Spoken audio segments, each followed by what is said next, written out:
Mr. Speaker,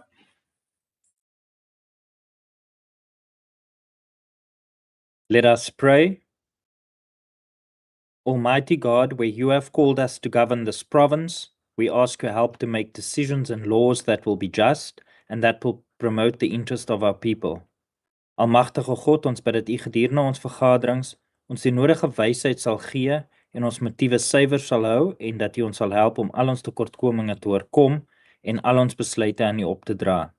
Sikelela elezweletu na bantu balo, umusile ukulungu kwepondo letu. Nkosi sikelela i-Afrika, qina abantwana bayo, kokela inkokeli zayo, yonike uxolo i-Afrika.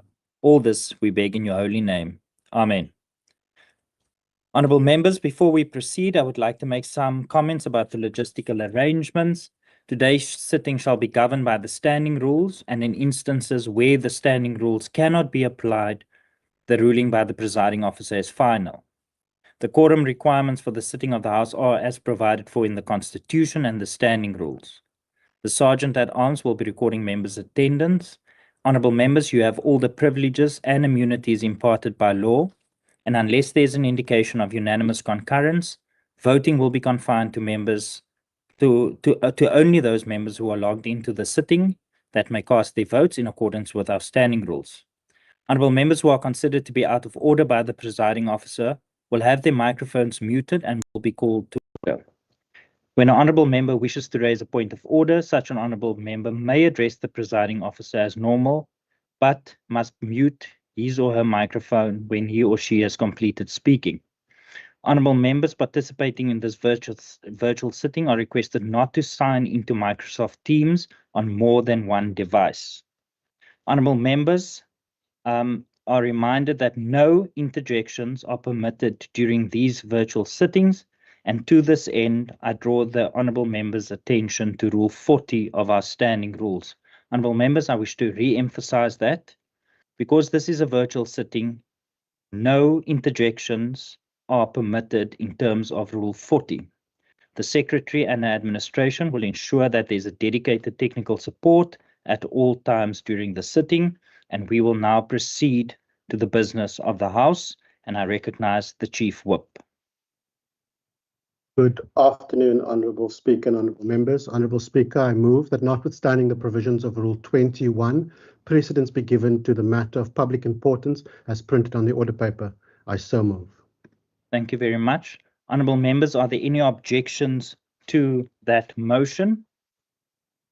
No objections? No objections. Honourable Barnes, I will recognise you. Is this in terms of the motion?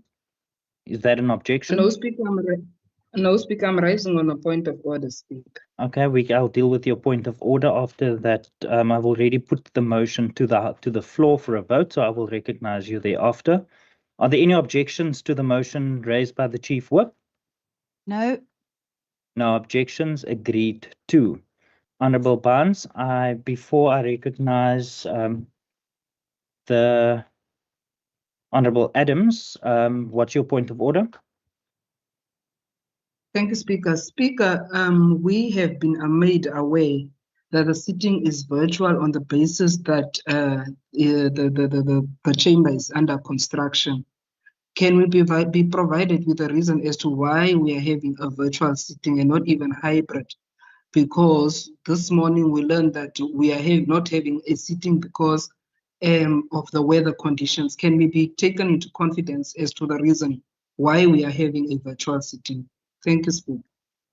Indeed, as I have communicated and as been communicated to all members, there has been some construction that was needed due to the damage that was done on the precinct, on the 6th floor and on various floors, and the service provider and the relevant department responsible for those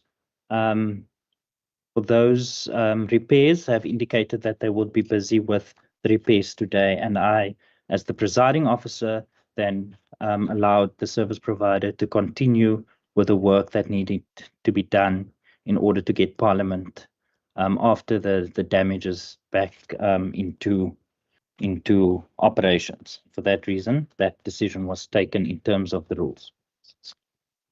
Honourable Syed.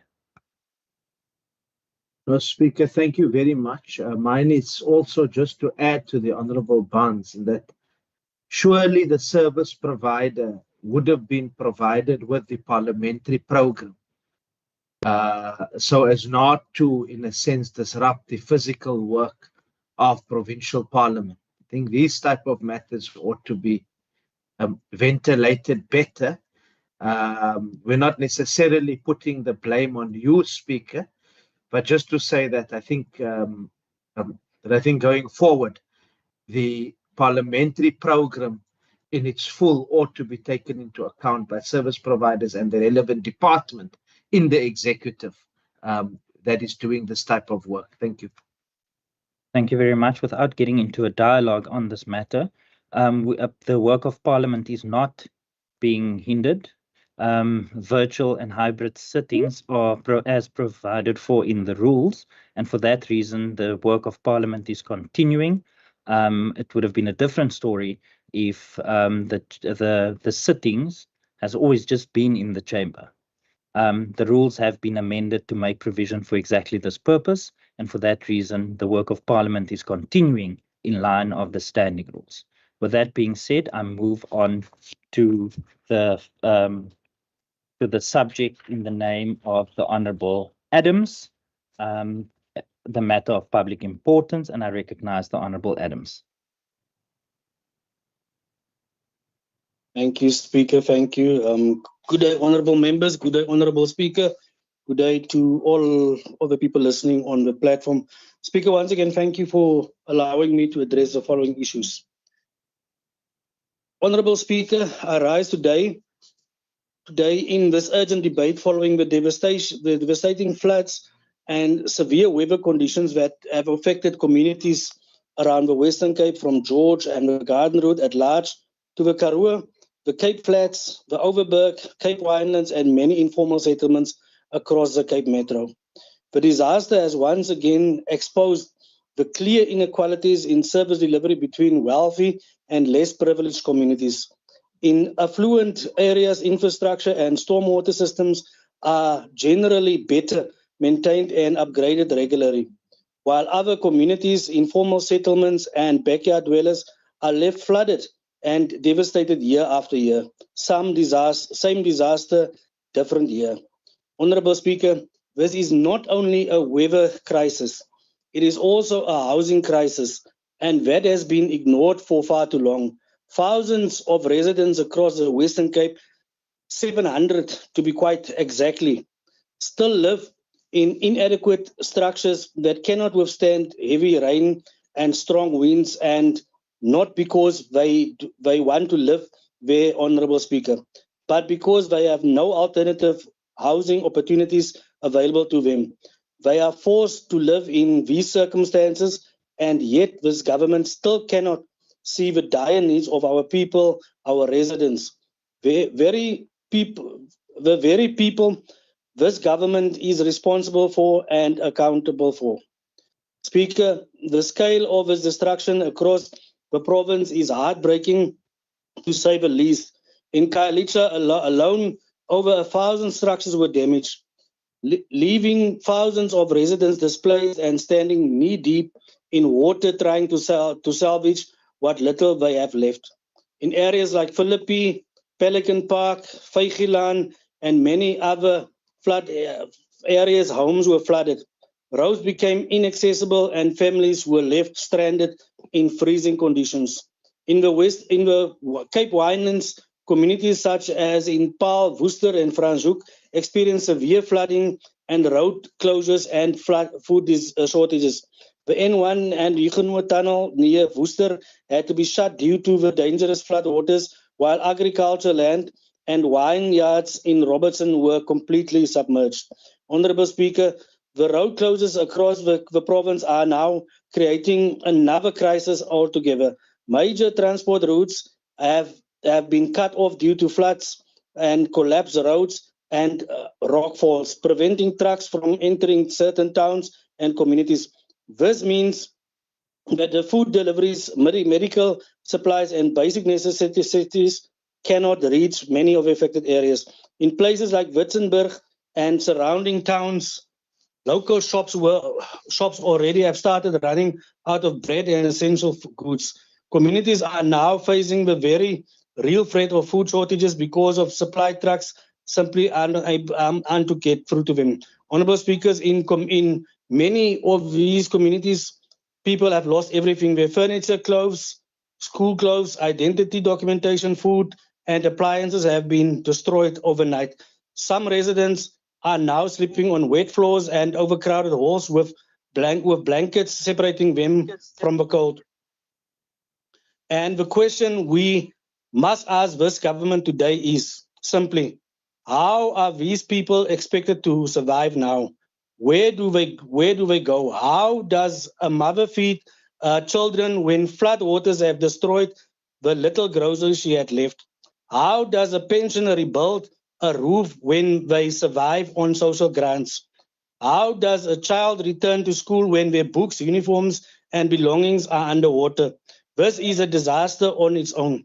Speaker, when our schools have not been spared from this disaster, in Rosemont, George, a local school sustained significant damage due to storm, further disrupting education and creating uncertainty for learners already affected by displacement at home.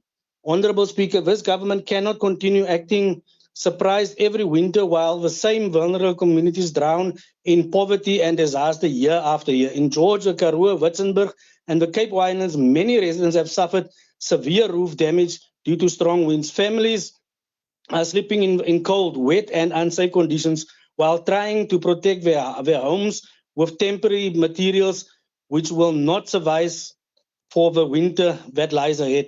We must therefore ask the serious questions to the Honourable Speaker. Were municipalities adequately prepared? Were stormwater systems properly maintained and regularly upgraded as it should be? And why are the same vulnerable communities forced to suffer the same destruction every winter? Honourable Speaker, I would like to bring under your attention the crisis of Witzenberg Community Municipality. Over 150 people currently need food support in halls and private homes. All roads leading to the main town series are closed either due to floods or rockfalls. It is so severe that local shops have run out of bread and basic necessities for residents to buy. To make matters worse, there are little to no network available. Electricity outages continue in and around the town, and thus also in many other towns in the western province. Residents in the community have resorted to buying flour so that they can bake bread and give food to their families. Furthermore, the communities are trying to locate an elder man who has been missing since the floods. And so we can also speak of people in the province that lost their lives during this storm. It is sad and heartbreaking. May their souls rest in peace. Honorable Speaker, government cannot continue reacting only after disaster strikes. We need long-term investments in housing infrastructure and disaster preparedness, not short-term solutions that are effective for the municipalities, yet deeply burdensome on our people. Climate disasters are becoming more frequent and more severe, yet poor communities remain. Honorable Adams, Speaker. your time has expired. Please take your seat. Thank you, Speaker. Thank you very much. Honorable members, just on your left-hand side of your screens, you'll see that there is a timer.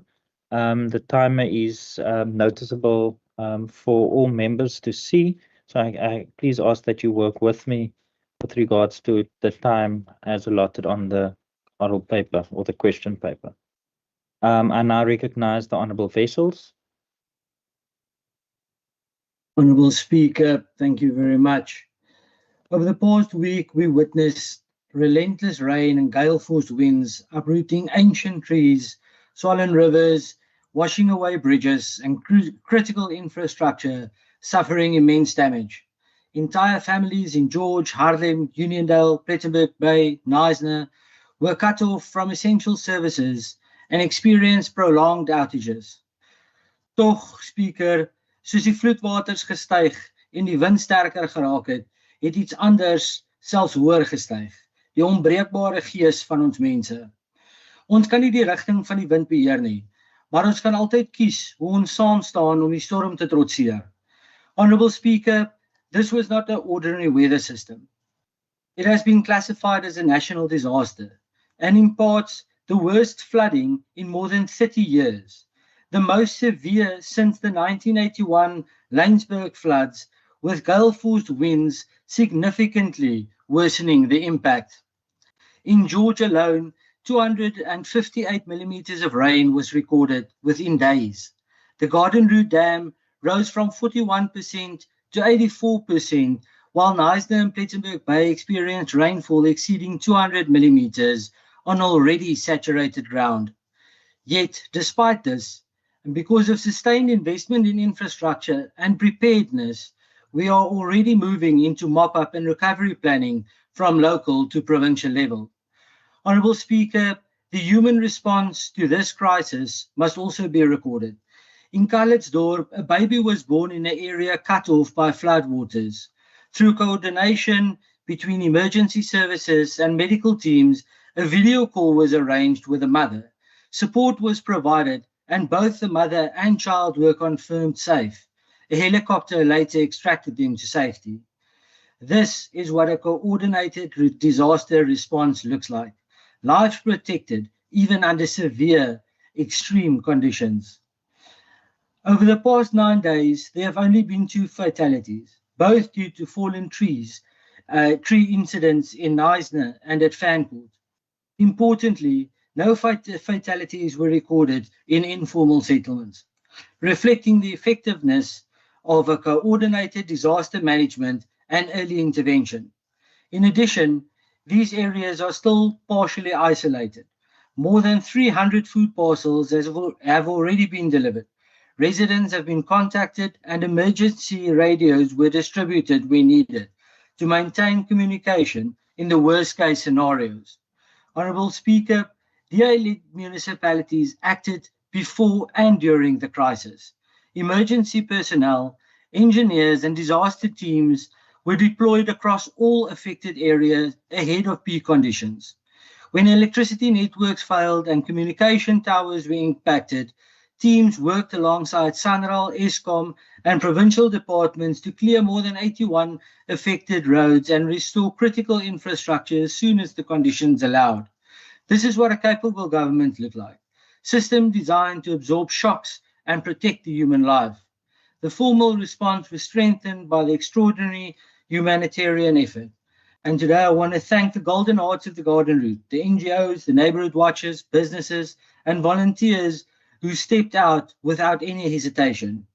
More than 1,000 people are currently being supported in community halls across the district, receiving meals, mattresses, blankets, and essential care.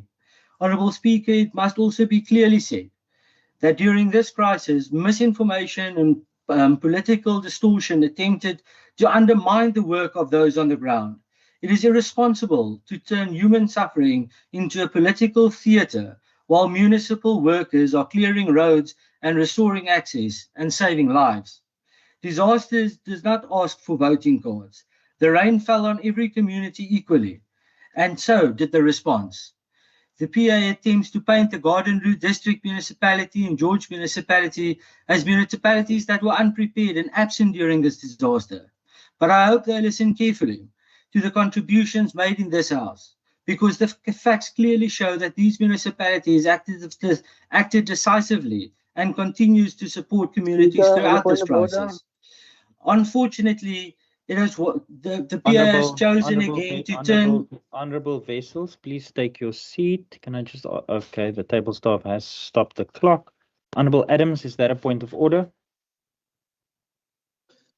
Speaker, the honourable member cannot make false accusations against the PA about the PA saying Honourable Adams, you are rising on a point of order. You do not need to tell me what's your point of order.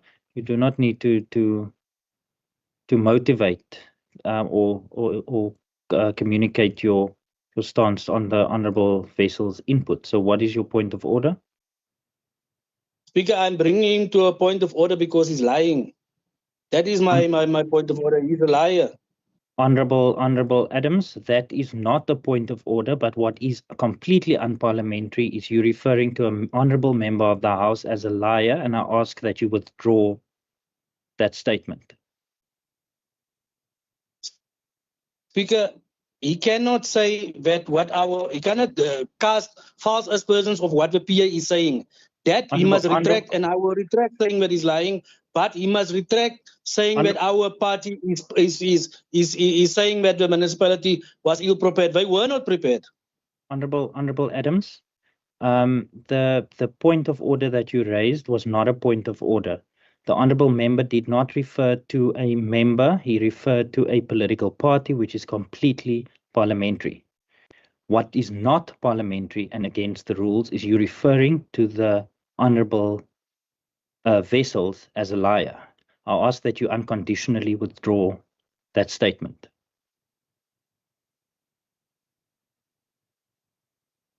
Speaker, I withdraw it, but he must not cast assertions. Thank you. Thank you very much, Honourable Adams. That Honourable Wessels, you may continue. Thank you very much, Speaker. Instead of acknowledging the work done by the disaster management teams, emergency workers, volunteers and municipal officials, they would rather spread misinformation to the public. The people of the Garden Route do not need a political theatre. They need leadership, coordination and delivery. Wessels, And that is exactly... Honourable Wessels, please take your seat. Honourable Adams, is that a point of order? Speaker, we have thanked the municipal workers for their hard work. So he cannot say that we didn't thank them. Honourable and Adams, he's casting his presence. Honourable Adams, the points of orders are procedural in nature. Your point of order is a matter of debate based on the input by Honourable Wessels. That is not a point of order, and this is not a dialogue, Honourable Adams, between you and Honourable Wessels. This is Honourable Wessels' opportunity to make his submission in terms of this debate. If there's other parliamentary mechanisms at your disposal to challenge the content of any member's input in the House. That is not a point of order, and Honourable Wessels, you may continue. Thank you very much, Speaker. Honourable Speaker, wanneer 'n ramp van hierdie skaal tref, lê die verskil tussen chaos en 'n gekoördineerde reaksie by goeie DA-regering wat voorbereid is, vinnig optree en hulle gemeenskappe eerste plaas. If there are questions about the preparedness, then they should be directed to the trained emergency professionals and operational commanders who are on the ground managing these events in real time. Honourable Speaker, let us also reflect honestly on the complexity. To say any system was fully prepared for a disaster of this scale would be unfair to every emergency worker who had to respond in real time to the rapidly changing conditions. What matters is that response systems functioned, coordinated, and saved lives under extremely difficult circumstances. As we shift from response to recovery, we must carry forward the unity we witnessed across government, civil society, and communities. Infrastructure can and will be rebuilt through disaster grants and resilience planning, but the social cohesion shown during this crisis is something far more valuable. Let us remain focused on recovery, reject division, and ensure that the Garden Route is defined not by the severity of its storms, but by the strength of its people. Thank you very much. Thank you very much, Honourable Wessels. I recognize the Honourable Nkondlo.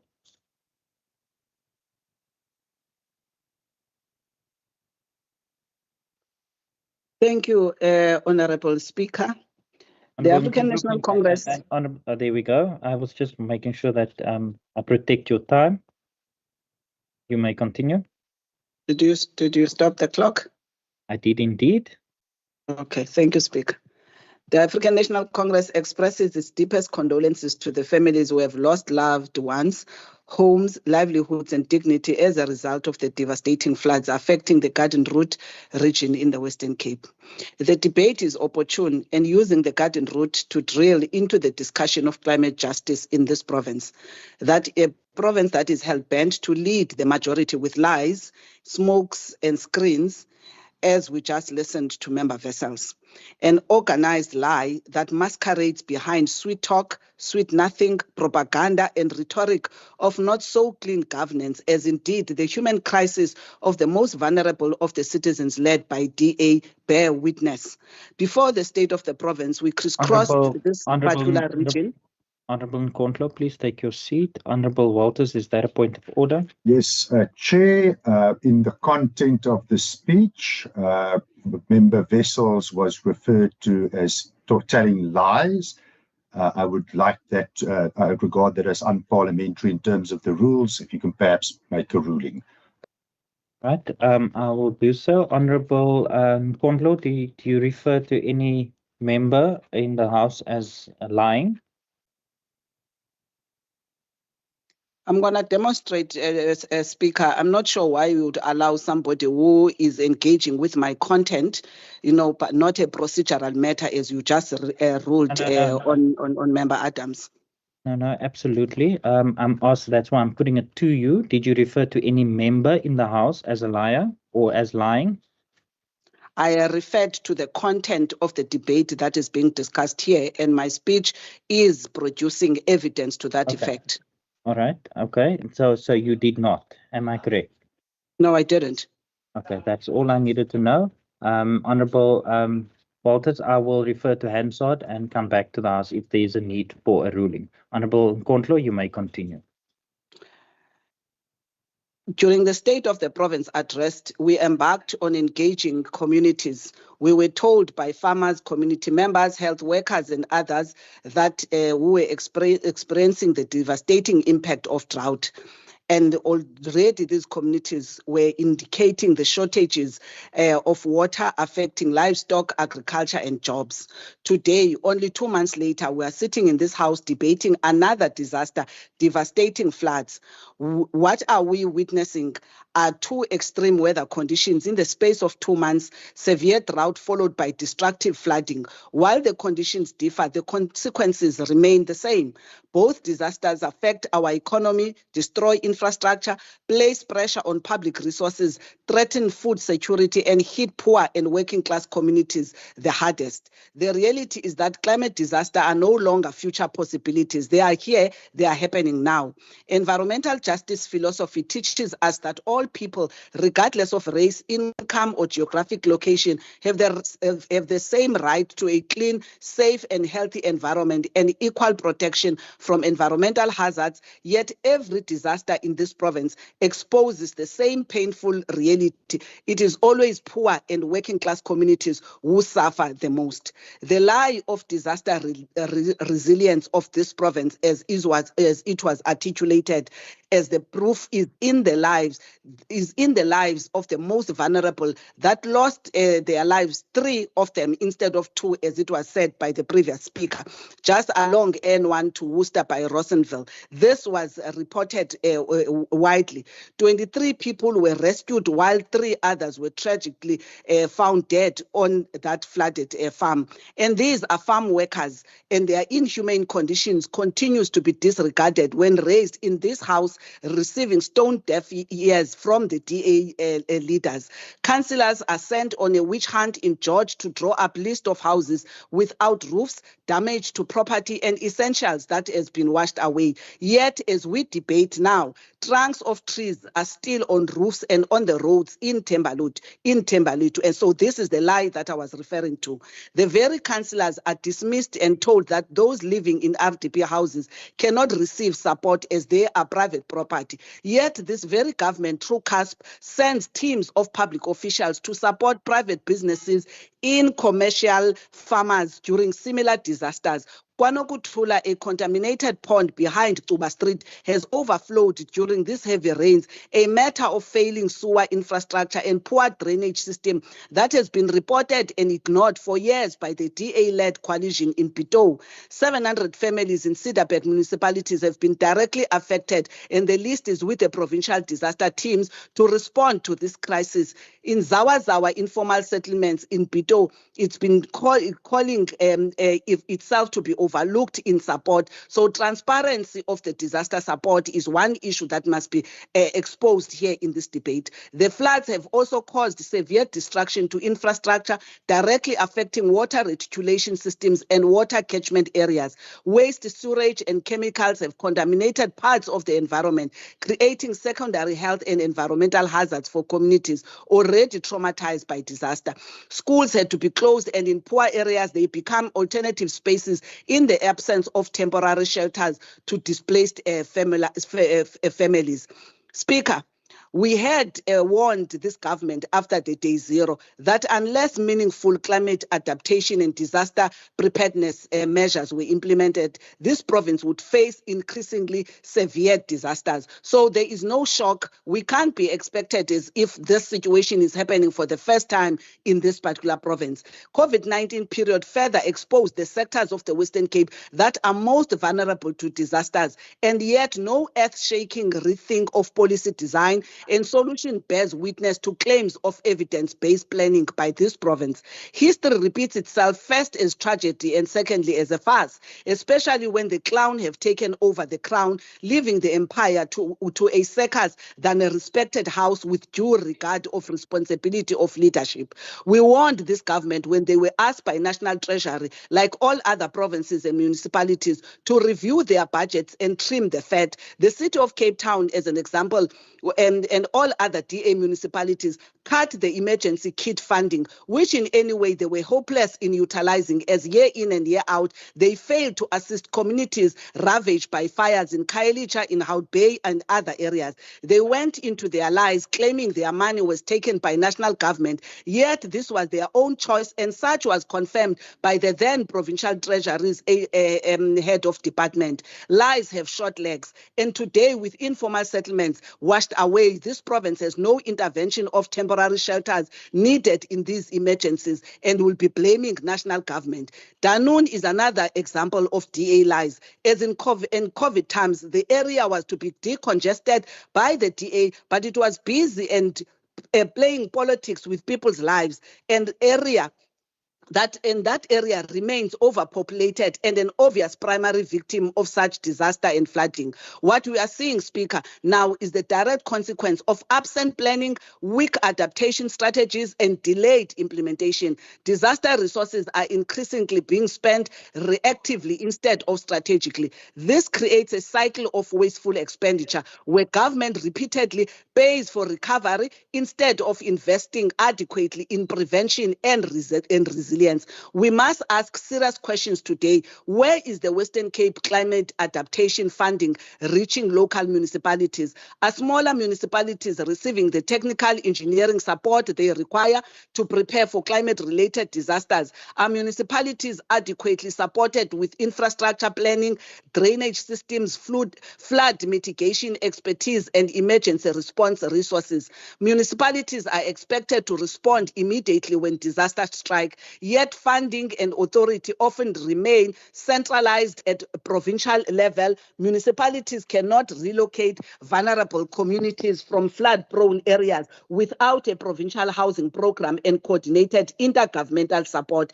Instead of strengthening intergovernmental relations, the DA government too often undermines coordination between spheres of government, creating unnecessary red tape that delays delivery and support to the disaster Honorable victims. Mpuntlo, your time has expired.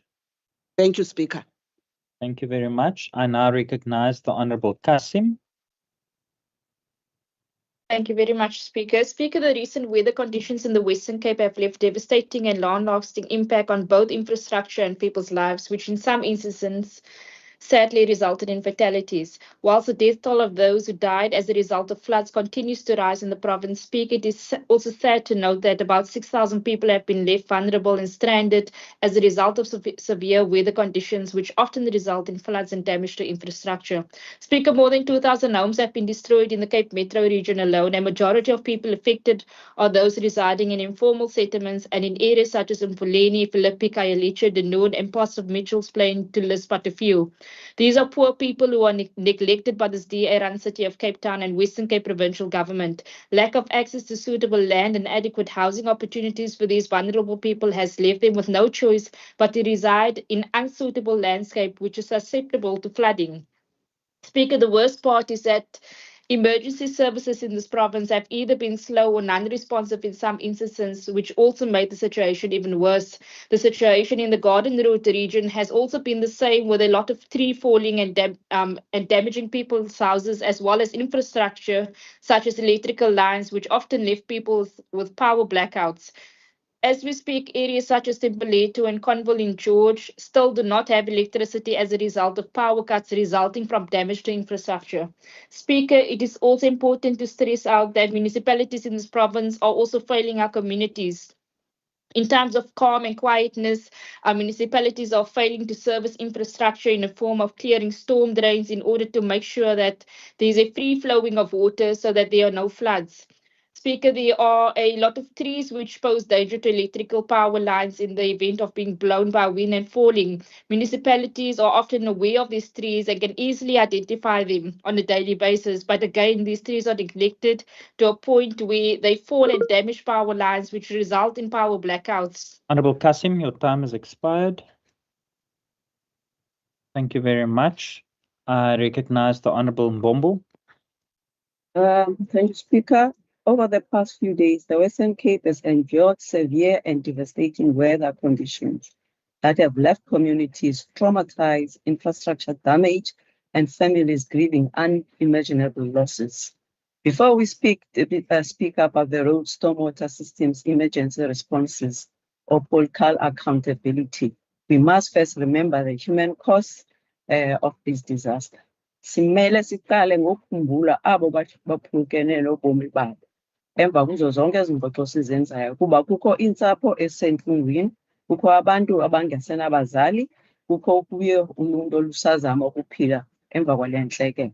We must think of the people like the late Uphathiswa Mkhunjulwa, who tragically lost her life when the boat vehicle in which she was traveling was struck by a falling tree in Wynberg.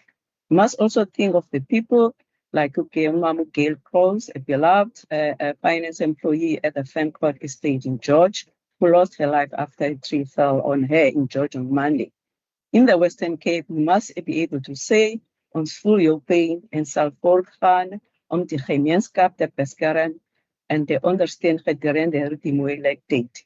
Honorable Speaker, these events remind us that this was a natural disaster of immense force beyond anyone's control. For that reason, we must be careful not to reduce human suffering for political contestation. The key question is whether, when severe weather warnings were issued, government acted with urgency, preparedness, and coordination to protect lives. In my constituency of George, emergency preparedness meetings were convened on the 4th of May with all municipal directors. Readiness measures were immediately implemented, including clearing stormwater systems, placing staff on standby, and preparing for rapid deployment. A joint operations center was established on the 5th of May with regular coordination meetings as conditions evolved to ensure rapid decision-making.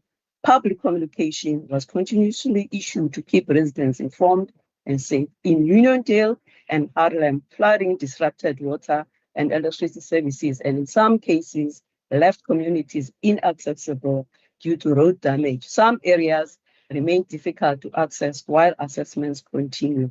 Despite these challenges, response teams continued working. Damage assessments and wellness checks were conducted with the assistance of the Garden Route District, and food was delivered to stranded residents. Relief measures, including the opening of the halls in Parkersdorp and Uniondale, meal support through Timberlake 2 Hotel Hall, and distribution of over 1,000 pieces of gunpowder material, and more than 400 sandbags. Social support intervention also provided more than 100 blankets, 130 mattresses, and meals to affected residents in these areas, including Stones Rantel, all bricks, and also in the wilderness heights. Church halls, NGO neighborhood watches, and organizations such as Love George step forward to support communities in need. Sifundile the speaker into ebalukileyo kule ntlekele. Xa urhulumente, uluntu, NGO kunye nabahlali besebenzisana, singakwazi ukumelana nemeko ezinzima. Honorable Speaker, we must acknowledge the difficult reality faced by emergency and infrastructure personnel during this period. There were instances where communities could not be immediately be reached because roads had been washed away or blocked. There were damage to water systems, roads, electricity infrastructure, and even ESCOM infrastructure. Various roads had to be closed to protect public safety, with some closures still in place. Yet, despite dangerous conditions, frontline workers continue to report for duty. Disaster management officials, traffic officers, firefighters, law enforcement personnel, engineers, social workers, electrical teams, and road workers all played a role in protecting the lives and restoring the services under the immense pressure. The House owes them our gratitude. Sinokubulela bonke bethuna nabasebenzi, amapolisa, amagosa entlekele, abacima imililo, abasebenzi bomasipala kunye namavolontiya. Umsebenzi wenu ubonise ubuntu nokuzinikela ekukhuseleni abantu bethu. Honorable Speaker, climate-related disasters are becoming more frequent and more severe. This means preparedness, infrastructure resilience, and intergovernmental coordination can no longer be viewed as optional extras. They are essential responsibilities. Where improvements are necessary, they must be made honestly and transparently. Asikhumbule ukuba umsebenzi wethu njengabameli boluntu ukuzisa ithemba, inkxaso kunye nobunkokheli ngamaxesha anzima afana lawo. I want to end, as Speaker, with this reminder. After every disaster, you can choose politics or people. Today, we choose people.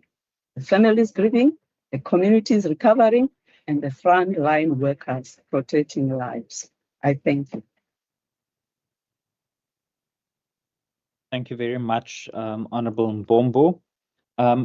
Colleagues, there has been an apology from the Honorable Michael, so I'm going to go straight to Honorable Marais. Thank you, Speaker. Speaker, it's been reported that the Garden Route district has experienced the worst flooding in 30 years. 300 millimeters of rain in some areas within a space of 72 hours. This is not the time to point finger or blame, but time to join hands in efforts to support affected communities, irrespective of political affiliation.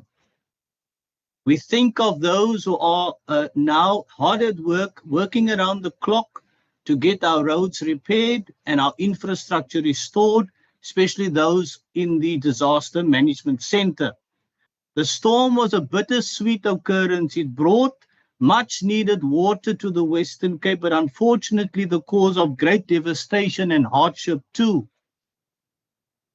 Speaker, informal living conditions such as informal settlements does not meet the constitutional requirement of adequate housing. We call upon the government to ensure that upgrading of informal settlements will achieve the Constitution's objective. I thank you, Speaker. Thank you very much, Honorable Marais. I recognize the Honorable Brinkhuis. Thank you very much, Honorable Speaker, and good afternoon to you, Speaker. Bismillahir Rahmanir Rahim.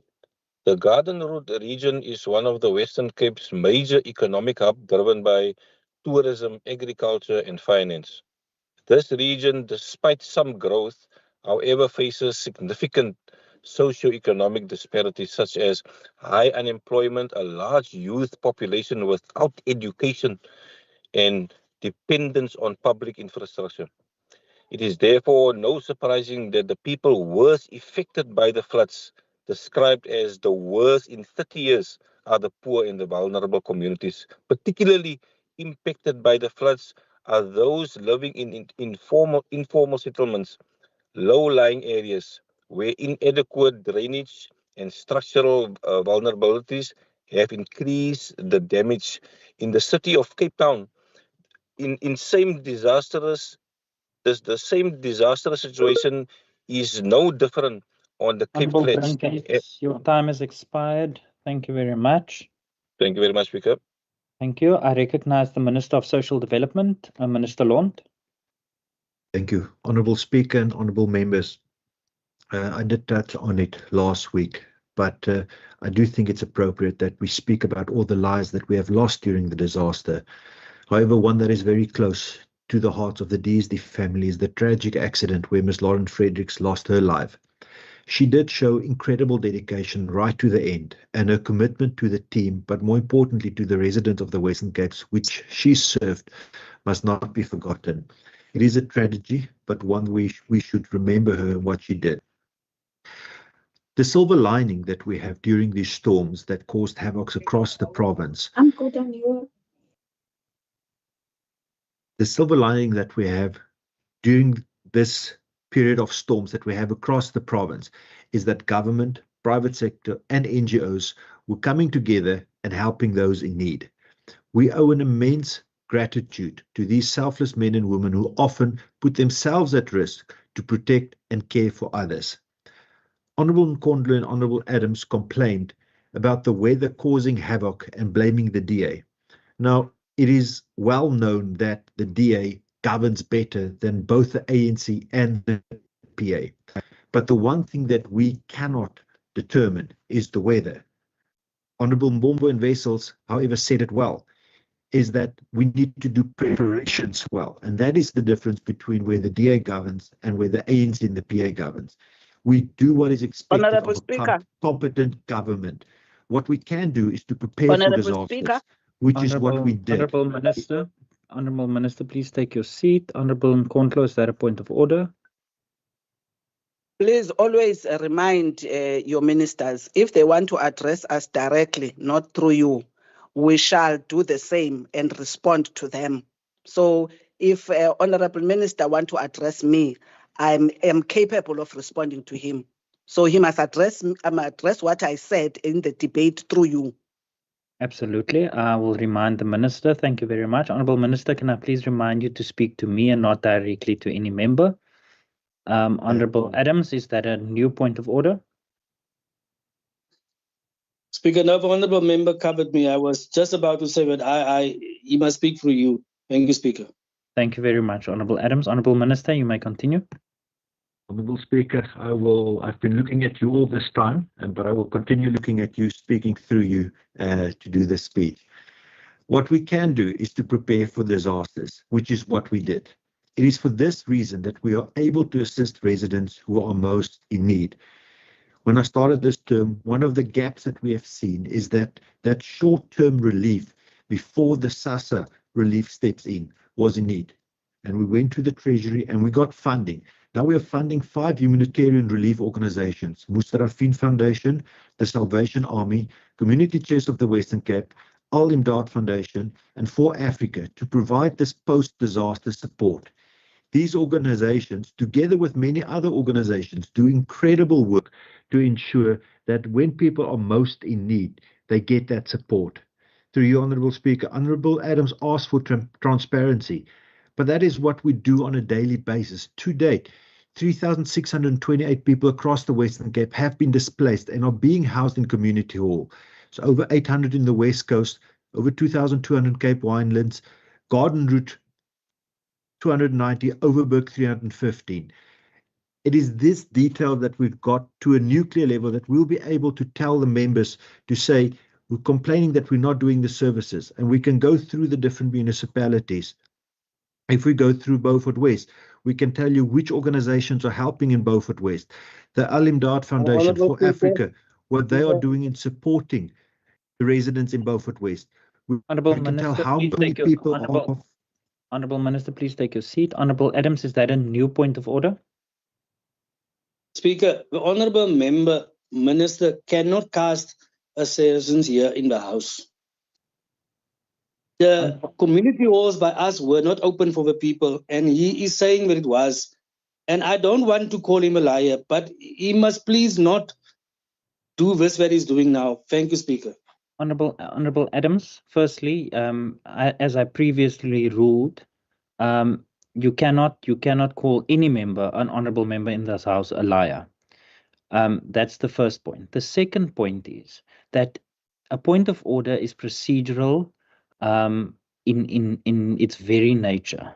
You cannot rise on a point of order to debate the content of another member's input. That is not parliamentary. In actual fact, Speaker, I'm not debating. It is factual. The committee weren't Honorable open. Adams, I'm on the floor. Honorable Adams, you cannot rise every time you disagree with the input or content of another member's contribution. Every member has a time allocated in terms of the rules of Parliament. It's not the duty of the chair to adjudicate whose input was correct or factually correct or incorrect. There's other mechanisms at your disposal to do that. But I do want to warn you that this continuous points of orders on content, that is also not parliamentary. You cannot rise on a point of order to correct which you deem is not factually correct. It's not the chair that determines the correctness. If you want to challenge any input, there's other mechanisms, parliamentary mechanisms at your disposal. Honourable Minister, you may continue. Thank you. Honourable Speaker, through you, I mean, we need to be lenient to the Honourable Adams. This is not the George Council Chambers. He's still trying to learn all the rules. But you make a valid point. But I'm going to list specifically some of the places that people were housed in George. Temboletu Zone 3 Hall, 26 people were housed there. In the Newton Park Church, people were housed there. The Buckelsdorp Hall, people were housed there. Uniondale people were housed. So it's really concerning that we have a member in this house that's supposed to represent a constituency that doesn't even know what goes on in the front door. And if there would be less time being spent on politicking and more time on getting to the substance of the matter, then maybe Member Adams would not embarrass himself on a platform like this. Be that as it may, Honourable Speaker, I do want to thank each and every member, whether it's local government, whether it's provincial government, the representatives that we have from SASSA that do serve in the jocks as well to make sure that we get the support there, to the NPO partners, the workers and the volunteers. It is incredible what gets done in this province. And when we say there's the whole of society approach. Honourable Minister, please take your seat. Honourable Nkontlo, is that a point of order? It is, Speaker.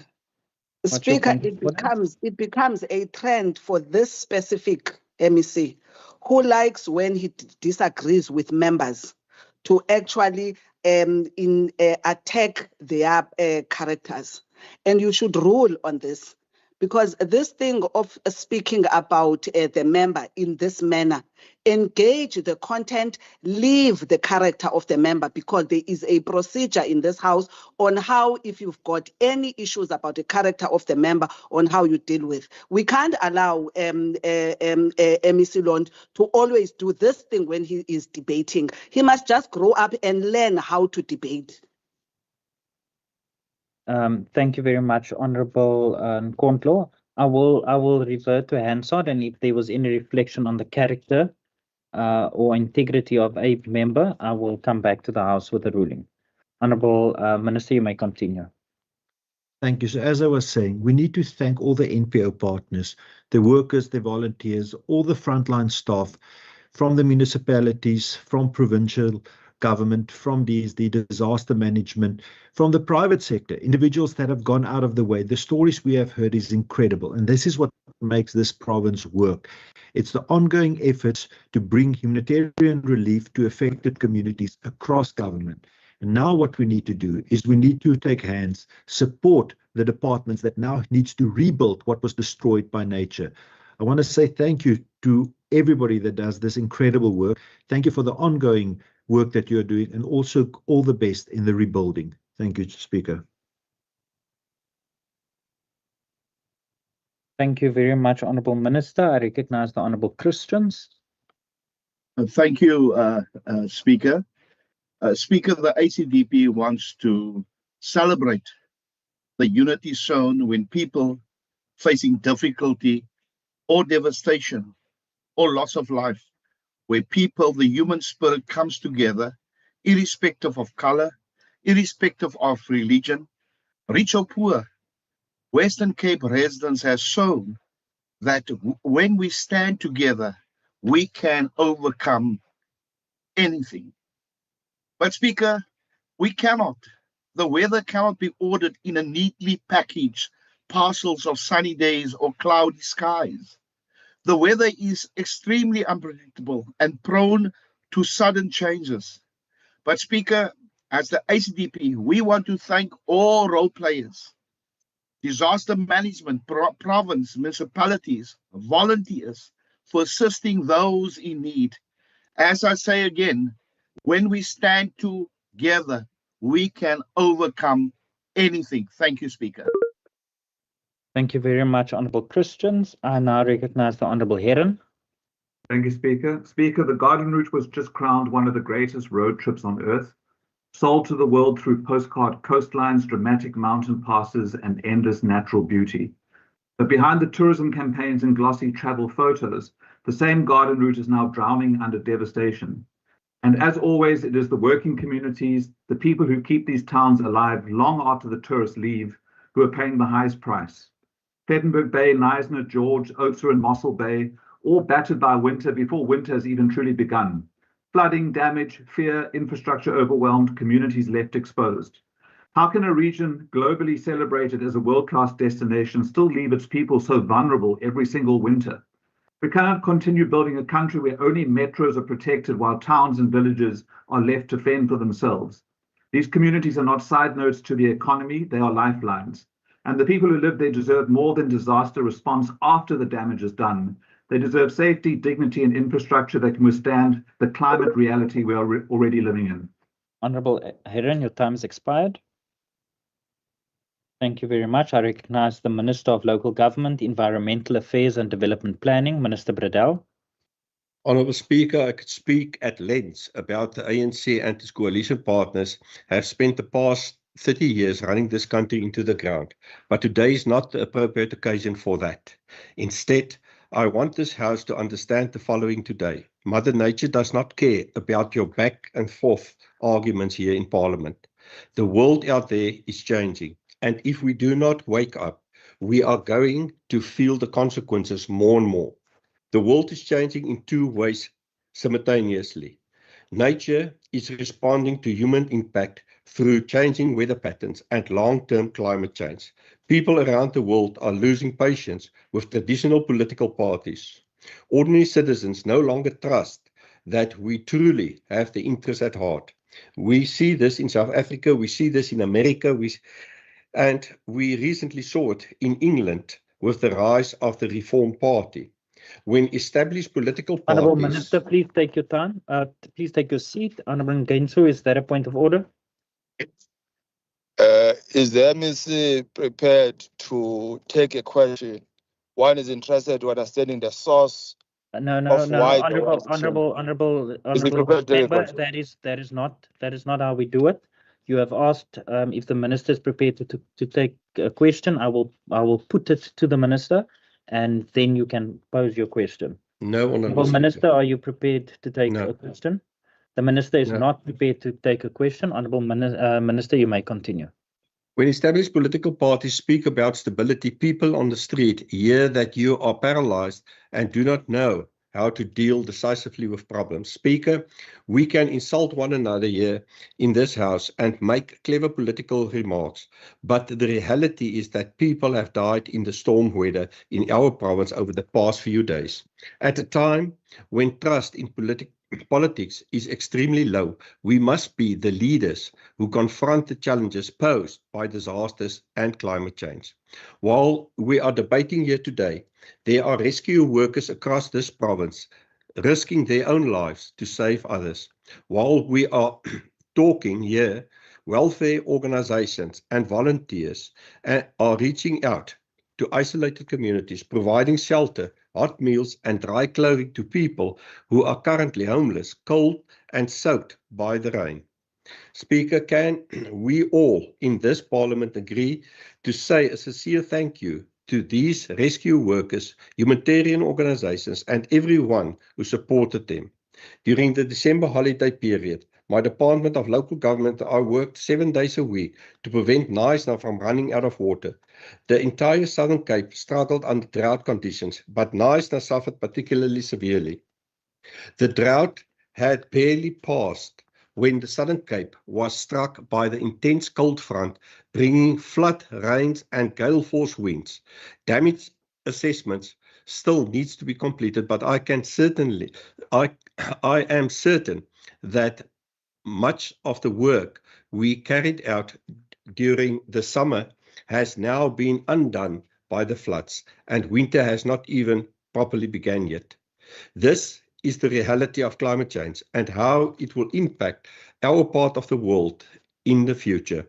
The future we face in the Western Cape that will become warmer and drier, while at the same time experiencing more intense droughts, wildfires, and floods. Speaker, climate change is a global challenge, but all of us must play our part where we are.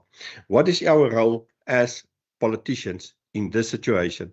Remember what I said earlier about trust in politicians being low across the world. Does your political party have a policy on climate change, or are you spending all your time dreaming about king-making positions after the local government elections later this year? The Western Cape government acknowledged climate change, and that is why we've developed a Western Cape Climate Change Response Strategy Vision 2050. Our vision for the future is to become carbon neutral by 2050. We see the Western Cape as a center of economic growth that is not developed at the expense of the environment. We know that water security will become a greater challenge every year, and that is why we've developed a long-term water resilience plan 2025 to 2035. The objectives are to develop 350 million cubic meters of extra water source per year, to reduce water consumption by 40 million cubic meters of water per year, to reduce non-revenue water in municipalities to below 25%, to improve blue drop, green drop, and no drop outcomes until 80% of our municipalities achieve the result at least of 95%, to ensure that all municipalities have master plans for water infrastructure and the management of associated assets. We know that the roads and bridges damaged today must be rebuilt with climate change in mind. That is why the Department of Infrastructure developed the Western Cape Infrastructure Framework 2050. This plan specifically incorporates climate change into future planning. Speaker, our Provincial Disaster Management Centre is currently coordinating rescue operations across this province. The system works because there are strong institutions in our districts working together with municipalities where damages and distress are being experienced. These structures are built over many years, and this was only possible because we are able to appoint people with the right qualifications and create a stable working environment for them. We cannot control nature, but it is a fact that stable municipalities with strong institutions are able to respond to disasters more effectively. At the end of the day, everything is about our people.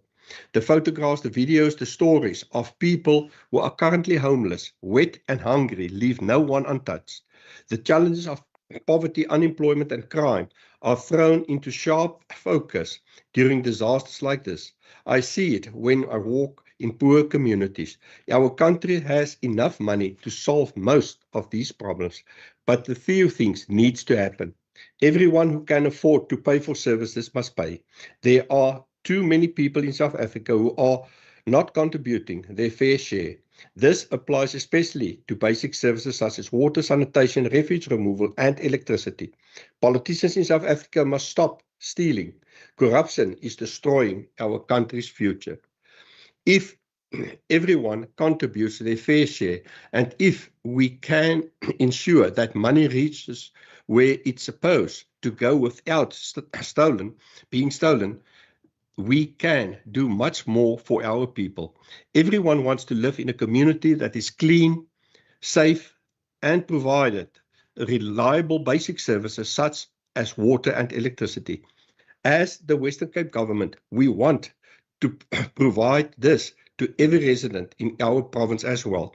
We are currently investigating the minimum prescribed basic services to which indigent households are entitled. I call this the dignity basket.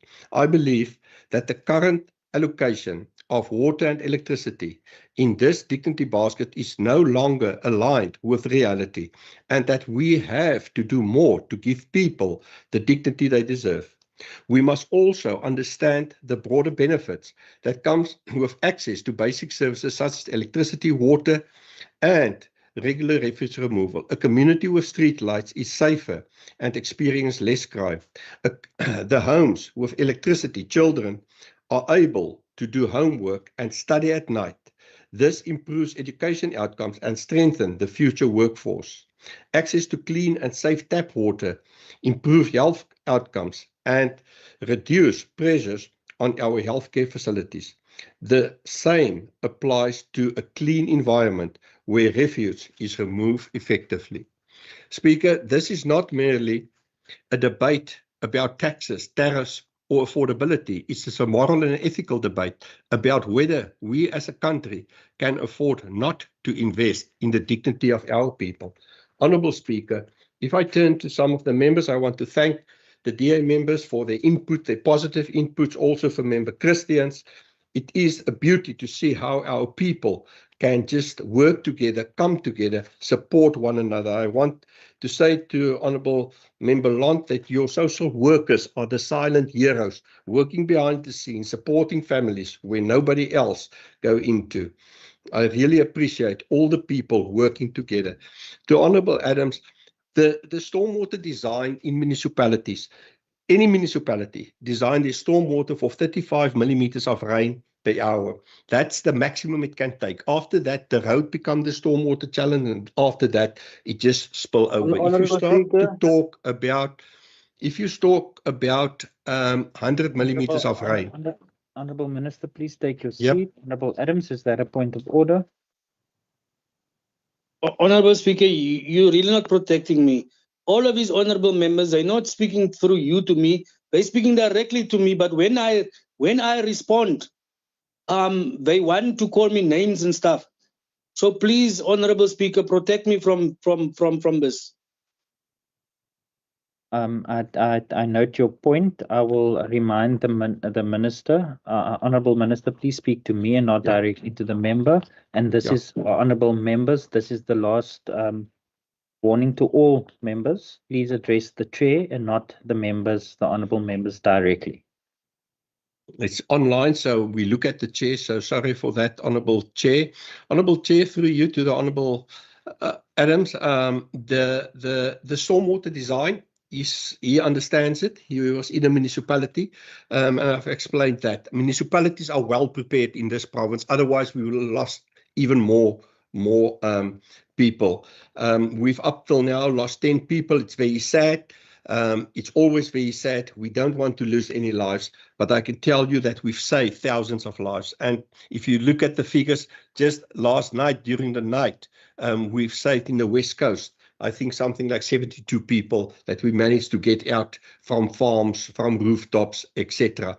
I want also to mention the names of Eskom, SAPS, South Africa Defence Force, NSRI, our social services department. People, this is really, Honourable Speaker, the silent heroes behind all of these operations. We sit day and night in the job, working together, trying to support one another, helping one another.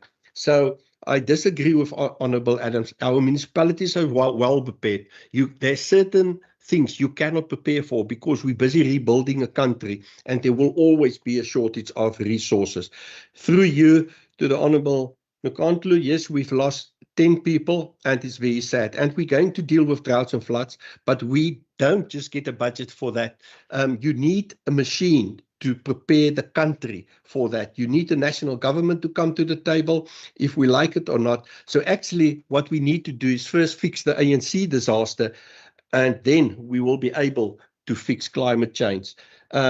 Honourable Speaker, also the cutting of the emergency housing scheme and shifting it or putting it at national is a big mistake, because currently nothing has happened, and that is a national failure. And the Honourable Nkandla should address it with the party and not come to the Western Cape Parliament, but rather support us in asking to send that funding back to the province so that we can address and get quicker to our people on the ground. Honourable people, Honourable Speaker, our emergency services, the Honourable Kasim mentioned that they were slow. I disagree fundamentally with that. They work through the night. They work all over this province. This storm hit the whole of the Western Cape, not the Garden Route, not Cape Town, but all 5 districts as well as the city of Cape Town. And I am extremely proud of what we've accomplished over the last couple of days. Honourable Speaker, just to thank the honourable members for participating in this debate. Hopefully, we will get through this also stronger at the end of the day and help us to prepare for the next disaster, because it's not when it will hit us or if it will hit us, it's just when. Disasters will hit us, and we need to keep on preparing and investing in our rescue services. I want lastly to thank Minister Bartman, the Finance Department. We must never underestimate the role that finance play when they allocate budgets, when they lead the debate on the budget, to focus funding on the right areas so that we can prepare, so that we can see to it that our people get the basic services that they deserve. So thank you, Minister Bartman, also for from our side to the Department of Finance. I thank you, Speaker. Thank you very much, Honourable Minister. Honourable members, that concludes the debate in terms of Standing Rule 143.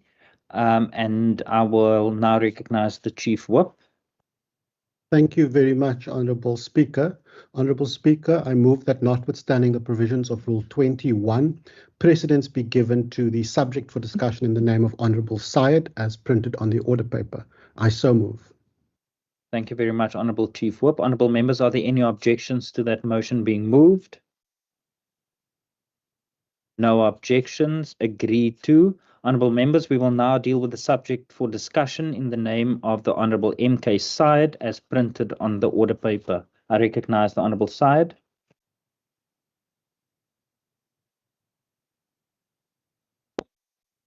Honourable Speaker, members, residents of the Western Cape.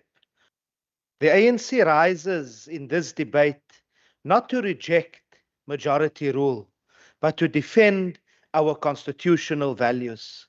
We accept that the DA holds the majority in this House, but no majority gives any party the right to weaken accountability, hollow out the sense of accountability and the right to weaken accountability, hollow out public participation, suppress oversight, or to turn this legislature into a shield for the executive. The South African Constitution is clear. The legislature must ensure accountability and oversight over the provincial executive. It must conduct its work with due regard to representative and participatory democracy, to accountability, transparency, and public participation. It also requires that minority parties must participate in the proceedings of this House and its committees in a manner that is consistent with democracy. A majority may decide, but it may not suffocate. It may govern, but it may not silence. What we are witnessing is not always the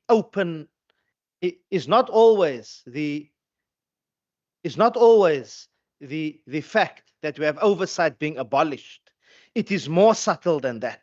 The DA is not abolishing oversight. It is hollowing it out.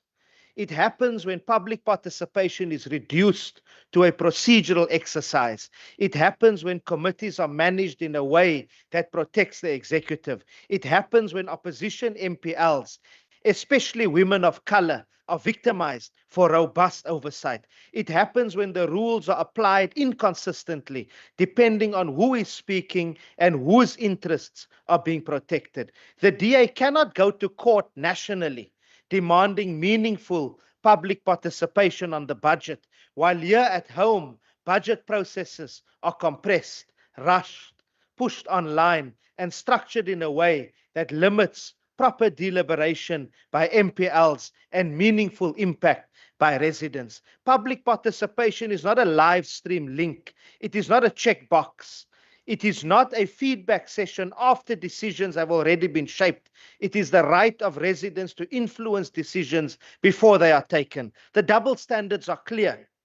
In the Budget Committee, after the tabling of the budget by the Finance MEC, a representative of the Institute of Race Relations was invited to speak on their opposition to Triple BEE, issues that were not directly related to what Provincial Treasury had presented on the day. Yet he was entertained, and the MEC was allowed to respond. But in the Standing Committee on Agriculture, when Naomi Betana of the Witzenberg Justice Coalition sought to speak on the situation of farm workers during a discussion on the agriculture budget vote, she was refused on the basis that the matter was supposedly not related to the budget. So when certain voices are allowed in, while voices of the poor and working class are kept out, we must ask, whose participation is being protected and whose participation is being blocked? To date, this legislature has failed to convene public hearings on the Premier Safety Plan as promised. That is not meaningful public participation. That is gatekeeping. Speaker, the same pattern is seen in oversight. We stand in solidarity with Honorable Win Vogel. The Conduct Committee finding is an attempt to suppress an MPL for fulfilling her constitutional mandate, conducting oversight, asking difficult questions, and exposing conditions at our health facilities that affect residents, all to protect the DA darling MEC Wenger. The answer must rather be to fix the conditions. We also stand in solidarity with the Honorable Heron, who was holding the chair of the National Police Portfolio Committee accountable. Oversight is not misconduct. Accountability is not an offense. Committees should be the engine room of accountability, but too often committees are packed back to back. Presentations arrive late, and there are few consequences for departments who frustrate proper preparation. We must also reject the selective attempt to isolate this legislature from matters of global importance when those issues expose the DA's uncomfortable double standards. When parties sponsor debates and raise matters such as Palestine, as the Al Jama'ah did in the previous administration, those debates are deemed irrelevant to provincial oversight and blocked from discussion. Yet global questions do have local consequences, especially in a province that is a strategic international key point. The issue of speaking times also remains unresolved. From the beginning of this term, concerns were raised about the rules of order and the ability of smaller parties to participate meaningfully. We were told that this would be reviewed. This has not happened. The House does not belong to the DA or to the ANC only. It belongs to all parties represented here and to the people of the Western Cape. Proportionality must never be abused to make smaller parties' participation meaningless. At the national level, Parliament makes every effort towards inclusivity. The Speaker of our National Assembly, Toko Didiza, has ensured that all political parties serve on the impeachment committee. The recent severe weather has reminded us that accountability is not abstract. It is about whether government plans properly, responds early, and protects communities. Yet this DA continues to avoid giving effect to the Western Cape Constitution's provision of a provincial commissioner for the environment. Such an office could assist this House with independent reporting on environmental risk, climate resilience, development pressures, and disaster preparedness. When oversight is weakened, it is not the opposition who suffers first. It is the people, the learner still waiting for placement, the family in a flood-prone settlement, the patient waiting for care. The farm worker whose voice is excluded, the community waiting for housing, and the resident living under daily threat of violence. A majority may control numbers, but it must not be allowed to control truth. I thank you. Thank you, Honorable Syed. Honorable members, we will proceed. I now recognize the Honorable Bryant. Thank you, Honorable Deputy Speaker. The Western Cape Provincial Parliament operates on the fundamental principle that government does not belong to one political party. This Parliament, just like all other parliaments, belongs to the people.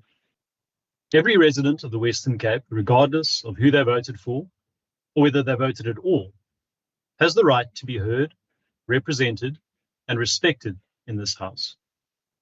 And it is the right of all political parties represented in this House to freely debate and to make representations based on their own party political manifestos and positions that they were elected on, but always in the best interests of all the people of this wonderful province. Deputy Speaker, over many years, public representatives from the Democratic Alliance have worked hard to ensure that this Parliament remains a space that is safe, transparent, and open to free and fair debate. Our members have always fought hard to ensure that this principle is embedded in the way this Parliament operates, in the way our committees function, and in the manner in which legislation is developed. The Western Cape Provincial Parliament has consistently worked to ensure that legislative decision-making is open, transparent, participatory, and inclusive. Public participation processes are not treated as a box-ticking exercise.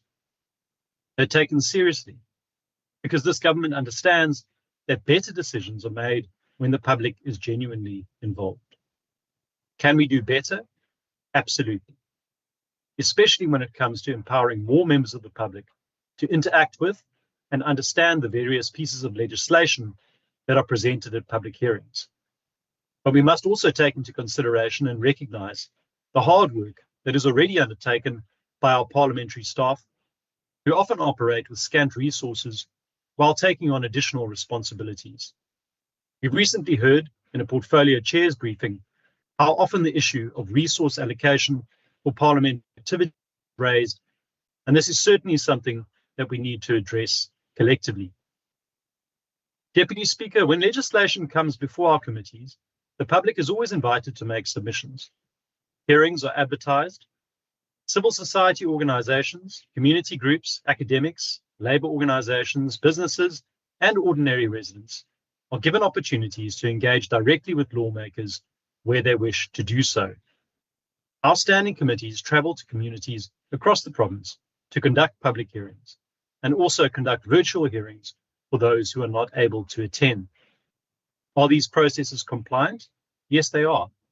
But compliance should not be our only benchmark.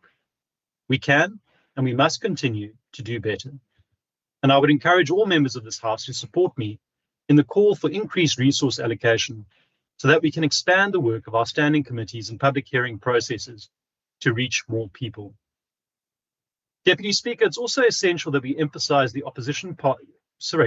Deputy Speaker, it's also essential that we emphasize that opposition parties are never silenced in this Parliament. All parties are treated with respect and given a wide berth to make their voices heard, in line with the rules and decorum of this House.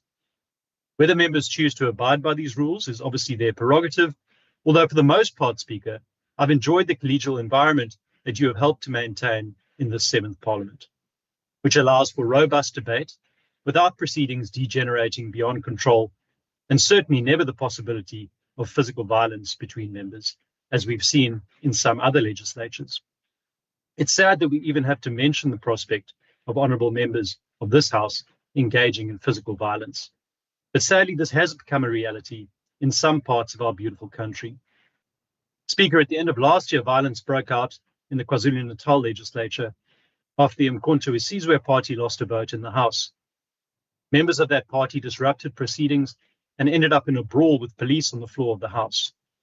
Speaker, I'm glad that members of this House are able to spar with one another through words and ideas and do not have to resort to punching each other. Deputy Speaker, in some parts of the country, political parties have approached governance with the mindset that winning an election grants the governing party ownership over state institutions, and that these institutions are only there to serve the interests of that political party and its friends. But in a constitutional democracy such as ours, the government does not own the state, however much some political parties may wish this was the case. Governments are temporary custodians accountable to the people and not the other way around. The DA will always defend the separation between party and state. We've done so in the past and we'll continue to do so going forward. No one is above the law. Under a DA administration, Parliament will never become a rubber stamp for the executive. Our committees must continue to exercise real oversight and challenge those in power where needed, regardless of whether those members of the executive wear the same political colours as we do. Deputy Speaker, many South Africans no longer trust their leaders. Across our country, people have become disillusioned with corruption, cadre deployment, and state capture. It's incumbent on all of us to ensure that the Western Cape continues to operate openly and accountably so that we can show the rest of the country that there is hope. The DA governs on the understanding that no party has all the answers. Good governance requires listening, and we have to engage with all views and opinions in order to craft more effective legislation. The statistics show that the DA-led Western Cape continues to outperform many other provinces in governance outcomes, in clean audits, financial management, and institutional stability. And one of the main reasons for this is the inclusive approach towards decision-making. No institution is perfect, and this Parliament must continue to deepen and broaden our democratic participation processes and improve public engagement. Legislation is meaningless if it does not respond to the needs of our citizens. And good governance cannot thrive without the opportunity for robust debate.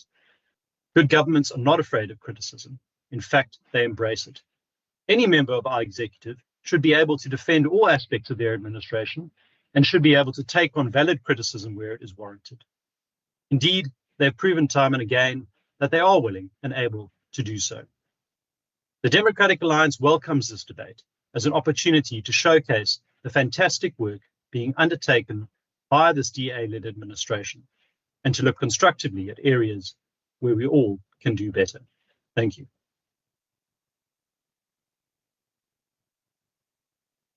Thank you, Honourable Bryant. I recognize the Honourable Stevens. Thank you, Honourable Speaker, honourable members, and our guests online. Today I rise on behalf of the Patriotic Alliance. Honourable Speaker, democracy is about more than numbers or a shift in time, like we often tend to call it. It is not simply about who holds the majority in this House.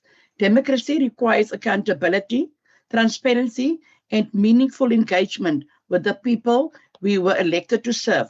The role of this legislature is to hold the provincial executive accountable on behalf of the residents of the Western Cape, the very residents that voted us into these positions. But when narrow political majorities are consistently used to dominate processes, silence alternative views, and weaken oversight, then democracy itself is compromised. It defeats the definition thereof. Honourable Speaker, oversight is not an attack on government.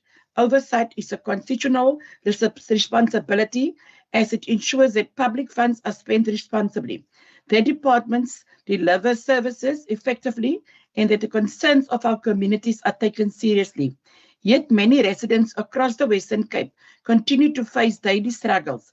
Communities are burdened by unemployment, housing backlogs, crime, gangsterism, poor infrastructure, and inequality. These are real issues affecting real people, our people, Honourable Speaker. But too often, when concerns are raised in this House or within committees, decisions are driven by party political interest rather than the best interest of the people. Public participation processes sometimes become procedural exercises instead of meaningful opportunities for communities to shape decisions that affect their lives.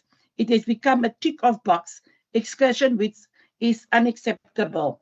Honourable Speaker, the people of the Western Cape expect this legislature to be independent, fair, and people-centred.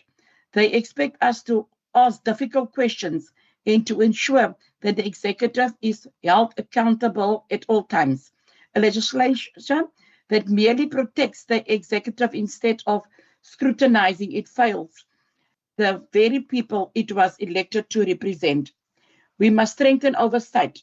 We must protect democratic participation, and we must ensure that all voices in the House, in all voices across our communities, are respected and heard, not a selective few. Honourable Speaker, democracy is stronger when accountability is protected, not avoided. The residents of the Western Cape deserve a legislation that serves the people before party politics. And I thank you.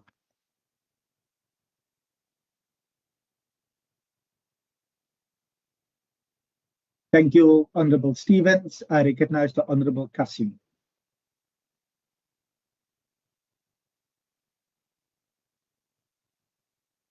Thank you, Speaker.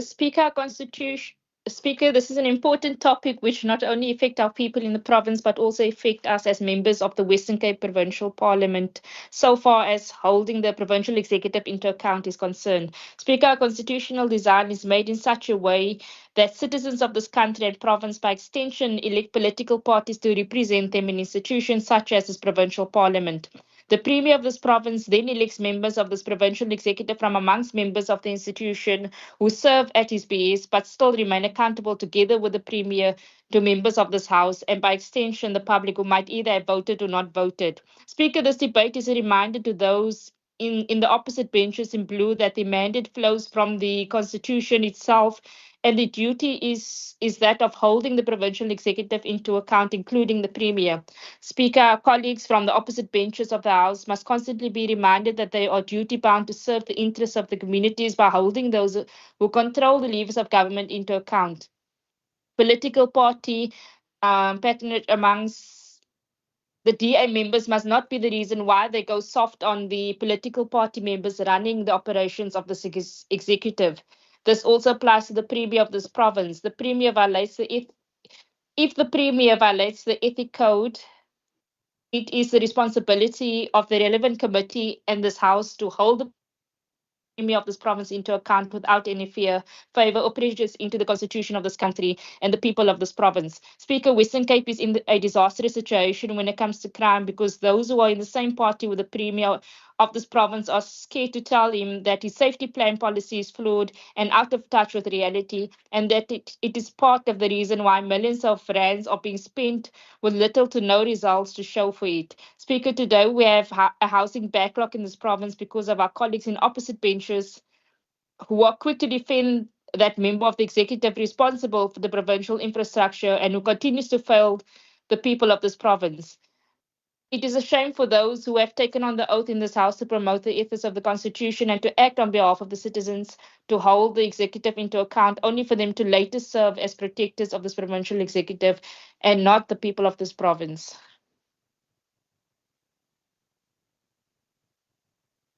Thank you, Honourable Kasim. I've noted the following speaker is not on the online platform. We will proceed and I will recognize the Honourable Kaiser Philander. Dankie, adjunk speaker. Adjunk speaker, as mens vandag na die oppositie luister, sou 'n mens vergewe kon word as jy dink dat die Wes-Kaapse provinsiale wetgewer 'n geslote geheime instelling is wat sonder toesig funksioneer. En niks kan verder van die waarheid wees nie. Die oppositie se argument is nie net swak nie. Dit is hemelver van die werklike belewenis van hierdie huis. Want as daar een provinsie in Suid-Afrika is waar deursigtigheid, toesig en verantwoordbaarheid daadwerklik toegepas word, is dit hier in die Wes-Kaap. Adjunk speaker, die DA hardloop nie weg van toesig nie en ons verwelkom dit. Daarom is die komiteevergaderings oop vir alle lede en die publiek, word oorsigbesoeke gereeld en sonder hindernisse uitgevoer, word departemente gereeld voorstaande komitees tot verantwoording geroep, word parlementêre vrae op rekord beantwoord, word jaarverslae streng ondersoek en is openbare deelname 'n mandaat in die wetgewende proses. En laat ons eerlik wees, adjunkspreker, die oppositie neem selfs deel aan hierdie prosesse, dag in en dag uit. En dit is waarom dit ironies is, eintlik verbasend is, dat dit nou in hierdie huis opgestaan word en probeer beweer word, dat verantwoordbaarheid hier nie bestaan nie. Daardie bewering weerspieël nie die werklikheid nie, dit beledig dit. Dit is eerlikware politieke bluf. Adjunkspreker, Suid-Afrikaners weet hoe die ineenstorting van aanspreeklikheid werklik lyk. En ons hoef nie te spekuleer nie, ons sien dit. In die Oos-Kaap onder ANC bewind het die premier self meer as 1400 gevalle van finansiële wangedrag oor provinsies en hul departemente erken. Meer as 5,1 biljoen rand gekoppel aan onreëlmatige uitgawes, vrugtelose en verkwistende besteding, bedrog, verlies van bates, misbruik van staatseiendom en 'n versuim in finansiële openbaarmaking. 5,1 biljoen geagte adjunkspreker. Die syfer verteenwoordig gesteelde geleentheid, die erosie van dienslewering, waardigheid en ontwikkeling. En dit kon ongeveer 20,000 RDP-huise vir behoeftige gesinne gelewer het. En watter aanspreeklikheid het gevolg? Baie min. Ondersoeke sleep vir jare aan. Amptenare bly in verantwoordelike posisies, terwyl gemeenskappe agtergelaat word. Adjunkspreker, in ANC Gauteng ervaar inwoners steeds ineenstortende gesondheidsfasiliteite, verkrygende skandale en mislukte infrastruktuur, ten spyte van verskeie laattoesig wat blykbaar nie herhaalde mislukkings kan voorkom nie. In ANC KwaZulu-Natal het politieke onstabiliteit en bestuursmislukkings, dienslewering en openbare vertroue in staatsinstellings herhaaldelik ondermyn. En in die ANC Vrystaat onthou Suid-Afrikaners steeds die asbestoskandaal, waar fondse wat bedoel was om gevaarlike dakbedekking by kwesbare huishoudings te verwyder, na bewering verlore gegaan het in 'n web van korrupsie en politieke verbintenisse. En dit, geagte adjunkspreker, is hoe mislukte aanspreeklikheid lyk. Dit is wat gebroke toesig oplewer. En tog kom diegene wie se kollegas oor hierdie uitkomste voortsit hierheen om aan hierdie huis oor deursigtigheid te spreek. Geagte adjunkspreker, die teenstrydigheid word selfs meer duidelik wanneer ons dit nasionaal bekyk. Dit is dieselfde ANC wie op hulle hande gesit het oor beweringe rondom luukse voertuie wat na bewering met nou afgedankte minister Tolashe verbind word, voertuie wat glo op die name van familielede geregistreer is en nie behoorlik verklaar is nie. Dit is dieselfde ANC wie se eie personeel oor onbetaalde salarisse betoog het. Dieselfde ANC wie se sekretaris-generaal openlik erken het dat daar salarisagterstande binne sy eie organisasie bestaan. Geagte adjunkspreker, laat dit insig. 'n regerende party wat sukkel om sy eie werknemers te betaal, probeer hulself nou as die toesighouer van aanspreeklikheid in hierdie land posisioneer. Die ironie is nie subtiel nie, dit is oorweldigend, adjunkspreker. Die DA-geleide Wes-Kaapse regering maak nie aanspraak op volmaaktheid nie, maar wat ons wel is 'n funksionerende toesig, funksionerende instellings, funksionerende stelsels, verantwoordbaarheid. Wanneer probleme opduik, word dit openlik gedebatteer. Adjunkspreker, departemente word voor komitees geroep, verslae word sonder vrees of enige guns ondersoek, ouditeur-generaal bevindinge word opgevolg, en lede van hierdie huis, insluitende die oppositie, is vry om die uitvoerende gesag sonder hindernisse te bevraagteken. Dit is nie rolspel nie, dit is demokrasie in aksie. Dit is aanspreeklikheid, nie slagspreuke nie, nie selektiewe verontwaardiging nie. Adjunkspreker, die mense van die Wes-Kaap is nie verward oor wat hulle sien nie. Hulle verstaan die verskil tussen regerings wat regeer en regerings wat mislukkings verskoon, administrasies wat rekenskap gee en administrasies wat onreg beskerm deur politieke skuiling. Adjunkspreker, terwyl die oppositie voortgaan om die waarheid in hierdie huis te verdraai, sal die DA gefokus bly om dit wat werklik saak maak voort mee te gaan, en dit is skoon bestuur, grondwetlike toesig, betekenisvolle openbare deelname en dienslewering aan die mense van hierdie provinsie. Want aanspreeklikheid word nie deur toesprake bewys nie, adjunkspreker, dit word bewys deur stelsels wat werk, instellings wat funksioneer en uitkomste wat mense se lewens verbeter. En dit, geagte adjunkspreker, is presies wat die DA-geleide Wes-Kaapse regering steeds demonstreer. Ek dank die adjunct speaker. Thank you so much, Member Kazi-Philander. I recognize the Honorable Murray. Thank you, Deputy Speaker. Deputy Speaker, there's a powerful biblical proverb that says, pride comes before the fall. And some political parties suffer from pride. And this inflated sense of political superiority has played itself out in the following ways. The DA majority in the Western Cape government refused to appoint a children's commissioner back in 2009 in terms of the Western Cape's constitution. Through effective oversight by opposition parties, this demand was eventually acceded to on the 1st of June 2020, thanks to effective political oversight and political pressure by opposition parties, including the Freedom Front Plus, a minority party. In another example, Speaker, is that the DA's consistent electioneering comments, such as, and I quote, do not vote, waste your vote on a small party, unquote. Speaker, knowing full well that when they were still the Democratic Party, they themselves were a small party. The DA does not believe in sharing power and collective wisdom. They prefer to govern alone. In a PR system, no vote is wasted, but political parties receive the proportion of seats of the votes that they get in the House. They represent voices in the community and in their constituencies. Recently, the High Court judgments against the DA-led City of Cape Town relating to fixed charges that the DA forced on ratepayers serves as further evidence of their pride and arrogance. Speaker, they ignore public outcry, they discard minority party views, and eventually they have been cautioned by the High Court and found unlawful and unconstitutional measures that they've implemented. No one holds a monopoly on wisdom, a once famous leader says. And I thank you, Speaker. In closing, coalitions are here and we must agree to work together and find consensus in the interest of our communities. Thank you, Speaker. Thank you, Honorable Murray. I recognize the Honorable Brinkens.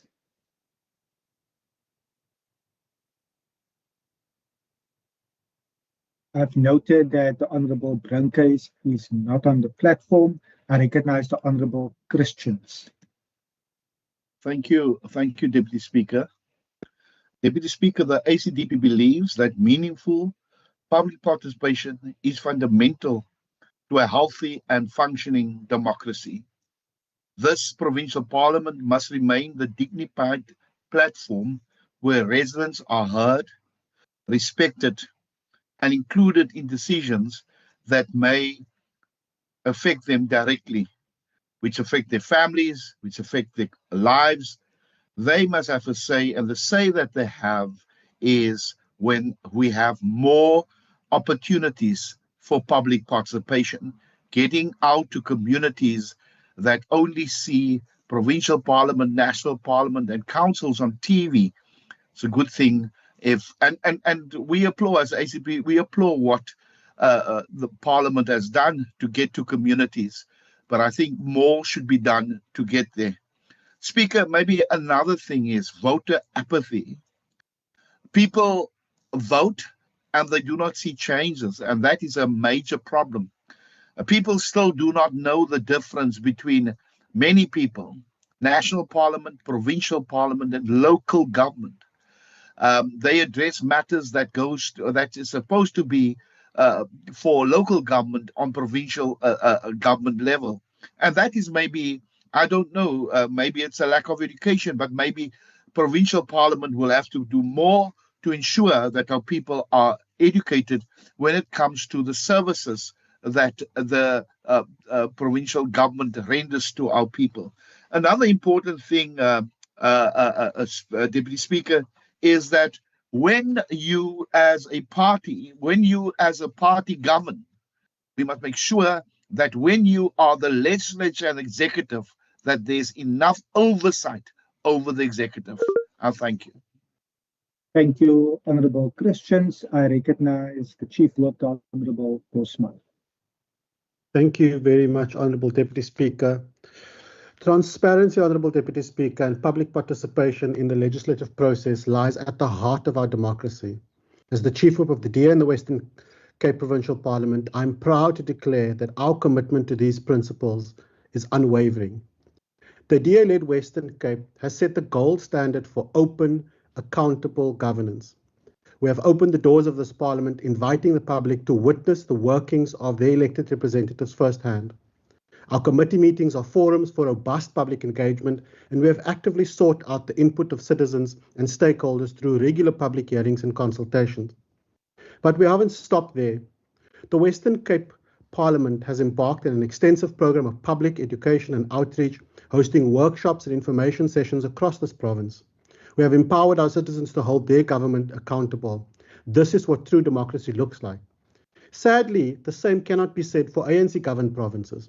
Transparency and accountability have become mere buzzwords, concealing a culture of secrecy and impunity. Former National Assembly Speaker Nosiviwe Mapisa-Tlakula herself admitted that the ANC abused its majority to shield President Ramaphosa from scrutiny in the scandalous Palapalas case. This is a mockery of our constitutional order. The same ANC whose NEC last night decided it will again close ranks over Palapala and rally behind Ramaphosa. The ANC's track record speaks for itself. From the PPE corruption scandal in Gauteng to the Estina Dairy project in the Free State, the ANC has consistently put its own interest above those of the people. In contrast, the DA-led Western Cape has shown that clean governance and accountability are imperative. Our commitment to transparency is evident in our unqualified audits and open tender processes. We have leveraged technology to make information more accessible, live streaming our committee meetings and publishing all reports online. This is what it means to put the interests of the people first. The DA understands that transparency and public participation are the lifeblood of our democracy. We will never sacrifice these principles for political expediency. As we move forward, let us reaffirm our commitment to open, accountable governance. Let us work together to strengthen our oversight mechanisms and amplify the voices of our citizens. The Western Cape will continue to lead the way. The choice is clear. We can either follow the ANC down the path of corruption, or we can embrace the DA's vision of transparent, accountable government that truly serves all the people of this province. The Western Cape stance is unambiguous. We will not waver in our commitment to these sacred principles. I thank you, Honourable Deputy Speaker. Thank you, Honourable Bosman. I recognize the Honourable Hiram. Thank you, Deputy Speaker. Deputy Speaker, narrow majoritarianism corrodes democracy by stifling debate and shielding public reps from accountability. The DA crowd foul when the ANC used its majority in the National Assembly in 2022 to reject the Section 89 Pala report. Yet the same DA routinely uses its majority in this House to muffle alternative opinions and avoid questions. The DA's approach is not unlike the filibuster strategy developed in the United States in the early 1800s by conservative senators to thwart civil rights legislation. By speaking for hours or even days, senators prevented bills from being taken to a vote. Here, members of the executive have developed the practice of abusing their unlimited time to respond to oral questions, to run down the clock and avoid follow-up questions and debate. In November 2024, I addressed a letter to the Speaker and the Secretary of Parliament requesting intervention. I said a practice is developing where some members of the executive are effectively filibustering in order to consume the 60 minutes allocated in terms of Rule 203(2) and restrict the number of questions. And that practice has since become more entrenched. The DA claims liberal values, but it is a fundamental principle of liberalism that the executive branch remains accountable to the legislature, regardless of the size of the ruling majority. It claims liberal values, but practices executive dominance, smugly and cynically. We saw it again just last week when the acting premier used the full 20 minutes allocation to mock the rare opportunity for members to ask questions without notice. Members of the executive are paid well to be accountable, transparent, and honest. An executive that believed in the work it was doing, its policies and impact, would regard question time as an opportunity to shine. Why then the need to obstruct and obfuscate? Last week's Concord lesson to the National Assembly on accountability should be required reading for the members of this Western Cape executive. Thank you. Thank you, Honorable Heron. I recognize the Chief Whip of the Official Opposition, the Honorable Barnes.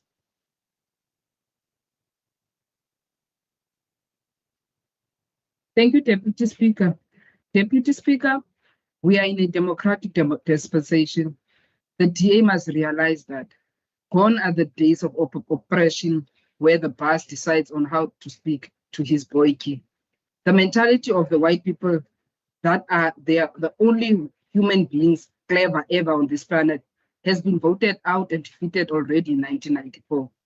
In this house, we have practical experience of seeing in the benches of the DA where we were debating on crime a few weeks ago. Members of color that are affected and understand the concept of being from the Cape Flats have been deprived to participate, where we had to sit for a long 60-minute debate to listen to people fumbling, clueless of what positive factors are rather focused on convictions or which are not solving the problem. Eastern Cape Legislature has taught us a lesson here early last year, the value of a democratic participatory parliament, where its opposition parties get valuable time to speak, regardless of how many seats they occupy. What DA must learn is that the opposition views are the backbone of an effective parliament. But soon, and very soon, Deputy Speaker, I'm telling you, the DA will learn arrogance is about to cost them big time. DA will be protecting an individual's rights on a simple issue of oversight, protecting their own blue-eyed girls, boys and blue-eyed girls. Since when, Deputy Speaker, since when does this House not know that unannounced visits are not to be reported to the executive? Hence, they are named as unannounced. In this House, majority used to weaponize, to silence the opposition. The best way for them to silence the opposition, they use their majority. Deputy Speaker, let me tell you for free today, in case you did not notice, the Community Safety Department has no role it plays with the crime within this province. The Department of Health has taken a deep dive to the ground because of current MEC. On record, Deputy Speaker, social development has become a department of swims. Hierdie skanne moet reggemaak word, want alles in die naam van beskerm sekere LER. Wat maak hulle so spesiaal? Ek vra maar net, Deputy Speaker, wat maak hulle spesiaal? Omdat hulle openlik die reg kry om lede te minag. Hier is geen beweringe wat ons bring nie, maar ons bring feite, Deputy Speaker. Deputy Speaker, one, ask yourself, when the DA meet behind closed doors, do they take time to compare the 6th to the 7th administration's performance? Or is it just a matter of clamping down on democracy to ensure any view raised by the ANC, it does not see the sunlight? Deputy Speaker, white supremacy, we have seen there's a specific MEC of social development that thinks he has the best birth of the chambers that the chambers has ever seen. While people are suffering, there's nothing that we can see in the Department of Social Development that is prospering ever since this 7th Parliament. The only thing we know about social development is swims. It's nothing closer to where it is needed. At the center of any functioning democracy lies a simple but profound principle. Those who exercise executive authority must be subject to continuous and meaningful effective oversight. This is not a political preference, Deputy Speaker. It is a foundational doctrine in democratic theory, rooted in the separation of powers and the system of checks and balances that safeguard democratic governance. A legislature that cannot check the executive ceases to be a legislature in the true sense. It becomes a subordinate, it becomes compliant, and ultimately it becomes captured. And this is where we are heading. We are there already. Let me not even say we are heading. Our Constitution speaks with clarity and purpose. Section 104 vests the legislative authority of a province in a provincial legislature, not in the executive, not in cabinet, but in this House. Section 114 goes further and places a firm obligation on this institution to ensure that the executive is accountable and to maintain effective oversight over the exercise of the executive authority and all organs of state. These provisions are not symbolic, Deputy Speaker. They are binding. They define the character the authority and the responsibility of this legislature. We will not shy away challenging the DA when it comes to oversight. We will continue. That's why we got elected to be here. Deputy Speaker, measured against these constitutional standards, the reality before us is deeply concerning. What we are witnessing is not robust oversight. It is managed accountability, carefully controlled, procedurally contained, and politically constrained. One of the clearest manifestations of this is the growing pattern of filibustering the Premier and members of the executive, increasingly provide long, evasive responses to that consume the limited time available for scrutiny while avoiding substance of the questions being asked. You ask a question, a direct question, you are taken into a 32 book page, not addressing the question that is raised. In well-functioning democracies, such as the UK Parliament and the German Bundestag, this would not pass without intervention. Presiding officers enforce relevance, precision, and accountability because they understand that answering questions is not a favor, it is a duty. Here, however, evasion is tolerated. It's just a free-for-all. It has become normalized because it serves a political purpose. It allows the executive to appear accountable, while in reality, they are avoiding to be accountable. Equally troubling is the manner in which the rules of this House are applied. There have been instances where presiding officers have shown signs of partisanship and troubling lack of independence. Rules are not always applied consistently or fairly. Instead, there are too many moments where they are selectively enforced in ways that silence dissent, constrain opposition members, and shield the executive from accountability. We have seen how these rules can be used to discipline those who raise uncomfortable truths, while at the same time cushioning those who must account. We will not forget the moment in this House when the Honorable MEC Mayor ridiculed members of opposition and used language that was plainly insulting by calling us stupid, yet the Deputy Speaker ruled that the conduct to be parliamentary. That ruling did not protect the integrity of the institution. Thank you, Deputy Speaker. Speaker, There's still 20 seconds left. The time is up already. It's red. The Honorable Van Vogel. When the time is blue, it will indicate I allowed overtime for the Honorable Chief Whip to ultimately conclude. We will now allow the final speaker in the subject for discussion debate, and I recognize the Minister, Minister Wenger.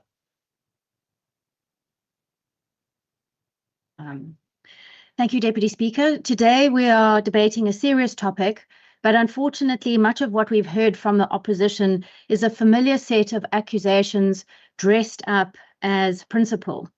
We are told that the DA has used its majority to undermine accountability, weaken public participation, and obstruct oversight to protect the executive. But, Deputy Speaker, words are easy. Accusations are even easier. Noise does not simply become truth because it's shouted loudly. The fact is, the Western Cape government has nothing to hide. We report to this Parliament, appear before committees, and answer questions. Honourable Minister, apologies. There is a point of order. The clock will be stopped. I recognise the Chief Whip of the Official Opposition, Honourable Barnes. Thank you, Deputy Speaker. Can the MEC take a question as to why we have to account to her when we do oversight unannounced? Honourable Barnes, your phrasing indicated that you are wishing to ask a question to the Minister. Let me check with the Minister if she's willing to take a question. Minister, are you willing to take a question from the Honourable Barnes? No, but I will address her concerns in my speech. Thank you so much. The Minister is not willing at the stage, the Honourable Barnes, to take a question, and she has commented in that regard.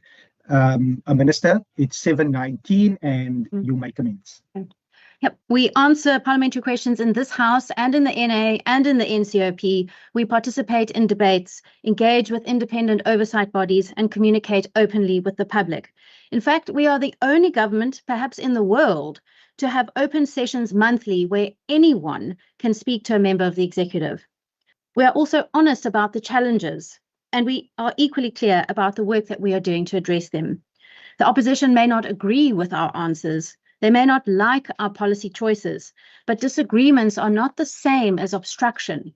Not getting the political outcome you want is not proof that democracy is failing. Speaker, the DA does not pay lip service to democratic principles. We believe in the rule of law. We believe in accountable government. We believe in public institutions and want them to work, not as theatres for political performance, but as instruments that serve the people. When we talk about narrow majoritarianism used to avoid accountability, the ANC does not have a very good track record. On Pala Pala, an ANC majority blocked impeachment proceedings against the president.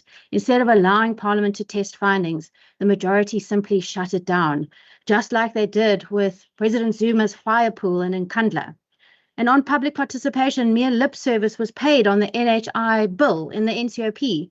One of the most far-reaching and controversial pieces of health legislation in our democratic history was pushed through a process that failed to consider the voices of residents. The Select Committee did not consider a single amendment to the bill specified in provincial negotiating mandates and public inputs. Where was the outrage from the opposition then?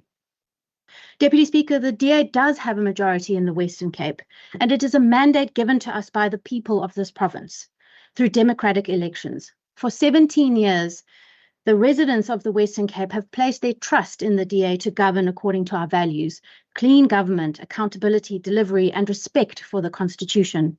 And we honour this by governing responsibly. The Western Cape is the only provincial legislature in the country that has questions to the Premier, where randomly selected members can ask the Premier questions without notice. And importantly, where a member of the opposition must have the first question. During my time as Chief Whip, the DA led a motion to allow minority parties more time when they sponsor debates than they would ordinarily receive under strict proportional allocation. In this Parliament, the chairpersonship of Scope is offered to a member of the opposition, one of only 3 provinces in the country that does that. And in crisis... Minister, the clock will be stopped. There is a hand raised. Honourable Syed, is that a point of order?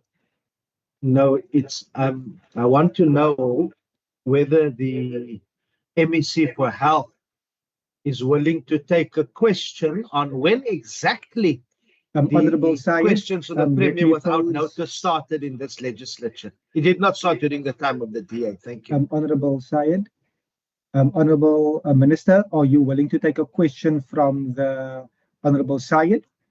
No, Deputy Speaker, I've got lots more to say. Thank you so much, Minister. Honourable Syed, the Minister is at this stage not prepared to take a question as she's completing a speech input. Honourable Minister, there is now 4 minutes and 37 seconds remaining. Thank you. And in crisis, like the COVID-19 pandemic, the WCPP was among the first legislatures in the world to hold a virtual full sitting of the House with public access in real time. And I'm so proud to have been part of that. Within less than a month, as DA backbenchers, we led accountability and ensured that legislative oversight could continue. This is not the behaviour of a party trying to silence oversight. This is a party strengthening it. But oversight must also be responsible. Members do not have unfettered powers to arrive at any public facility at any time, in any manner, and demand privileged access without process. That's not obstruction, that is governance. Rule 95 of the standing rules of the Western Cape Provincial Parliament states that when committees, and by extension members, request officials to attend a meeting or to provide documentation, like during oversight visits, the provincial minister must be informed. This is a long-standing practice and it has been there for a very long time. We have had instances where members of this House have misrepresented themselves, which the Conduct Committee agrees is unacceptable. We've seen political actors with no lawful mandate to conduct oversight arrive at health facilities claiming to do so. disrupting services and placing additional pressure on already strained frontline services and teams. We've also seen videos recorded inside health facilities despite clear rules prohibiting this, with staff members subsequently exposed to harassment, intimidation, and real personal harm. Speaker, Deputy Speaker, oversight is essential in any democracy, but oversight must be done responsibly and with respect for both patients and healthcare workers. When political theatre begins to interfere with patient care and compromise the safety and dignity of staff, then we have crossed a line that no responsible legislature should ever defend. But let me be very clear. Honourable Minister. My role, Speaker. Honourable Minister, there is now. Deputy Speaker, actually, I would also like to raise a point of order in that in these virtual sessions, interjections are not permitted. No, And I'm now. There's also supremacy. Honourable members. Not your house. Not that, Deputy Speaker, we can't be bullied Honourable by members. a member Wenger. Honourable members, I have the floor. Honourable members, this is the final input in this particular subject for discussion. There has already been two particular points of orders dealing with whether the minister is willing to take a question. That has been responded to. I will now see the honourable members in their hands that they have raised, but like we have indicated and the speaker in the very beginning, that interjections will not be allowed during virtual sittings, and that rules have been ultimately approved by the entire Western Cape Provincial Parliament. So let me first see the Honourable Syed, the Honourable Walters, and the Honourable Barnes in that order. No, Chair, thank you. My hand has been up. My hand has been up, Honourable Deputy Speaker. Before you allowed everybody, my hand has been up, and I want to address you. Honourable Nkondlo, from my side, I see a number attached to a hand that is raised. I now look at my screen and I see you were number 4, and that hand is no longer there at the moment. So I see hand 1, 2, and 3, the Honourable Syed, Walters, and the Honourable Barnes. And myself, my hand is up. Honourable Syed? Chair, you see what you are doing, Chair, is just reinforcing what we have raised in this debate. How can the Honourable Nkondlo's hand no longer be recognized? I mean, let's not use technicalities to be playful here, but okay. I'm glad now you are recognizing the Honourable Nkondlo. Look, two things, Chair. Number one, I've posed a question inside of the chat. It was not responded to. Whether IT can investigate as to why the video footage or image of my speech was neither relayed onto the YouTube platform or onto this very platform while I was in the chamber. But other members of other political parties had it relayed. Number two, yes, Chair? Honourable Syed, it is now 16:21. A response was posted in the group at 16:17 prior to your input. Okay, no, that's fine. Then I'm covered on that one. On the second one, as a point of order, and also a question, is it parliamentary? Is it within the rules for a speaker, while the speaker's on the floor, to raise a point of order? The Honourable Wenger raises a point of order while she's speaking. Thank you. It does not make sense to me. Thank you. I see the Honourable Barnes. Thank you, Deputy Speaker. Deputy Speaker, I would want you to make a ruling on what I'm going to say now. The Honourable Wenger misleads the House on unannounced visits, saying that members of Parliament must report to her. We cannot allow this not being ruled in this House. Otherwise, this democracy will be clamped down on us for a very long time. So we must not lie to each other here. Please, can you make a ruling on visits as to who's account to who? They are not here deployed by merely Wenger. I see the Honourable Walters. Yeah, Deputy Speaker, I would like to raise the point of order that Minister Wenger wanted to raise, that interjections are being made contrary to the rules of virtual sittings. A number of those interjections were in fact made by members who did not raise their hands. And I would also like, perhaps it's something that could be looked at afterwards, but I believe I would like to make that point of order so that it doesn't come from the speaker on the floor. Thanks. Thank you so much. I now see the Honourable Minister.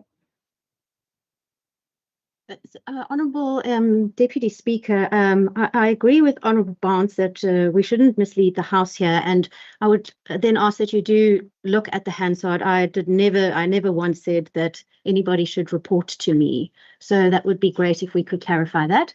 May I continue? Yes, before you continue, Speaker, when do you rule on matters and allow Honourable Wenger to answer members? What is this arrogance? Honourable Nkondlo, I've not recognized you. Your hand went down again. I'm looking at my screen.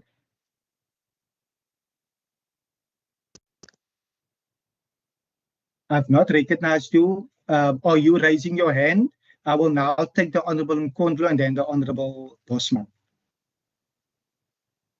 Speaker, I raised my hand here, and you said then you are seeing me, but you stopped at Member Walters and you allowed Member Wenger to then speak. You do not rule, which is your responsibility.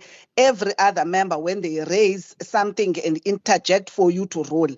At what point are we having a Member Wenger to be the person who then rules on matters beyond yourself? Stop this thing of allowing yourselves in the DA to be managed and bullied. The very thing that we are debating is exactly what is happening here. Member Wenger wants to answer, wants to be the referee and the player and misquote rules of this House. Honourable Nkondlo, you are ultimately casting aspersions on the presiding officer. I would once again direct members that this particular chat function and raise your hand function, if any particular member is raising a point of order, that particular member should put on the signal to raise their hand and keep it up. If I'm sitting in this particular chair or the speaker himself, if a hand is lowered, we ultimately would then take an understanding that you are no longer wanting to raise that point of order as it has already been covered. That has always been the convention, and I trust that members will adhere to that particular process. The final point I will take here before we proceed is the Honourable Bosman. Thank you very much, Honourable Deputy Speaker. Honourable Deputy Speaker, the Chief Whip of the Opposition has implied that the Honourable Minister is misleading the House, and such an accusation can only be brought through Rule 59(2) by way of a substantive motion. The member has not done that, and the Minister did not mislead the House. Honourable Speaker, I also want to bring to the attention of the House that any member of this House, including a Minister, is entitled to raise a point of order. And I would ask that you please remind members that ministers are also members and first and foremost members, so they are entitled to do that. Thank you, Honourable Chief Whip.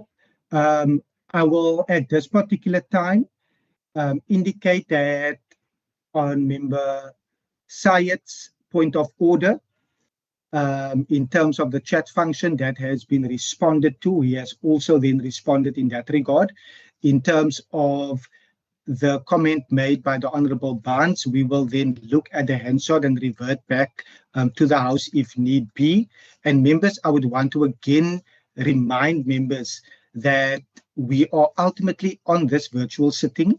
There's adopted rules that we need to follow, and we need to ensure that the proceedings of the House ultimately go ahead.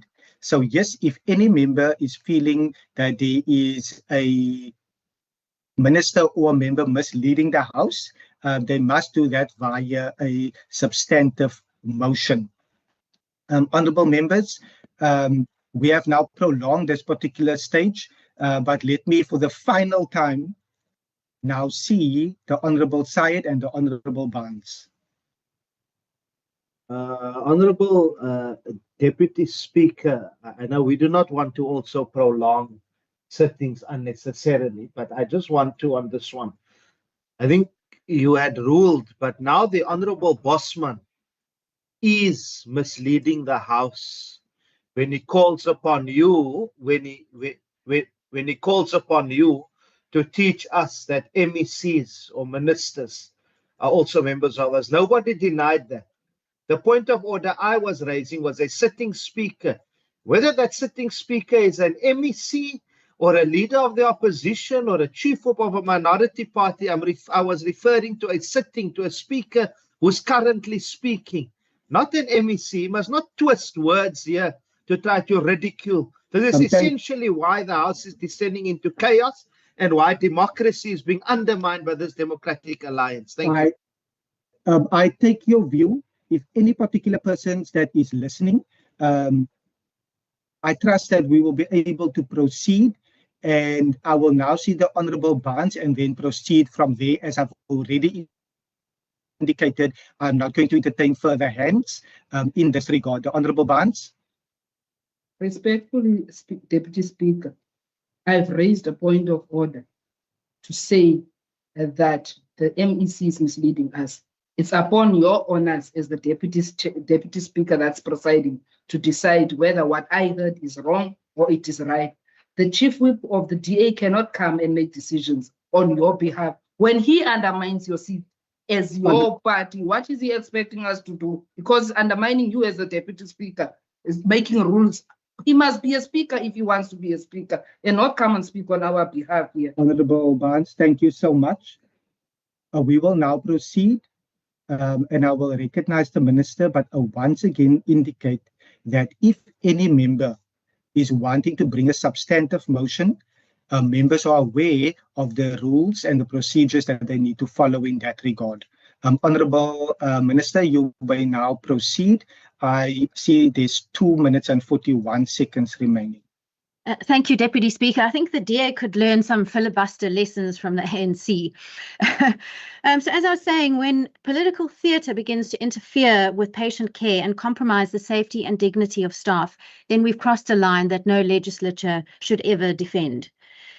Let me be clear. My role is not to be an obstacle to oversight. It is to welcome and to enable it. And that means ensuring that departmental officials are available and can plan for continuity of care, that visitors' identities are verified so that we can protect the dignity of patients while respecting the rights of elected representatives to scrutinize government. Members of this House know this. I've assisted in arranging oversight visits for members across party lines. I've assisted members from the National Parliament.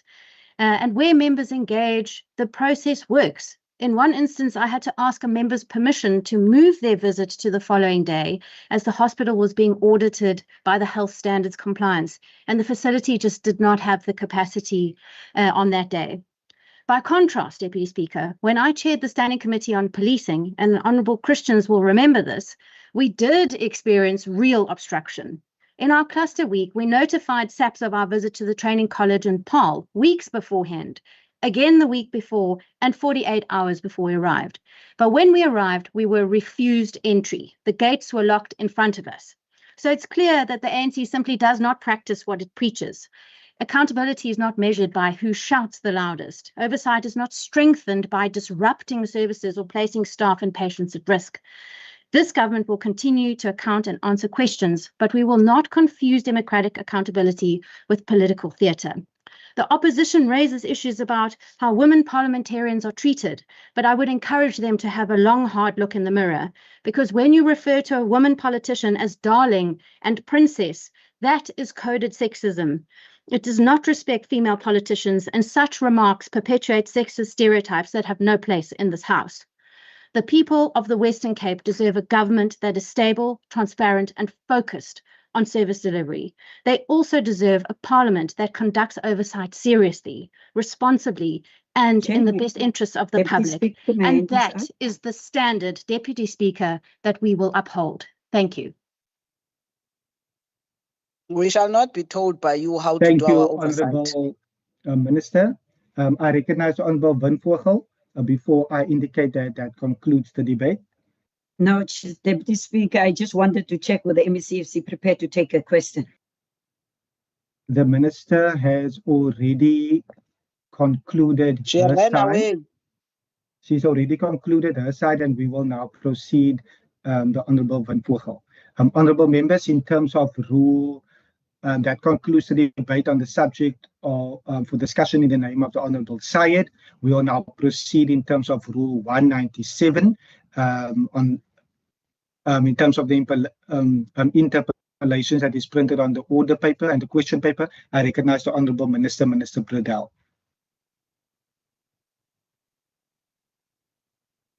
Honourable Deputy Chairperson, Speaker, the Honourable Member correctly highlights the extraordinary scale and sophistication of biodiversity crime in the Western Cape. Since 2018, authorities have seized huge numbers of illegal harvest indigenous plants and seeds.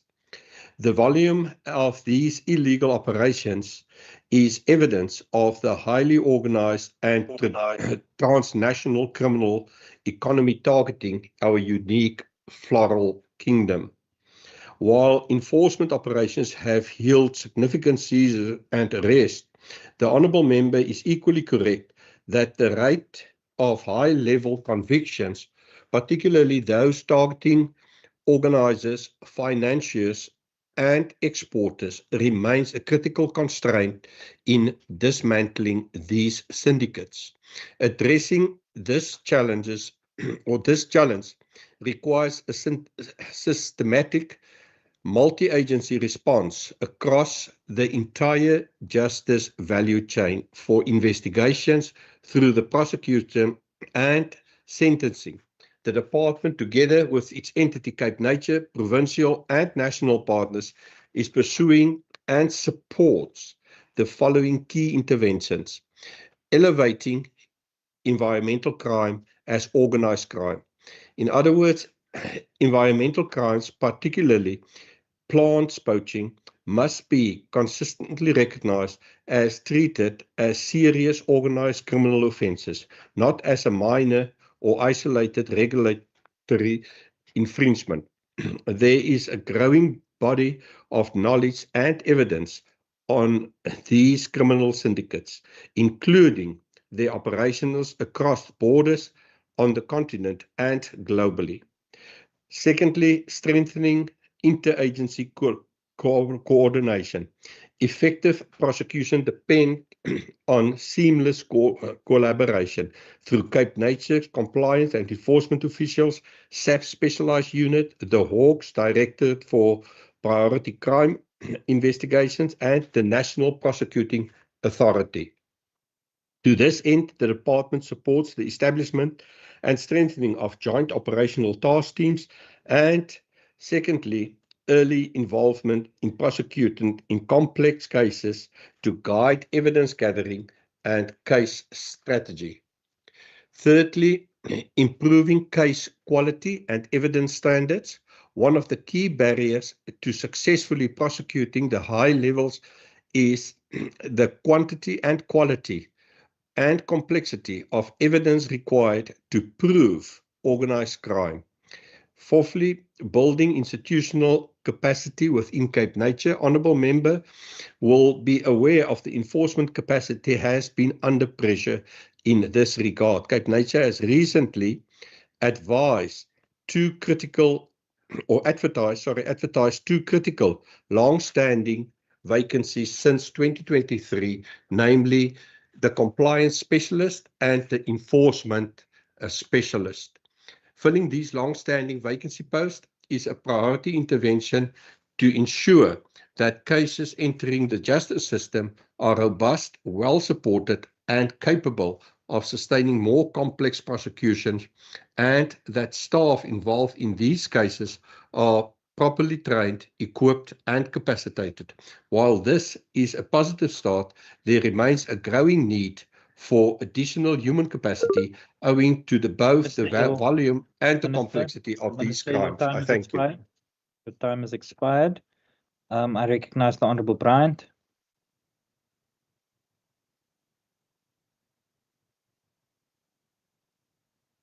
Thank you very much, Speaker. I thank you to the Minister as well for that response. Minister, as you would agree, and you've mentioned, the scale of international poaching syndicates is immense, and it includes not only plants, but as we've recently heard in our standing committee, also many other species, from abalone to pangolin, and even exotic insects that are being transported illegally, mainly to the Far East. And you correctly state, no single institution can tackle this crisis on its own. So yes, we need stronger intelligence sharing between our agencies. We need coordinated investigations and prosecutions that target not only the individual poachers, but also the criminal syndicates and international buyers driving the trade. We need improved monitoring at our ports of entry and stronger cooperation with international authorities to disrupt the trafficking routes and the online illegal marketplaces. Importantly, we must also make use of the extensive local knowledge and expertise that already exists within the Western Cape. Conservation scientists, our Sandby researchers, the Cape Nature officials, as you've mentioned, even our farmers, landowners, rural communities, they all possess invaluable understanding of the ecosystems and the criminal patterns affecting them. So it's very heartening to hear the steps that you're taking, Minister, to increase collaboration and coordination. In many of our rural areas, local residents are often the first to observe suspicious activity or identify the poaching hotspots, and their knowledge of the landscape is unmatched. Farmers and landowners, in the same vein, understand where vulnerable species occur, and our scientists can identify which populations face the greatest risk. The conservation officials understand the ecological consequences of habitat destruction. So, Minister, I'd agree, their expertise must directly inform enforcement strategies, conservation planning, and public awareness campaigns, and our communities must not simply be treated as bystanders. They must all become active partners in protecting the natural heritage that belongs to all our South Africans. Thank you.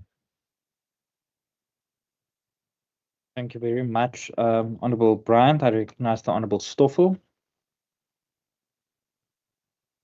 Thank you, Honourable Speaker.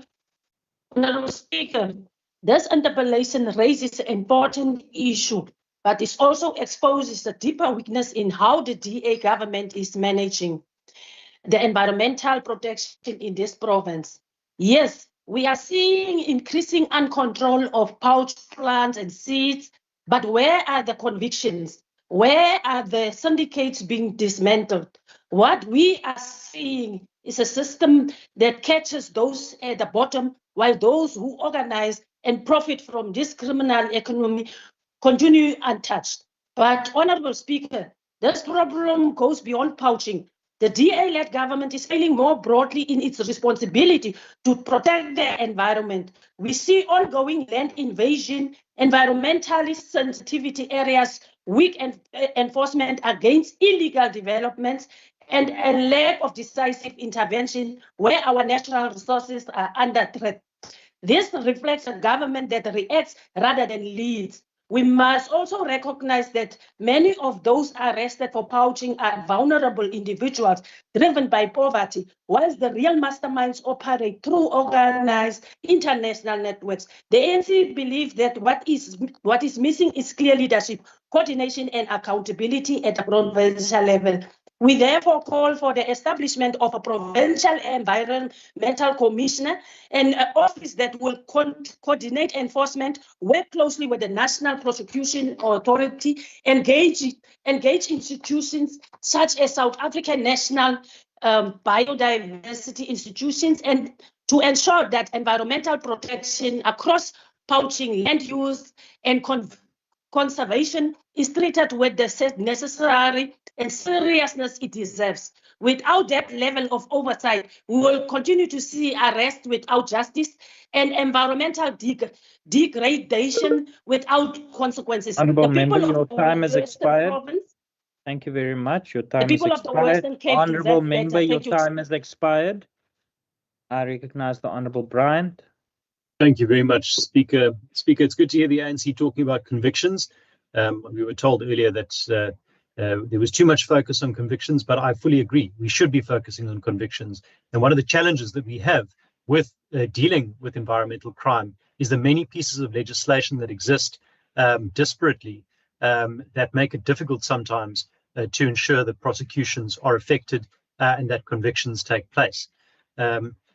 Speaker, the consequences of plant poaching are devastating. Our conservation authorities have already warned us that several species of conophytum, which is a tiny succulent plant endemic to the Western Cape and the Northern Cape, have already become functionally extinct in the wild as a direct result of poaching. Entire populations have simply disappeared from their natural habitat. Species that survived for thousands and in some cases millions of years are now being wiped out within a matter of seasons. Critically endangered species such as Hawthornia pubescens near Worcester continue to face severe pressure from illegal harvesting. Rare species of Anacampseros, Dudleya, and Clivia mirabilis, most notoriously, are also increasingly targeted due to their rarity and the high value among collectors. We were told at our recent portfolio committee meeting that these plants fetch thousands and thousands and thousands of rands being sold on international markets in the Far East. And what makes this particularly tragic is that many of these plants grow extraordinarily slowly. Some takes decades to mature, and once entire populations are removed from the wild, the recovery may take generations, if recovery is even possible at all. In some areas, poachers are removing not only mature plants, but the seedlings and the surrounding soil, leaving ecosystems permanently damaged. If we fail to act decisively now, future generations may inherit only photographs of these extraordinary plants rather than living ecosystems. And that would represent not only an environmental failure, but a moral one as well. Thank you. Thank you very much, Honourable Bryant. I recognize Minister Bradell. Yeah, I want to thank Honourable Bryant for putting this on the table. It's something very close to my heart as well. It's something that we struggle with. Over the years, we managed, and the Honourable Stoffels mentioned that we managed to catch a lot of these people, but the prosecuting arm is a problem. And I don't want to go into it, but we can just think for ourselves who's responsible for the prosecuting part of this. So training and sensitization of the justice system is a process that we're busy with to sensitize prosecutors as well as judicial officers of the ecological, economic, and international dimensions of our biodiversity and biodiversity crime. I will also maybe, Honourable Dave, send you my whole answer because I'm just taking bits and pieces of it out of it. I agree that the Honourable Member raises an important policy question regarding specialised environmental crime courts and dedicated prosecutors. We in position, or we busy discussing this with Cape Nature, as well as we support this principle. The practical and judicial considerations, we need to work that out with the prosecuting authority.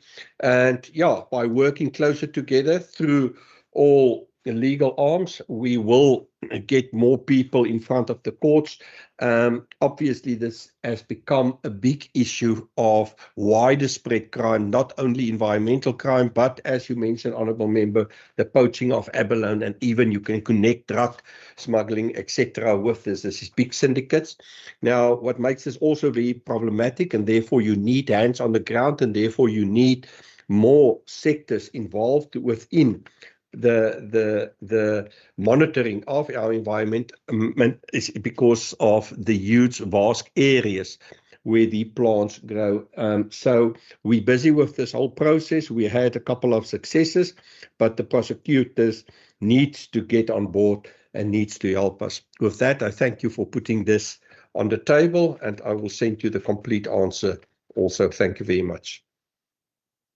Thank you very much, Honourable Minister. Honourable Members, that concludes Interpellation 1 as printed on the question paper. We move on to Interpellation 2, and I recognise the Minister of Health and Wellness, Minister Wenger. Thank you, Honourable Speaker, and thank you to the Honourable Member for the question.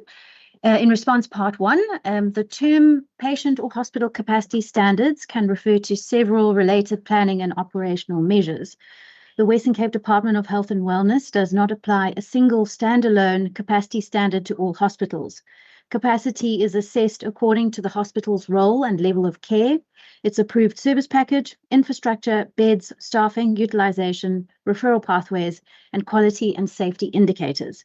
These measures include, amongst others, infrastructure norms and standards, including approved beds, clinical space, safety, maintenance, and functional suitability, bed utilization rate, bed density, average length of stay, inpatient separations, outpatient activity, and emergency center activity, staffing availability and skills mix, the approved service package and role of the hospital within the referral pathway, theatre, diagnostic, and specialist service availability where applicable, patient experience of care, complaints, safety, and clinical governance indicators, and broader population need, geographic access, disease burden, and referral pathways. So hospital capacity must be understood within the broader health service platform. This is especially important in the metro, where hospitals, emergency centres, primary healthcare facilities, EMS, and referral services function as part of an interdependent health ecosystem. In response to Part 2, Mitchells Plain Hospital is a district hospital and operates within its approved role and service package in the Western Cape Department of Health and Wellness Service Platform. Mitchells Plain Hospital operates in a high-demand environment, and its capacity must be understood within the broader Metro Health platform. While I was not in the executive at the time, I understand that a range of measures were implemented to mitigate the impact of the decommissioning of GF Uester Hospital, including the redistribution of services to other facilities, including Mitchells Plain and Khayelitsha hospitals, expansion of capacity at existing hospitals, including additional beds, strengthening of emergency and specialist services at alternative sites. These interventions were designed to continue access to care and, in several instances, improved access to higher levels of care for the affected communities. The Western Cape Department of Health and Wellness continues to monitor Mitchells Plain Hospital through routine operational, quality, infrastructure, and service delivery indicators. Where pressure points are identified, these are managed through measures such as bed management, discharge planning, referral pathway coordination, staffing allocation within available resources, and infrastructure maintenance or improvement where required. Beyond this, the Independent Office of Health Standards Compliance, or OHSC, established under the National Health Amendment Act to monitor and enforce compliance with prescribed healthcare norms and standards, conducted an inspection at Mitchells Plain Hospital last year, that being in 2025. The OHSC found the hospital to be compliant with the regulated norms and standards and has issued it with a certificate of compliance. Thank you. Thank you very much, Minister. I recognize the Honourable Heron. Thank you, Speaker. Speaker, I think it's obvious that this question was raised as a consequence of complaints that I had received around the capacity of the Mitchells Plain Hospital and the extra burden on the Mitchells Plain Hospital given the decommissioning of the GF Uester Hospital. And I attempted to do an oversight visit at the Mitchells Plain Hospital. I gave the hospital the courtesy of notice that I would like to visit them, because I did not want to be disruptive, as the Minister spoke about earlier in the subject matter for discussion. And I was told I could not visit without the MEC's permission. And that is plain and simply unconstitutional. It is the Democratic Alliance that has made the point over and over again that the only way to conduct or to be effective in doing oversight visits is to do them unannounced.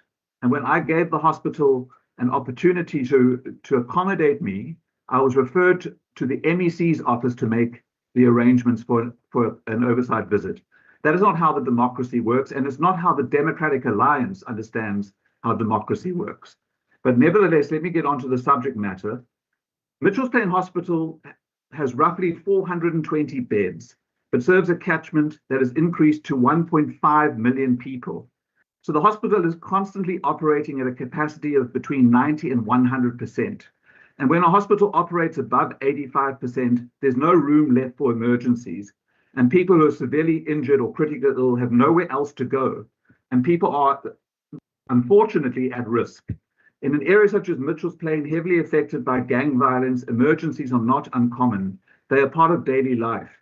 People are therefore left waiting in overcrowded rooms for hours. 26 hours, someone told me. Some never even get a bed. Others are sent home with pain, fear, and uncertainty because the system simply cannot cope. The MEC claimed the Geert Jooste Hospital was, and I quote, significantly overburdened and had limited service scope, and that the decommissioning coincided with the development of new healthcare facilities, including Mitchells Plain Hospital and Khayelitsha Hospital, which expanded access to services and provided more comprehensive and higher level of care to the broader population. But that is not what the people of Mitchells Plain and the surrounding communities are experiencing. Healthcare is a constitutional right and a basic human right. Merely having a hospital building does not fulfill that right. You need a functional hospital. Healthcare is not a passive act. It requires staff, resources, beds, equipment, dignity, and urgency. And so for the so-called best-run province, far too many people are struggling to gain access to basic human rights and health and human dignity. Waiting hours for a bed that never comes is not the product of a well-run province. It is the product of a government that has become comfortable with human suffering, comfortable with overcrowding, and comfortable with failing working-class communities. Thank you. Thank you very much, Honourable Heron. I recognize Honourable Boyson.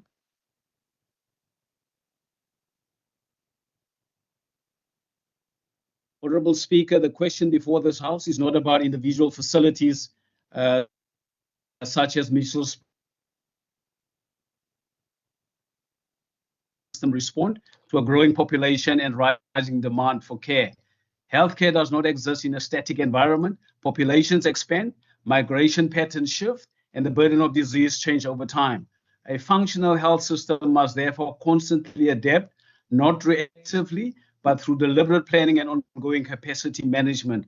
Honourable Speaker, in the Western Cape, capacity planning is guided by structured demand modelling. This includes population growth projections, utilization trends, clinical burden profiles, and facility level to anticipate pressure points and respond before services are overwhelmed. Capacity is not defined by beds alone. It includes staffing levels, emergency units, theatre utilization, diagnostic turnaround times, and the efficiency and referral pathways across the entire system. Speaker, when a facility such as GF Hospital is decommissioned, it forms part of a managed service transition. Demand is redistributed across surrounding facilities, including Mitchells Plain. Supported. Honourable Boyson, I'm not sure if it's just adjustments to ensure continuity of care.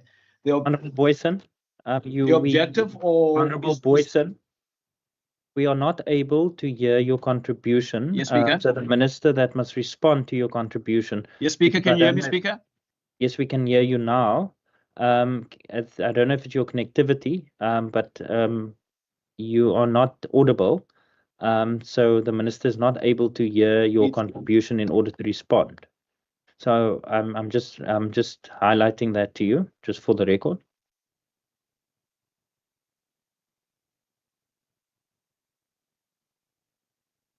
Honourable Boyson, you may continue.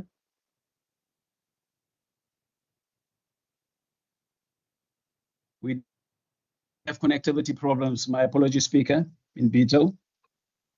Honourable Boyson, you may continue. Speaker, am I audible now? Yes, you are.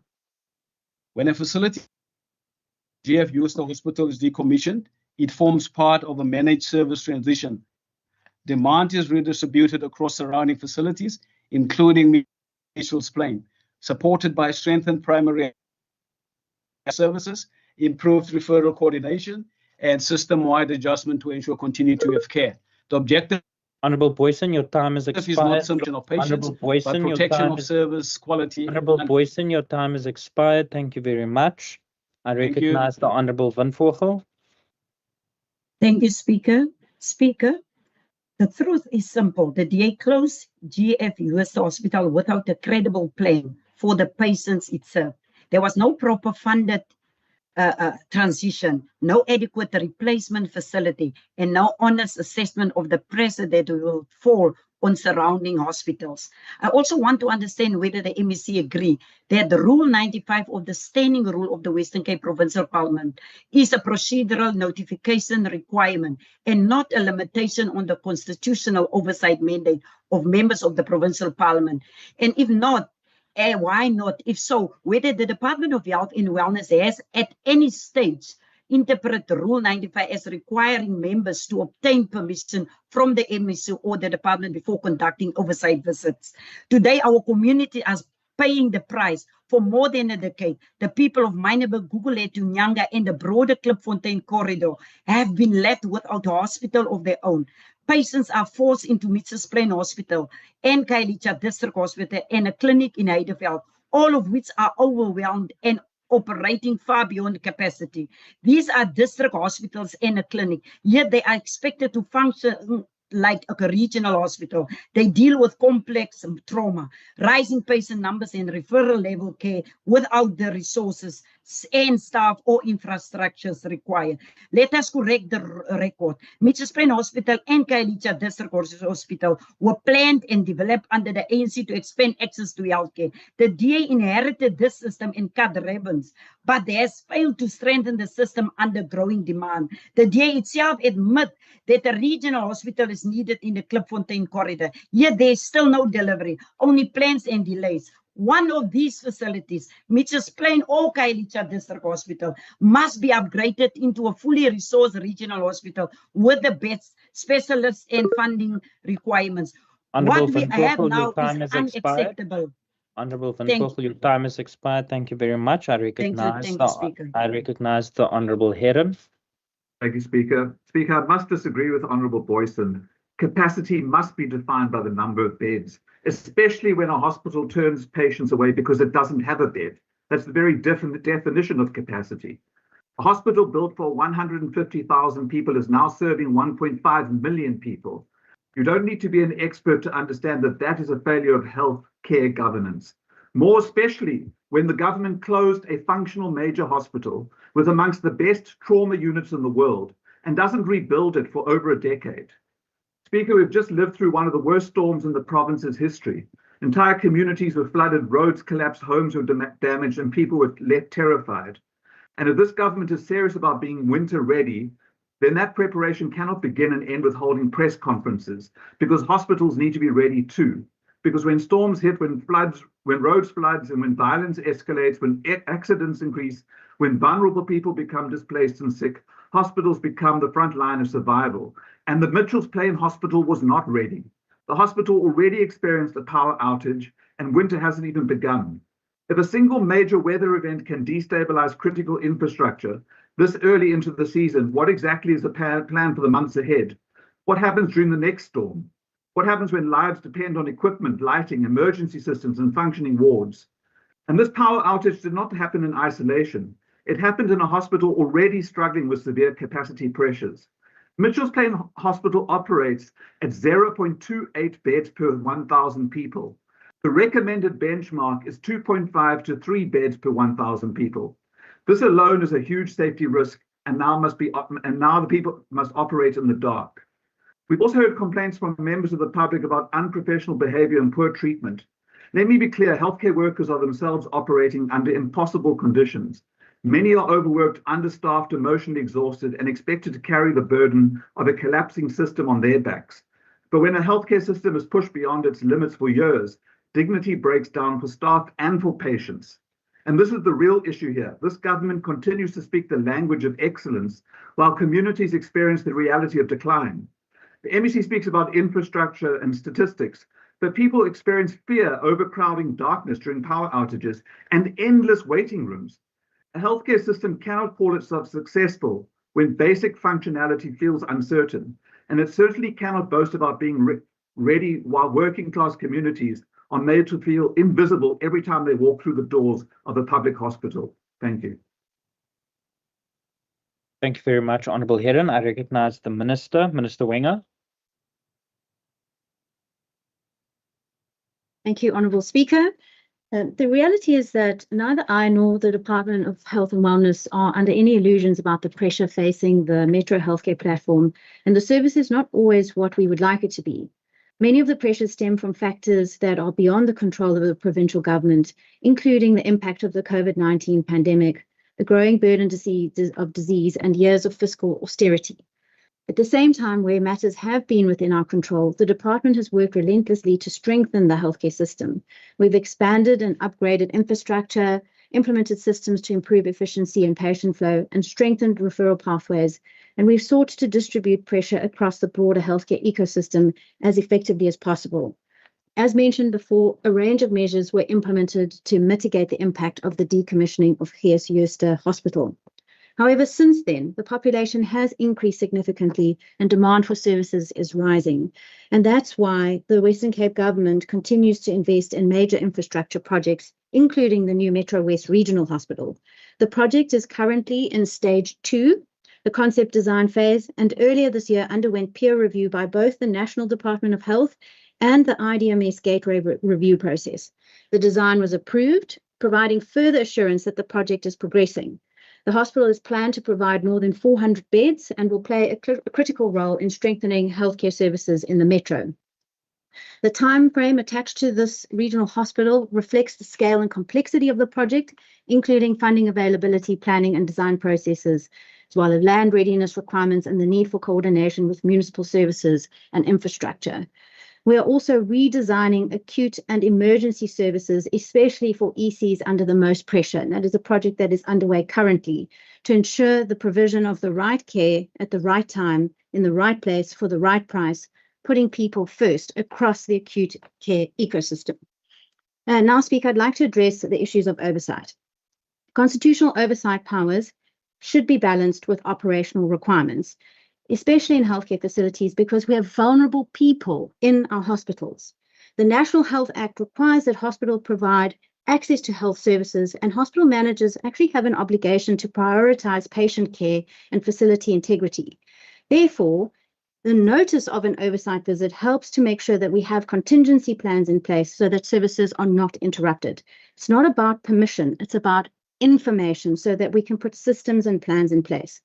At the same time, Standing Rule 95 requires informing the responsible minister when meeting an official or requesting documentation. And that's all we're asking, to be informed, not to request permission. Hospitals are protected environments caring for vulnerable patients, and patient privacy and confidential medical information must be safeguarded. The hospital facilities and the managers have to verify who is visiting a facility, because members are actually requesting privileged access to sensitive spaces that an ordinary member of the public does not have. And they, officials, have a duty of care to verify who is visiting. They don't know necessarily who NPPs are, but I do. So I help with this verification to streamline your visits. They're checking that the visit is valid, not that it is allowed. That is not the question. No one would expect unrestricted access to schools or police holding cells without a verification process. And the same applies here, and that's all we're saying. To the honourable member, it would have taken exactly the same amount of time to email me instead of the official. And within 24 hours, the member would have received a confirmation of who would be meeting him and guidelines on visiting facilities, and we would have been able to put a continuity of care plan in place at the facility. He was not told he was not allowed to visit. That is completely incorrect. He was simply told to liaise with my office, but he declined to do so. Your time Thank you. has expired. Thank you very much, honourable members. Honourable members, that concludes interpellations in terms of Rule 197. We will now move on to questions for oral reply in terms of Rule 202. I wish to advise honourable members that once the honourable minister has started the reply to the oral question as printed on the question paper, honourable members must use the chat facility for the sitting to indicate that they want to ask a follow-up question.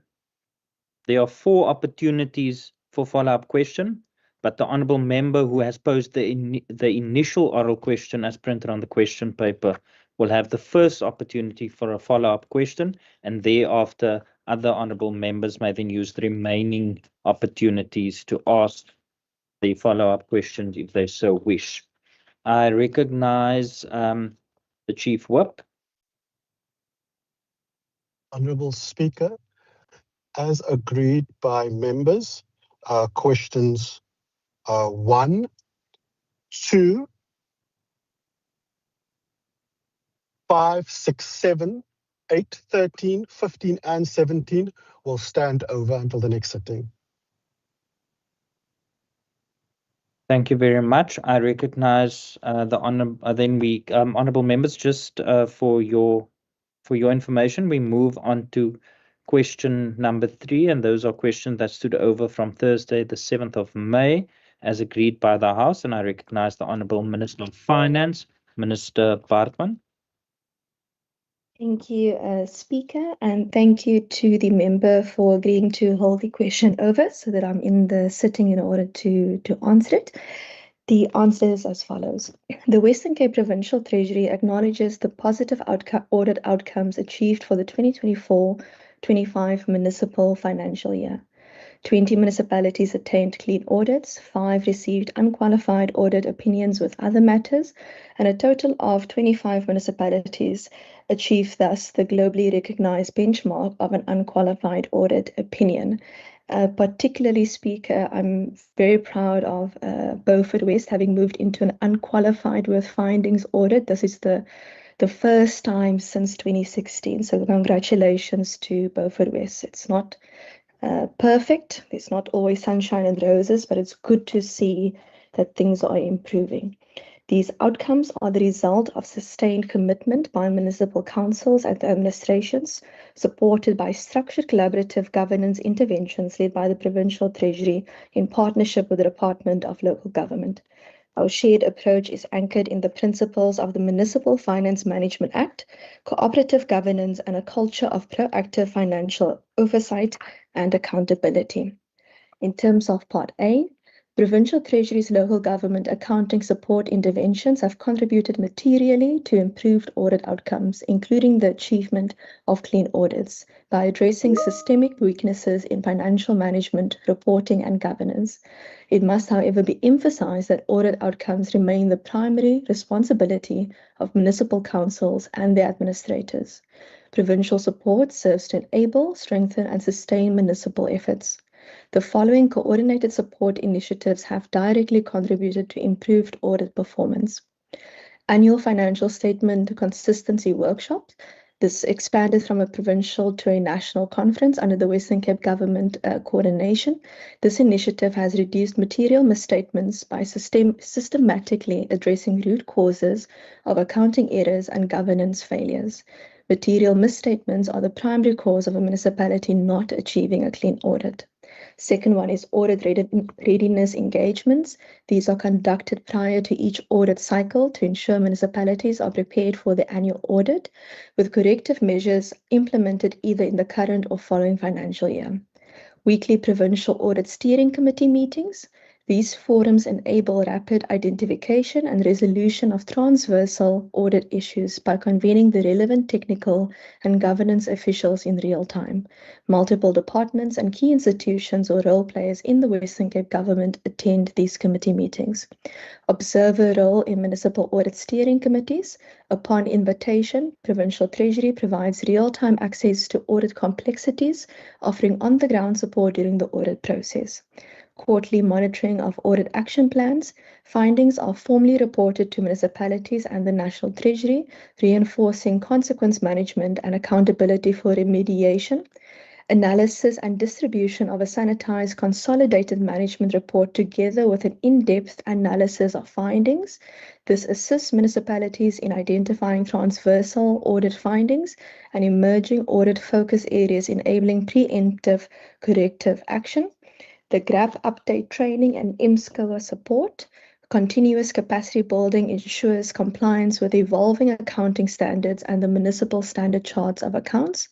IGR support forums, which includes the Municipal Accountants Forum, the Accounting Working Committee, and CFO forums.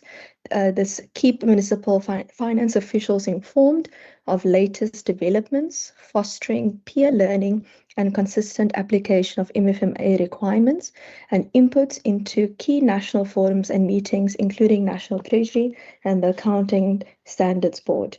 These interventions have strengthened governance, improved financial statement quality, and reduced the prevalence of material findings. Nevertheless, clean audits remain a testament to municipal leadership and internal controls, which Provincial Treasury supports but does not replace. Subsection B1, Provincial Treasury does not directly disburse grants or project funding to municipalities specifically for audit support.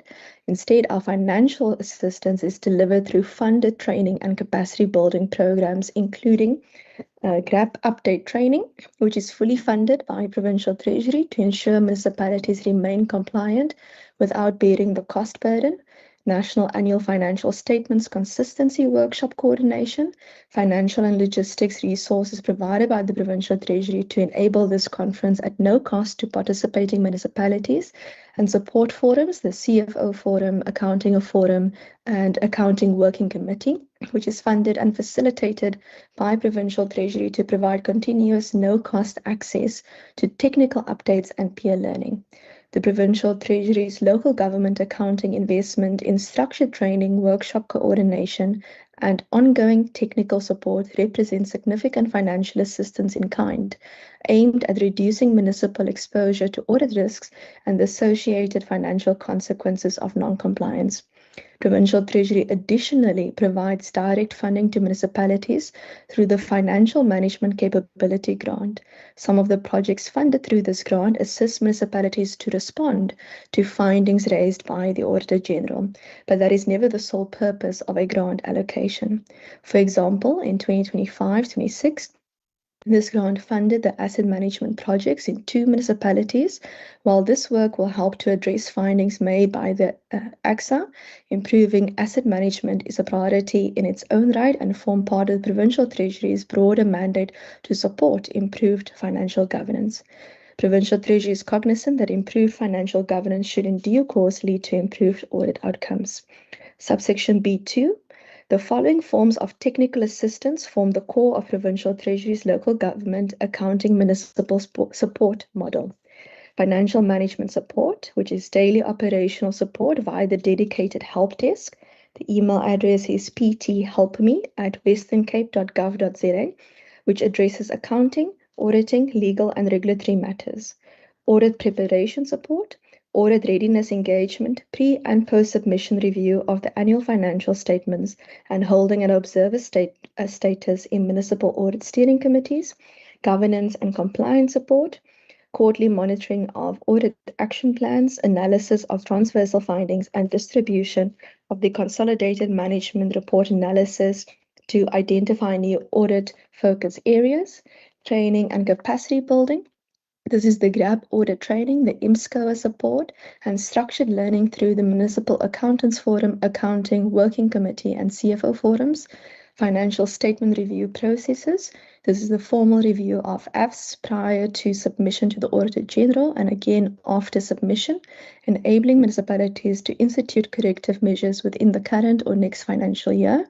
The MFMA compliance monitoring, which is weekly Provincial Audit Steering Committee meetings from the beginning of September to the end of November to evaluate transversal issues and mobilize the right technical and governance officials for rapid resolution.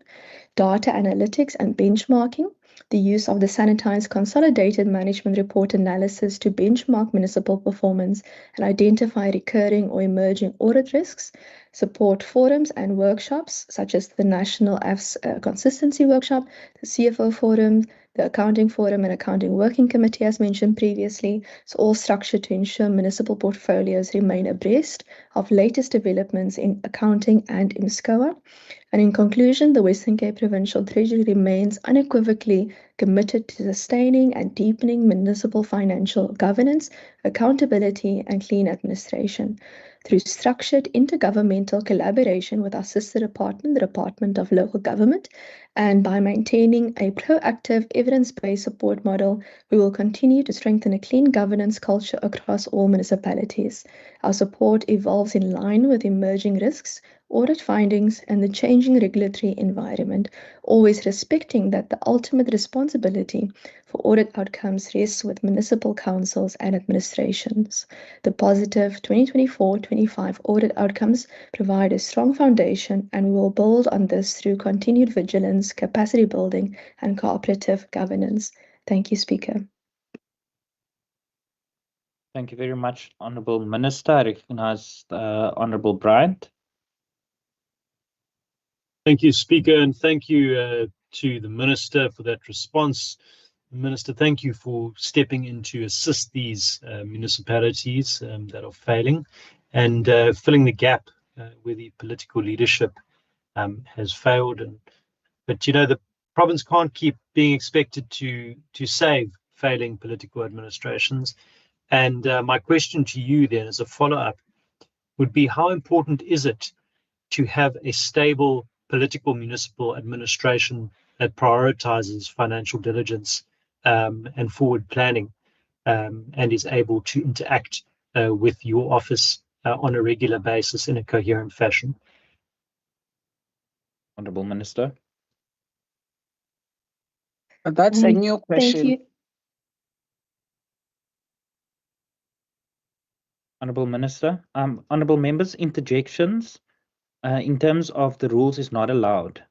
This is the last warning the Deputy Speaker has indicated, I have indicated. You cannot switch on your microphone and just make comments. That is completely against the rules. Honourable Minister. Thank you so much, Speaker. In terms of how that affects audits and whether they are stable political administration, I would like to say absolutely, Speaker. What we often see is that when certain decisions are made in council, that filters down into the administration. So often something doesn't start at being a financial problem. It's more often than not, it starts at being a decision that was made that results in a financial problem. And when we see at some of the audits and some of the outcomes of the audits, we often see this. For example, when you see continued vacancies in the MM position, in the CFO position, that often you also then see. Honourable Member, I will recognize you after the Minister has completed. I assume that was to ask a follow-up question. No, it's not. Okay. What is that a point of order? You see, that's the problem of virtual speaker, because you don't see us in front of you to raise hands. Because Speaker, what do you do? And you must make a ruling when this is a completely new question as a follow-up. Because we need to understand this so that when we make questions, we are also treated by your same ruling. Because this is completely a new question that Member Bryant raised as a follow-up to the MEC. You can go back and read it yourself. Okay. Honourable Member, as has been the rulings and my rulings for the last 3.5 years from the chair, I do not dictate to the Minister how he or she responds to the question posed. If the Minister is not able to respond because it's a new question in their view, then the Minister would indicate so. It's not for the chair to dictate how and how it should be responded to. So if the Minister is prepared to respond to the question, then it is entirely up to the Minister, as has been my consistent ruling for the last 3.5 years. Honourable Minister, you may continue. Thank you, Speaker. I was speaking about, for example, when you see MM vacancies often and CFO vacancies and how that results in regression in finances, and sometimes you also then see that coming up in the respective audits.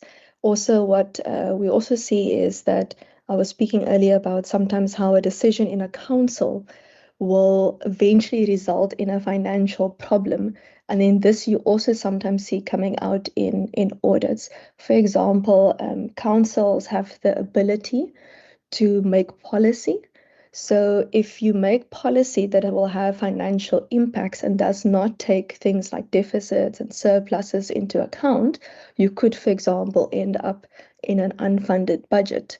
And this is always why it is so important that, politics doesn't intervene with administration, and administration also not intervening into the political side, so that we all are cognizant of what our respective roles are, so that we don't end up in situations where your financial decisions then result into qualified or adverse or disclaimer audits, for example. Thank you so much. Thank you very much to the Honourable Minister. Honourable members, are there any further follow-up questions on that question? I see no further follow-ups. That concludes the questions on question number 3. We move on to question number 4, and I recognize the Honourable Minister of Local Government, Environmental Affairs and Development Planning, Minister Bradau. Thank you, Honourable Speaker. Thank you to the Honourable Member for the question. Cape Nature is actively pursuing the international 30 by 30 conservation targets and is adding all new proclaimed nature reserves hectares to the protected area estate register. This is in line with the Western Cape Protected Area Expansion Strategy 2025. These nature reserves include both provincial nature reserves and stewardship sites. Cape Nature had planned to add 25,000 hectares over the past 5 years. As of 31st of March 2026, the actual realized target was surpassed by a figure significantly, totaling 146,422.5 hectares. The B part of the question, with regards to privately owned nature reserve stewardship sites, there has been no increase in staff as landowners assumes responsibility for managing their land for conservation and compliance through approved management plans. More broadly, Cape Nature is in the process of appointing 2 compliance officers and a compliance specialist to strengthen compliance function. Furthermore, 1 contract landscape compliance post has been made permanent. Cape Nature has also improved cooperation with the SAP Stock Theft and Engagement Specialist Unit in the Western Cape to facilitate law enforcement and policing across conservation landscapes, and has decentralized investigation capabilities to these landscapes, more human capacity to develop management plans and to monitor compliance may be motivated as the need grows. I thank you. Thank you very much, Honourable Minister. I recognize the Honourable Bryant. Thank you very much, Minister. And it's fantastic to hear the steps that are being taken to expand our nature reserves and the stewardship that you're overseeing when it comes to Cape Nature. I just want to find out, Minister, from you, are you aware of similar programs taking place elsewhere in the country at this scale? Thank you. Thank you, Honourable Minister. No, thank you, Honourable Bryant, and thank you for the follow-up. No, I'm not aware of. This is a big effort from our side to protect and to get land into the conservation space with the help of the landowners. And I think the work that we're busy doing, future generations will benefit. The actual strategy behind this, Honourable Bryant, is to start to link conservation estates or stewardship programs so that game can start to roam again all over our province. So through us working with the private sector and signing these agreements with them, we can start to plan and to plot a long-term actually conservation estate throughout this province. So I'm very excited about this. Yes, it will take long, but we manage it as well as possible. And there's also a lot of work going into this. If you see this agreements and the documentation behind this, it's a lot of work, but I'm very proud and I'm very grateful for the success. Currently, Cape Nature is managing more than 1 million hectares of conservation estate. Thank you. Thank you very much, Honourable Minister. Honourable members, are there any further questions, follow-up questions on that question? There seems to be no further follow-up question. That concludes question number 4. We move on to question number 10, and I recognize the Honourable Minister of Finance, Minister Baartman. Thank you so much, Speaker. And I also want to thank Member Stoffel for agreeing to hold the question over for the sitting so that I'm able to be here. The answer is as follows. The Western Cape government is concerned with the affordability pressures facing all households, especially low-income and vulnerable groups. Section A, the most important protection for all indigent consumers is that they receive a lifeline amount of basic services for free. National norms provide for a minimum of 6 kiloliters or KL of potable water and 50 kilowatt hours of electricity per indigent household, with sanitation and refuse removal support varying across municipalities. This is funded through the equitable share, and although the subsidy provided does not always cover the actual cost of providing free services, Western Cape municipalities still provide free services to more than 370,000 registered indigent households, according to the data from the 2024 indigent registers. This ensures our most vulnerable have access to basic services. But our concern does not stop there. Provincial Treasury wants to ensure municipal bills are affordable for all. However, we have to face the fact that many of the drivers of higher municipal costs are set by national structures and are beyond the powers of individual municipalities or the province to address.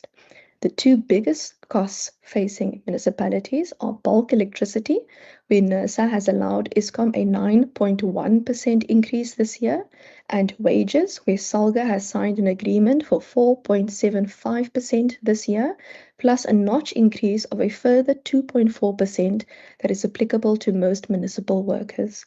Municipalities have no choice but to pass these high input costs on to consumers or face financial ruin themselves, which is clearly not in anyone's interest if we want sustainable services. Subsection B. The Western Cape government continues to work closely with municipalities to improve efficiency and contain costs, with the aim of limiting tariff increases where possible while maintaining cost-reflective and sustainable service delivery. This includes targeted support through initiatives such as the Strategic Integrated Municipal Engagements, where Provincial Treasury provides detailed municipality-specific feedback on draft budgets. Thank you.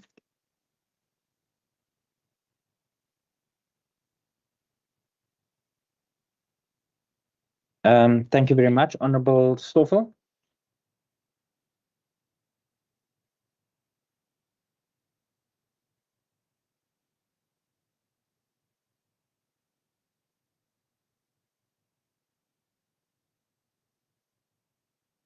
Honourable members, can you hear me? Yes, I can hear you. Yes, Yes, you can. Honourable Stoffel.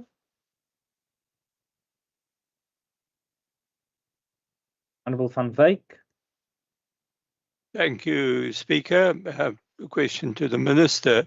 While the rising costs of bulk electricity and water are largely driven by national entities like Eskom and NERSA, what avenues do municipalities have to offset these higher charges on residents?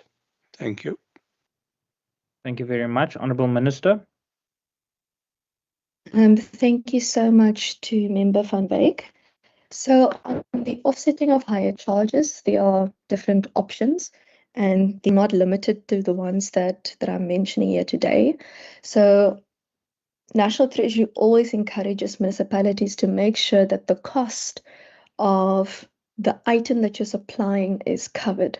So for example, with electricity, we assist municipalities with cost of supply studies, particularly where they're not able to afford it themselves. Between the Department of Local Government and Provincial Treasury, we are able to help municipalities with these cost of supply studies. Unfortunate part is if NERSA pushes the amount up, and in this particular case this year, NERSA has pushed it up by 9.1%, you have to calculate that into your costs. So if your municipality also then doesn't have surpluses, then it is very difficult to absorb that extra cost that is onto your books, because you have to pay it. You can't say, no, I'm not going to pay that 9.1% to NERSA. And when it comes to, for example, wage agreements, you also can't say, no, you're not going to pay it, because it's a collective wage agreement. So you end up passing on that cost to customers. Obviously, if the increases from those institutions are more in line with inflation, then you would not be passing that above inflation cost onto residents. Other things that municipalities can do is many municipalities are exploring alternative energy in their municipalities. For example, HESAQA has been also supported by the province in terms of alternative energy solutions. And all of these energy programs in our energy plan is really to help municipalities to be able to bring energy costs down. We might not have load shedding currently, but it's so important that we continue making sure that we implement our energy plan and continue working with municipalities so that we can find affordable ways to bring that energy cost down. Similar on water. And if I remember correctly, with energy and water specifically, despite the national norm being 6 kiloliters, for example, for the norms and standards, the City of Cape Town, for example, gives 15 kiloliters for free. And despite the norm being energy for 50 units, the City of Cape Town gives 60 for free. So they're even above the national norms and standards regarding the provision of free basic services that they provide to indigent households. And there are also other municipalities in our province that also provide free basic services above the national norm of 50 kilowatts and 6 kiloliters.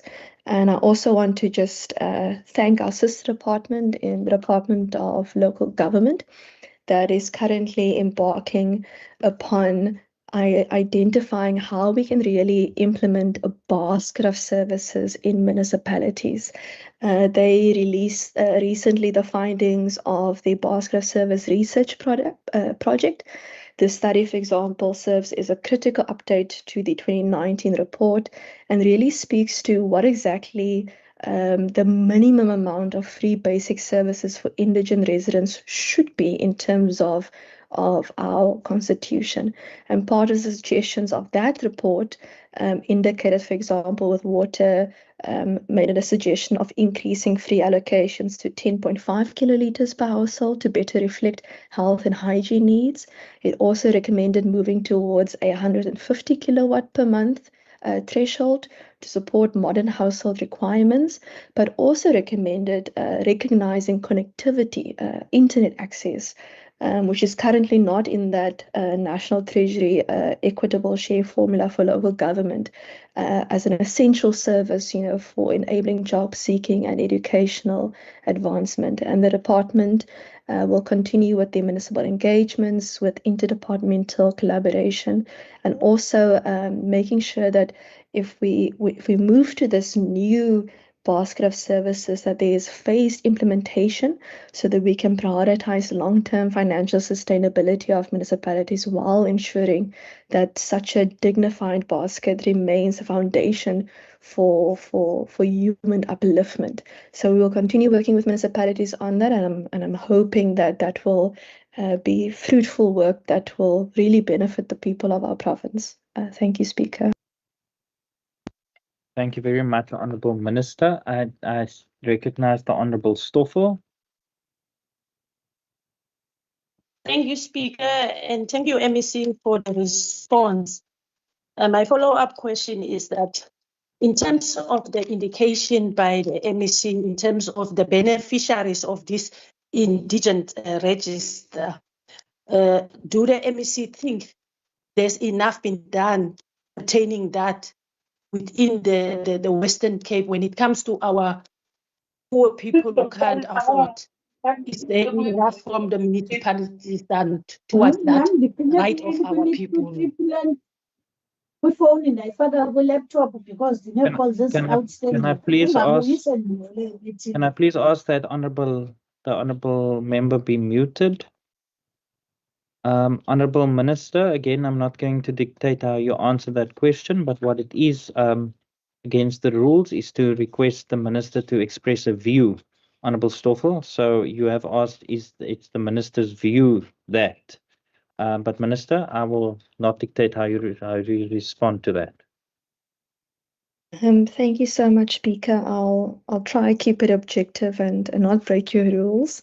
In terms of municipalities, and while I know that our sister department of local government is able to maybe provide a summary of the provision of the current free basic services, I'll just give some of the examples that I know of. So the national norm obviously is the 6 kilowatts in terms of water, And then in terms of electricity, the national norm is 50 it's 50 kilowatts and 6 kiloliters, for water and electricity. And that's not just for municipalities in the Western Cape, that's for all municipalities. So then when you look at the local government equitable share, the money that you receive as a municipality from national government, that is in terms of that local government equitable share. So when National Treasury puts that formula together for municipalities, they won't consider the fact that you're maybe giving your residents 10 kiloliters or 15 kiloliters of water or 60 or 70 and so forth of kilowatts of electricity. They will only take that national norm into account, which is the 50 and the 6. Despite that, there are many of our municipalities that give above the national norm to its residents. The one that I mentioned earlier, because the question specifically related to the city, was that the city is giving 60 kilowatts in terms of the electricity, and then the 15 kiloliters in terms of the water. And I always encourage people that if they qualify for indigent services, to please make sure that their documents are up to date with their municipality so that they're able to get those free basic services. And your indigent household policy is determined at a council level. There's obviously a recommendation from National Treasury, and many municipalities do give that you qualify as an indigent household in many municipalities, even above that national recommendation. So I do think many of our municipalities do give above what the national norm is, and in terms of their policies, also above recommendations. And then also, I mentioned earlier the new research that the Department of Local Government has done. They released the findings of that basket of services research project, and part of the research suggestions included what I mentioned earlier, to increase free allocations to 10.5 kiloliters per household. So that would mean it would then go that we would lobby for it going from 6 to 10.5 as a minimum. And then the second recommendation was to move to 150 kilowatts monthly threshold. So that would then mean we would have to lobby National Treasury that the subsidy goes from 50 to 150. And then the new recommendation that is not taken into account currently is connectivity. And that is in order to recognize how internet access is really actually an essential service to enable job seeking and educational advancement.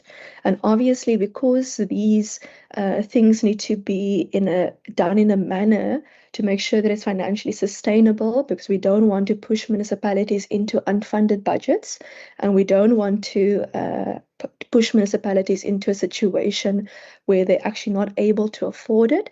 So that's why there must be municipal engagements. We need to be able to understand granular factors of tariff calculations, ensuring that proposed increases in service levels also do not compromise that municipal financial health.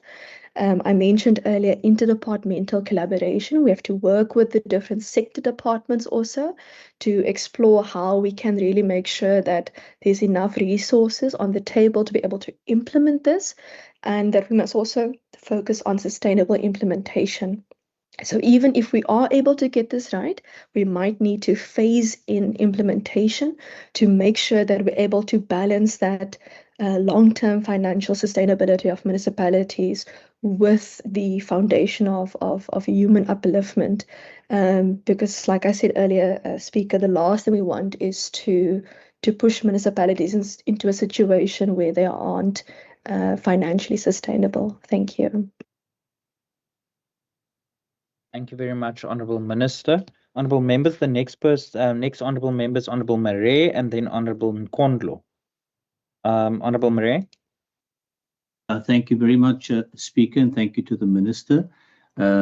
Speaker, I just wanted to know, in terms of this particular question is very focused on the lower income, but simultaneously we find that the middle income household is also under tremendous pressure in terms of access to affordable water and electricity and services. I wanted to know whether the department is also looking at a possible financial model in order to provide a basket of services that's affordable for middle income that is always experiencing a financial pressure with higher than inflation increases on an annual basis. Thank you. Thank you very much, Honourable Member. Honourable Minister. Thank you so much. And this absolutely, Speaker. This is so difficult when it comes to the middle income grouping and families. And really, thank you, Member Murray, for that question. And something that we need to have a look at in South Africa really is to almost question and ask ourselves whether the complete financial model for municipalities, and this is now all municipalities in our country together, is still sustainable. Are we really making sure that is this financial model that we're currently implementing, is it still valid in terms of how municipalities are funded? And that's whether it is the equitable share, whether it is the conditional grants that they are getting, whether it is the cost of the particular service that they are providing. Because also different programs, not every municipality will, for example, have the same energy program. Not every municipality, for example, will have the same water program. So you will see varying costs for particular services across municipalities because, I mean, if you're in the Northern Cape, you might be prioritizing different, for example, energy programs and water programs than those that of the municipalities in the Western Cape. So part of our Energy and Water Council is we have an Energy and Water Council as chaired by the Premier. And our municipalities are also part of this Energy and Water Council, and this is linked to our energy and water program in the province as well. And the reason we have this energy and water program really is we want, we want reliable energy. We said in our Growth for Jobs plan that we want to get to 5,200 megawatts by 2035.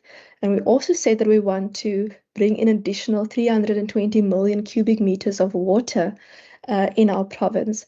But it can't just be reliable, it must also be affordable. So we want municipalities to put that lens of affordability also on. And it's very difficult because not every service within energy, not every service within water and so on necessarily has the same cost attached to it.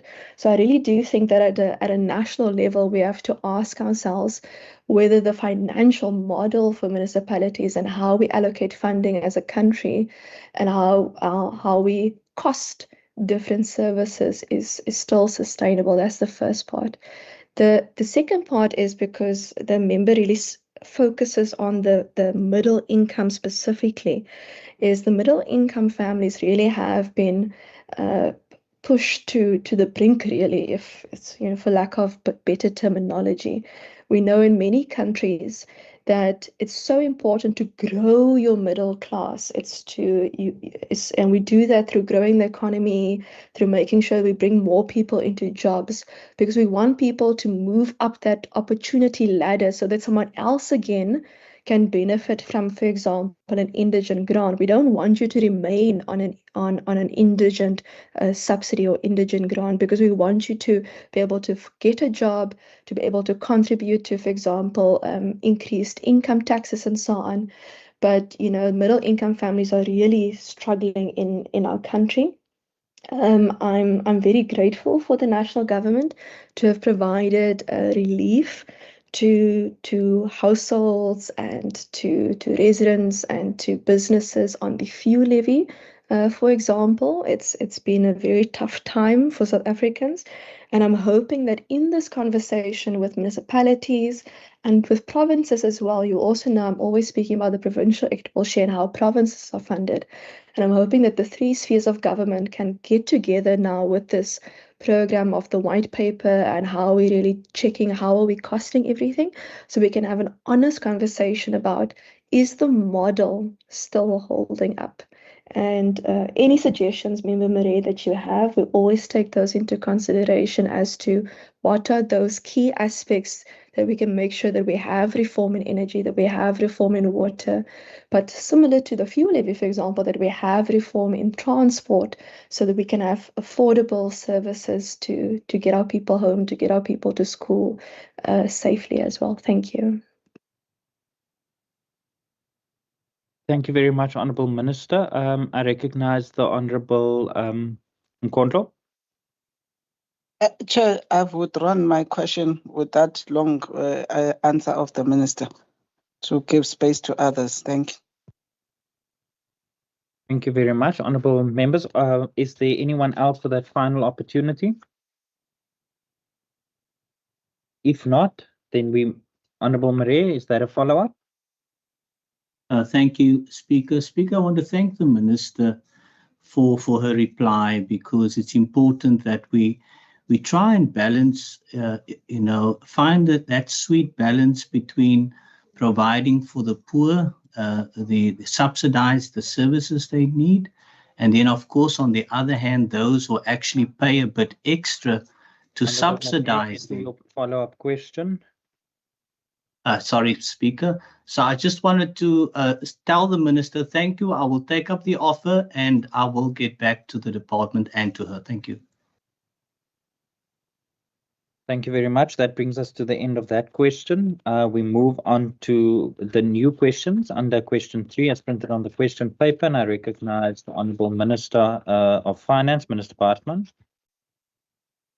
Thank you, Speaker. In response to the question, I'll start with subsection 1. Existing legislation already provides municipalities with an enabling framework to enter into longer-term contractual arrangements. In particular, Section 33 of the MFMA regulates contracts that impose financial obligations beyond the 3-year medium-term expenditure framework, while the Municipal Systems Act provides for long-term service delivery agreements and external service delivery mechanisms. Together, these provisions enable municipalities to conclude longer-term agreements subject to strict governance, affordability, public participation, and value for money requirements. In the water sector, current reforms are primarily focused on strengthening the governance and regulatory framework for long-term operating and management agreements through proposed amendments to the Water Services Act, including improved regulation of water services providers and stronger oversight arrangements. In the electricity sector, significant progress has been made through the Electricity Regulation Amendment Act, which creates a more enabling framework for municipalities to procure electricity from independent power producers, participate in wheeling arrangements, and enter into longer-term power purchase agreements where appropriate. Subsection 2.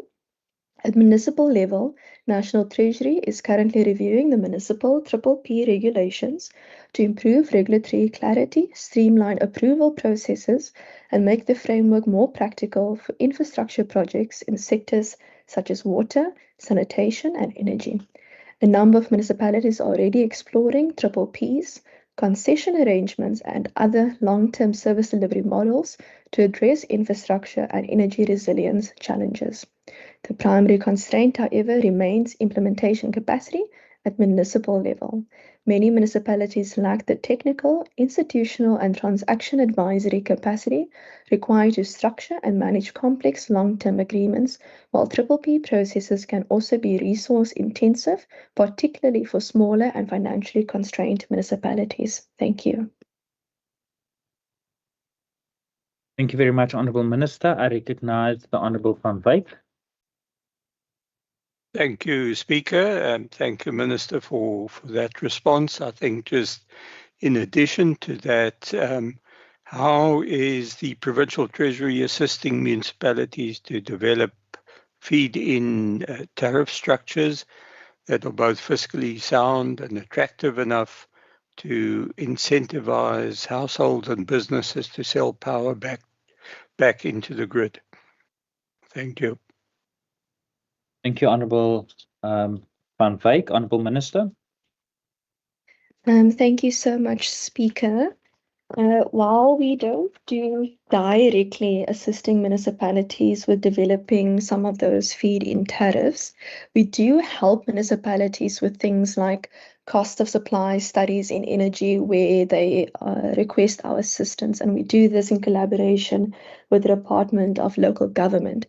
What we also do, and this is specifically not the Provincial Treasury, but the Western Cape Government through the Energy and the Water Council, municipalities can also apply for assistance through the respective programs for technical, institutional, and transaction advisory capacity. And I know it's not just the Department of Local Government that also assists the municipalities with this. They also get a lot of assistance from the Department of Infrastructure also when it comes to technical assistance. And the reason for this is sometimes they just need that little bit of extra capacity to structure or to manage the agreements, sometimes to be able to put their business plans together.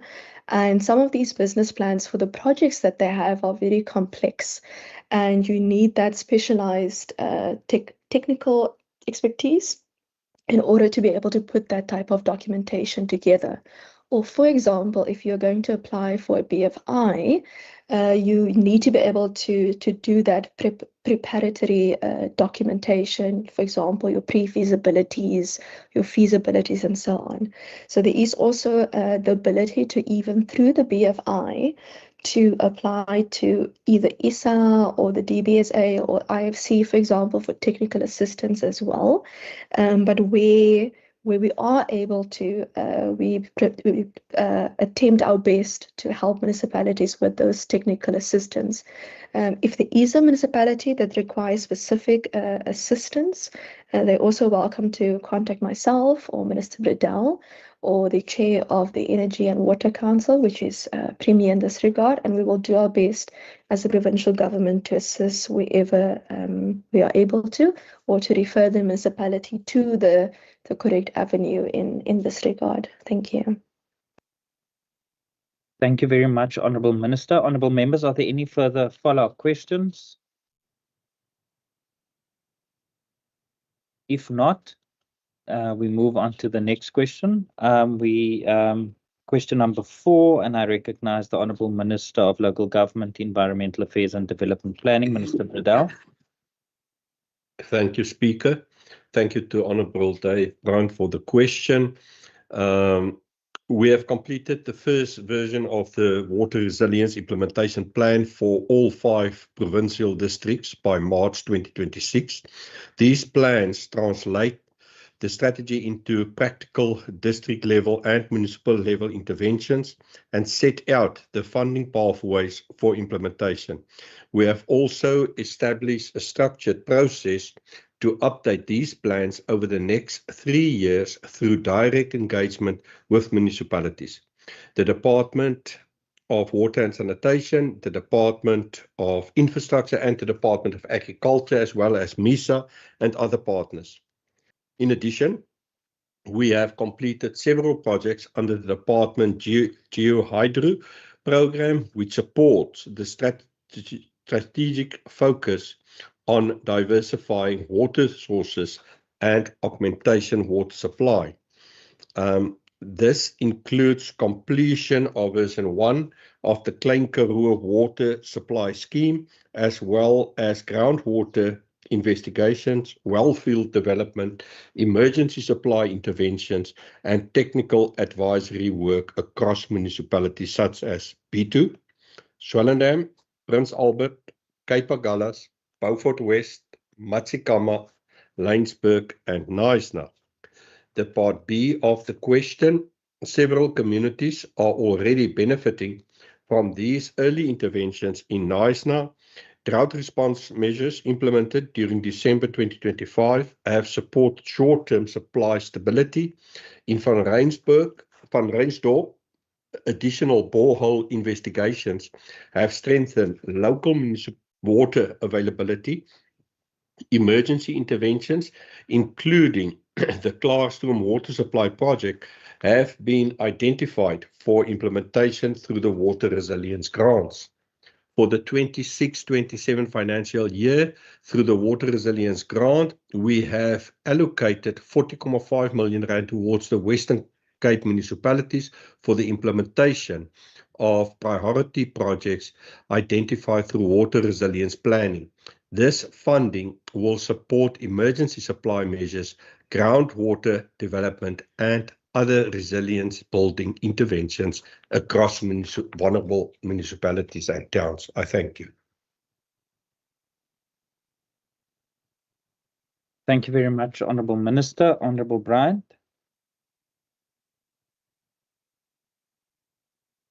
Thank you very much, Speaker, and thank you again to the Minister for that very comprehensive response. My question to the Minister is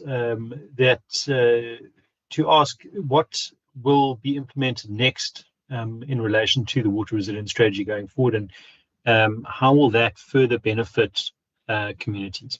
Honourable member, you're allowed one follow-up question. I'll give you another opportunity. So only that first part of the question, Honourable Minister. Honourable Minister. Sorry, Speaker. Thank you to the Honourable Member for the follow-up question. Yeah, the water resilience, we've actually started off with this plan, Honourable Member, by looking at the infrastructure within each municipality. We work very closely with the universities to determine exactly the backlog. I think if you look at the newest or the latest National Water and Sanitation Department's Green and Blue Drop and No Drop report, you will agree that although the Western Cape municipalities is better off than the other municipalities, we're still in trouble. So we had to come up with a plan, and water is a long-term plan that we need to put in place. You will get droughts, you will get times of good winters and good rains, but it's a cycle, and you need to understand the working of this. So, for instance, if you design a dam, you need to look at 3 times the capacity so that you actually buy time for 3 winters. Now, during these kind of discussions, we then decided to look at, first of all, the backlog in the infrastructure in the municipal space. So with our geohydrologists, our engineers, Stellenbosch University, we went into each municipality to look at the backlog of infrastructure. We will agree that all our municipalities sit with old infrastructure, cause a lot of leakages, a lot of water losses, etc. In some municipalities, they speak of water losses of up to 70%. That is completely unacceptable. But then you must also break down the water losses or the non-revenue water into the 6 kiloliter that we give for free. That's the right of every citizen to get that 6 kiloliters. Then there's leakages. That's unacceptable. So you've got a War on Leaks program to deal with that. We've implemented it with huge success in Prince Albert. We're going to try and see if we can expand that now to Beaufort West as well. And we work also with National Water on these kind of programs as well as Treasury. But to understand the backlog is crucial. Then to understand and take some of our other studies like the growth potential town for towns, growth potential study for towns, to look at the economic growth that you need in that town to get to push down our poverty levels. So if a town like Stellenbosch, we expect a 4% economic growth and a 4% population growth, we plot that on a graph, and we can then sit with the municipality and say, okay, you currently have got, this is your water, the backlog in your infrastructure. So this is the kind of budget that you need to put to address the backlog.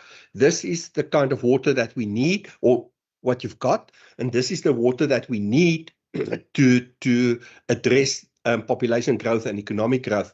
And that is your shortfall. And where is that shortfall going to come from? It's either reclamation, it's recycling, desalination in some areas, and other areas it is underground water. And then we sit with the municipalities and work through that program, and then the municipalities can determine their budgets on this and also their applications that they need to put in through province to national to get extra funding for some of these big kind of projects. So this is a complete plan. We now in the phase where we send officials to the municipalities to train the municipal staff on this program, because you can just imagine, honorable member, the back office. And actually we must come and explain this also to your standing committee, how the back office worked within this program. And then the leaders that's been elected, if they stay true to this program, then they will not run out of water. So I'm very excited. We've got currently very good feedback back on this. It's a plan in progress, and we will need to keep on building. And by doing this, by 2035, we will be out of trouble. We also then work very closely with industry and also international partners, because this program will now also spill over to our sewage works. Because as we in trouble with water, you can read in the national report, we in trouble on sewage as well. So on green drop, on blue drop, as well as no drop, we in trouble. But this kind of plan will help us to get out of trouble, and therefore it speaks directly to the next program, and that is the CDAF program that we run, where we apply now or where we guide municipalities, and we take 5 municipalities and we put a joint application in. We do a financial assessment on their shortfalls, on their needs, because we've realized also during this process that the international market, the investors, they don't want to come with 10 million and 20 million rand projects. They want to start off by R1 billion kind of projects. So we take 4 or 5 municipalities, we combine the projects, and we try to get them then market ready. And my colleague in finance will tell you we take it from feasibility to bankability. And as soon as you've got that basket of bankable projects, then we can also go to the private sector, because it would have gone through the whole process. And currently there's 5 municipalities: Swartland, Saldanha Bay, Overstrand, and Stellenbosch, that has joined in 4 projects that they will be ready in November this year to go to the market, I think. And then there's another 3.3 billion rand of projects that we combine. Now, what we've also now learned is that municipalities start to understand that if their financial management and their audits aren't in a good state, then the banks won't sign off on it, then they won't attract private funding. So we know to get out of trouble, we need private investment, we need private sector to take hands with government. And if we then can't produce the right statements, financial statements, then that will fall through. So it's crucial for municipalities to play their part and to come to the table. But that's where we stand currently. We're on our way, and it's also work in progress. So we will keep on having water days where we include all the sectors and bring them with us and take them with us, and work very closely, obviously, with our municipalities. When you work towards the Central Karoo areas, that's obviously your extra source will be groundwater. And that is, if you read the newest climate change report, the problem with that is long-term. With climate change, the balls don't replenish as they should, and that can create a problem later on for us, but it's something that our geohydrologist is keeping a close eye on. With that, thank you, Honourable Speaker. Thank you very much, Honourable Minister. Honourable Bryant, I see you have another follow-up question. Honourable members, there is 34 seconds left for question time. So I'm not going to allow you that opportunity, Honourable Bryant, because you won't have an opportunity to get the answer. So the honourable members, that is the end of questions for oral reply, and outstanding replies will be printed in Hansard. We move on to statements by members in terms of Rule 145, and I recognise the DA.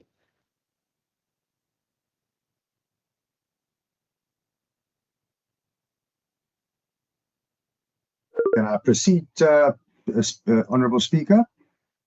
Yes, you may. You may continue. Speaker, a global oil crisis has pushed diesel prices to record heights. This volatility creates a direct threat to the national grid because Eskom depends on expensive diesel-powered turbines to supplement electricity generation during peak periods. As these fuel costs skyrocket, South Africans are facing a double burden of higher tariffs and an uncertain supply of electricity. The Western Cape stands alone as the only province with a comprehensive, forward-thinking plan to solve this crisis. The Western Cape Energy Resilience Strategy focuses on local independence and bold innovation. We're ending the era of total reliance on a failing national monopoly. By enabling municipalities to purchase power directly from independent producers, we are creating a competitive market that drives electricity prices down and provides a local buffer to absorb global and national energy supply shocks. The Western Cape government's support enables municipalities to purchase their own electricity from the independent power producers and provides a blueprint for a modern, functional economy. We are replacing expensive imported fuels with affordable, local, renewable energy. This approach ensures that the Western Cape residents will receive more reliable power at a lower cost than the rest of the country. We refuse to be victims of national energy failures and global uncertainty. We are pioneering a sustainable future where businesses grow and homes stay bright. The Western Cape is leading the way to true energy freedom.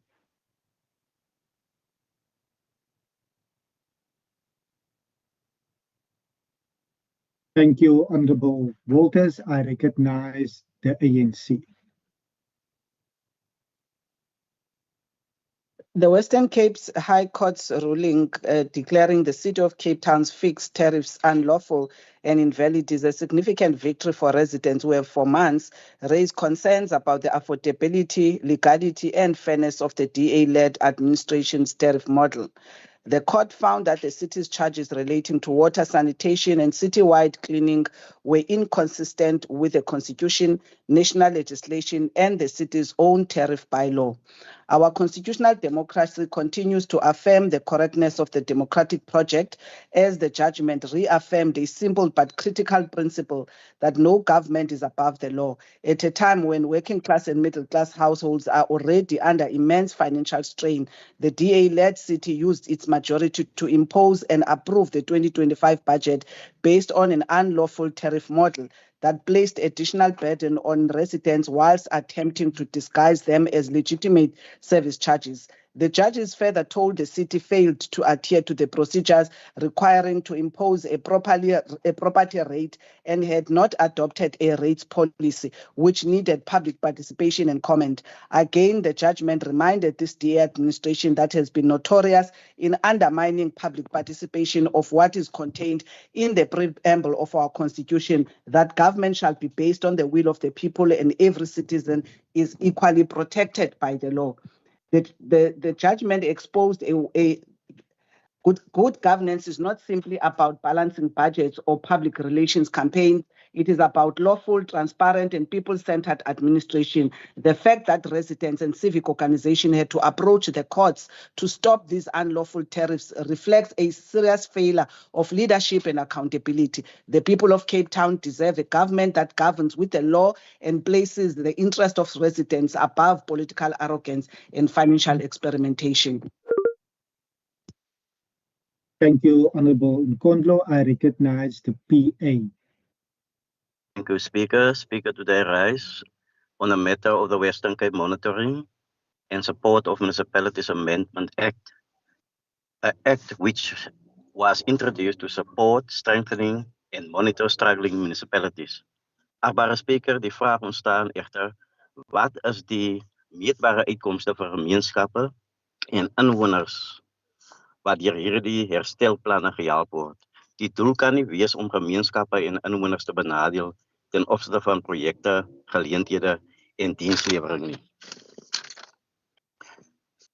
Speaker, local government elections are approaching, and with that comes responsibility of proper governance and accountability. There will need to be proper handover reports for incoming councils so that governance can continue without with where intervention is still required. Ons doen 'n beroep op munisipaliteite en burgemeesters om volledige en korrekte oorhandigingsverslae in te dien. Dit moet die werklike weergawe wees van die stand van sake sodat nuwe rade en inwoners nie benadeel kan word nie. Dankie, Speaker. Thank you, Honourable Member. I recognize the DA. Honourable Deputy Speaker, the recent weather frontal systems that pounded our province this past week have left an indelible mark on our landscape and our people. With multiple rainfall records shattered and thousands of residents displaced and facing damage to houses and personal losses, the sheer scale of the destruction paints a sobering picture of our heightened vulnerability as we are reminded our nature is able to wreak havoc every few decades. We moved rapidly from drought conditions to damage and massive scarring resulting from rain, flooding, wind that has affected so many of us. Examples range from the collapse of gabions, severe damage to roads and passes, bridges being topped over, trees being uprooted, houses and buildings damaged and or stripped of roofs, submerged farmlands, roads being closed, electricity and water reticulation networks being disrupted. As sunshine returns, the daunting task of rebuilding looms large. For those without the safety net of insurance, the path to recovery is steep. However, in adversity, we see the unbreakable spirit of the Western Cape. Our provincial departments and municipalities will be under pressure to execute emergency repairs while also making claims for disaster relief. I wish to extend my deepest gratitude to first responders, government officials, civil society, NGOs and community leaders. Their tireless round-the-clock efforts ensured that our most vulnerable were not left behind. This crisis has exemplified a whole-of-society approach where the provincial government, local municipalities, private businesses, and ordinary citizens have stepped up to provide relief. As we pivot from disaster response to reconstruction, we must carry this spirit of collaboration forward. Thank you. Thank you, Honourable Member. I've double-checked the system. I see the EFF not in the meeting, the NCC not in the meeting. We will then proceed to the ANC.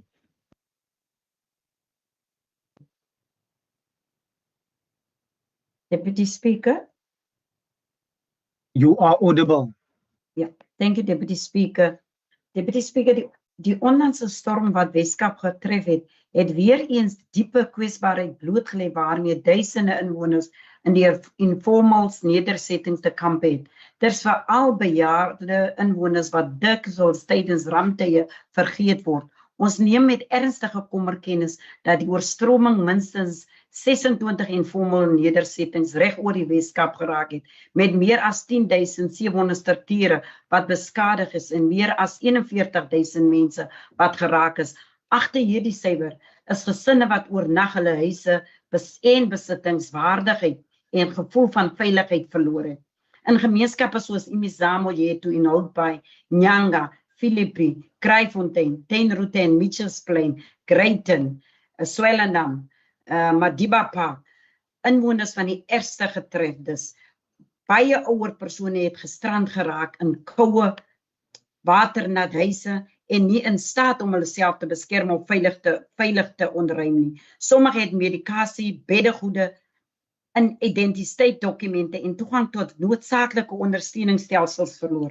Dit is toestande wat geen bejaarde persoon hoef te verduur in 'n provinsie wat aanspraak maak op prioriteit te gee aan menswaardigheid en rampsvoorbereiding. Hoewel ons die pogings van noodpersoneel, vrywillige gemeenskapwerkers, organisasies en gewone inwoners wat ingespring het om geteisterde gesinne te help erken, het die provinsiale regering se reaksie weer eens ernstige tekortkominge in voorbereiding uitgewys.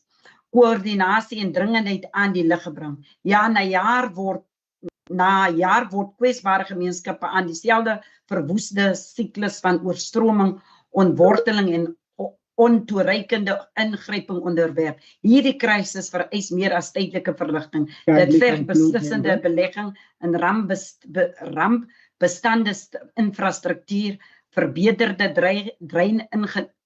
dreineringsstelsels, waardige behuising en klimaatadaptasiemateriaals wat kwesbare gemeenskappe prioritiseer. Bejaardes en armes, diegene wat in informele nedersettings woon, kan nie elke winterseisoen die las van die regering se mislukte bydra nie. Baie dankie, Deputy Chief Speaker. Thank you, Honourable Member. We actually exceeded by 30 seconds. I will remind members again of the time limit of 2 minutes. I now see the Freedom Front Plus. Thank you, Deputy Speaker. Deputy Speaker, on behalf of the Freedom Front Plus, I wish to convey our condolences to families who have lost loved ones during the extreme weather conditions, where gale force winds and heavy rain resulted in a number of fatalities and extensive damage to properties. Time brings healing, but it can never restore life to how it used to be with those who have passed away. Speaker, we welcome the declaration of the state of disaster that will allow for financial and additional resources and greater collaboration between the state, the Western Cape government, NGOs and affected municipalities to rebuild areas that were badly affected. This is a time to work together across race, across political affiliation, to lend a helping hand to our neighbors and friends and our communities who have lost and who have suffered loss. We also call on businesses who have the capacity to help where possible, to allow for much needed building materials, even at cost price, in order to help and rebuild people's lives, their homes, and preserve their dignity. We wish to raise our concern about the number of fallen trees that have resulted in the deaths of many. And we called municipalities to implement extensive measures to ensure duty of care and removal of potentially dangerous trees in their jurisdictions and on commuter or regular commuter routes that are being traveled on, Speaker. We call on the members of the community to take hands during this time, not to point finger, but to find solutions. And we pray for the safety of our disaster management center teams as they process the intervention measures to ensure that we rebuild our communities and prepare for the awaiting winter season. Thank you, Speaker. Thank you, Honourable Marais. I recognize the DA. Honourable Deputy Speaker, on behalf of the Democratic Alliance, I rise to express our sincere appreciation to the Western Cape Education Department for its swift and decisive action in protecting the lives of teachers and learners during the recent severe weather conditions. Schools are places where children are entrusted to the care of the education system, and during this period, that responsibility was met with urgency and professionalism. We commend the department for promptly issuing safety alerts, coordinating school closures where necessary, and ensuring that precautionary measures were implemented timeously to safeguard both learners and educators. We also extend our gratitude to principals, teachers, school governing bodies, and district officials who acted with care and discipline under difficult and rapidly changing conditions. Their actions ensured that safety remained the top priority. Honourable Deputy Speaker, this situation highlights the importance of preparedness and strong coordination between schools and government during emergencies. We encourage continued strengthening of disaster response systems to ensure schools remain safe spaces, even in increasingly unpredictable weather conditions. To all who played a role in protecting lives during this period, thank you very much.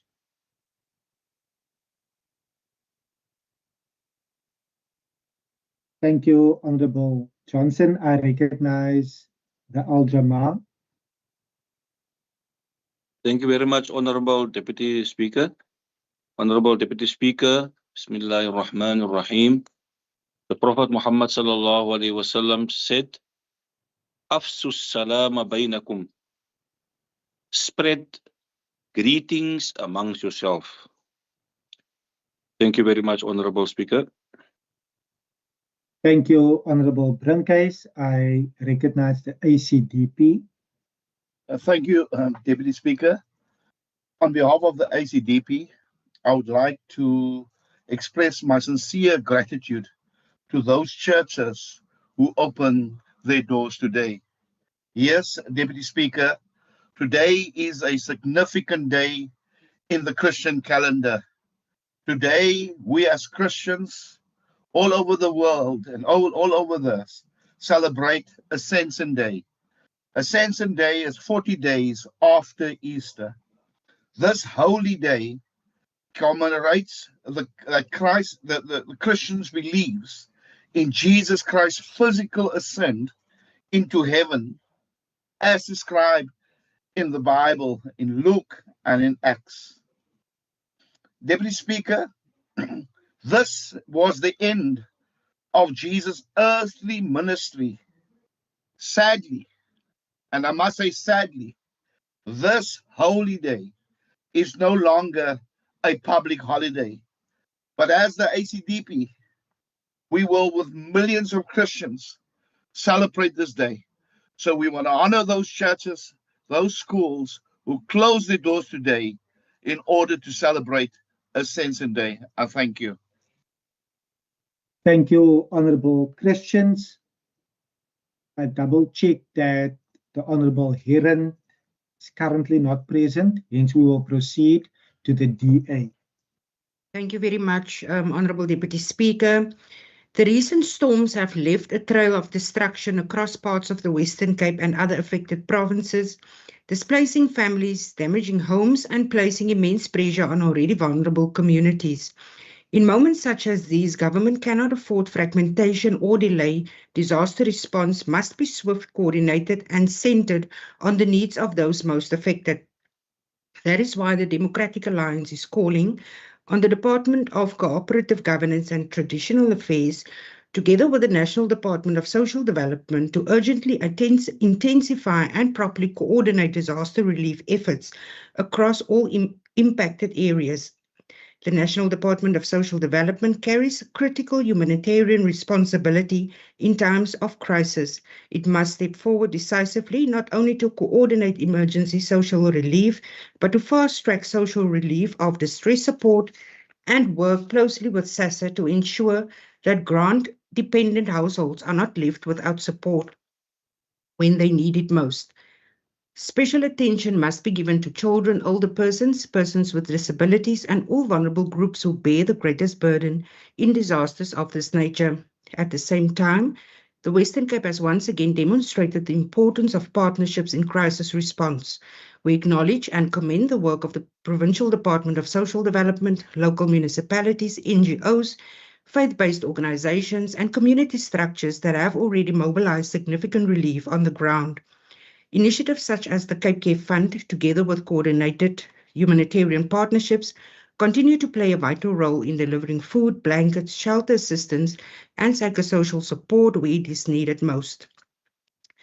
Deputy Speaker, a deep appreciation must go to emergency personnel, municipal workers, social workers, volunteers, and all frontline responders who continue to serve under extremely difficult conditions. Honourable Deputy Speaker, our commitment is clear. No affected community should be left behind, and no vulnerable household should be left without support during this crisis. Thank you very much, Deputy Speaker. Thank you, Honorable Kaiser Philander. Honorable members, in terms of Rule 1456, I now give one or more members of the executive present an opportunity to respond to member statements for not more than 5 minutes collectively. Do I see any member of the executive? I will do a final call. Is there any member of the executive taking up the opportunity in terms of Rule 145? We will then proceed, honorable members, to Rule 151. In terms of Rule 151, all notices of motion by members are required to be delivered to the Secretary for placing it on the order paper. These motions have duly been submitted and published on the order paper below the line. Honorable members, we proceed in terms of Rule 150. I would like to inform you that in terms of the Standing Rule 150, motions without notice, condolence, and congratulatory were submitted to the Programming Authority prior to the plenary on the 12th of May 2026. Members are also reminded that motions without notice pertaining to congratulatory and condolences that have not been processed by the Programming Authority will not be allowed in this sitting. I have been informed, members, that in the Programming Authority meeting on the 12th of May 2026, political parties submitted the names of honourable members in the desired order of speaking and who had wished to move a motion without notice in this sitting of the House. I will therefore, just for noting and for the purposes of the minutes, call out the honourable members whose names have been accordingly been submitted and approved. The following members' motion have been recommended for approval by the Programming Authority: the Honourable Kamfer, the Honourable Van Minnen, the Honourable Masipa, the Honourable Van Minnen, the Honourable Masipa, the Honourable Van Minnen, the Honourable Masipa, the Honourable Lekker, the Honourable Barnes, and Honourable Nkwensu. I now put these motions duly submitted and approved by the Programming Authority to the House. Honourable members, are there any objections?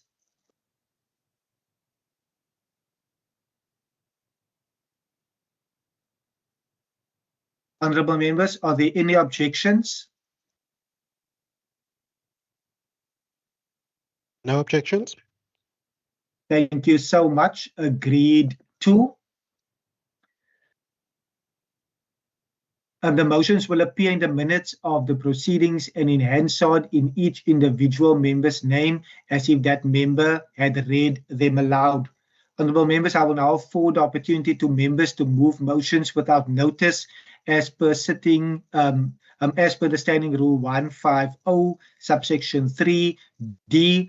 This could also include motions without notice that were not approved in the Programming Authority meeting. Members are now reminded that the 30-minute, as per Standing Rule 150, will now start. I recognize the Honourable Winvogel. Thank you, Deputy Speaker. On behalf of the ANC, I move without notice that the House note that 12 May 2026 marks International Nurses Day, celebrates globally under the theme, Our Nurses, Our Future, Empowered Nurses Save Lives. The House further notes that nurses remain the backbone of the healthcare system, serving on the front lines in clinics, hospitals, emergency centres, and communities across the Western Cape. The House acknowledged the dedication and compassion, resilience, and professionalism displayed daily by nurses despite increasing pressure on the public healthcare system, staff shortages, and growing patient numbers. The House further recognized the sacrifice made by nurses who continue to serve communities with dignity and care under difficult conditions, and commend all nurses in the Western Cape and throughout South Africa for their invaluable contribution to public health and community well-being. The House also notes with concern the ongoing challenges facing nurses, including staff shortages, increasing workloads, and delayed professional development opportunities and resources constrained within the healthcare sectors. The House acknowledged that quality healthcare cannot be achieved without adequate support and staffing and investment in frontline healthcare workers. The House therefore welcomes efforts to expand healthcare personnel in the Western Cape, including the planned appointment of additional nurses and frontline healthcare workers announced in the 2026-2027 provincial health budget, and calls for sustained investment in nursing, education, workplace safety, mental health support, and improved working conditions for all nurses. I so move. Honourable members, are there any objections to the motion being moved without notice?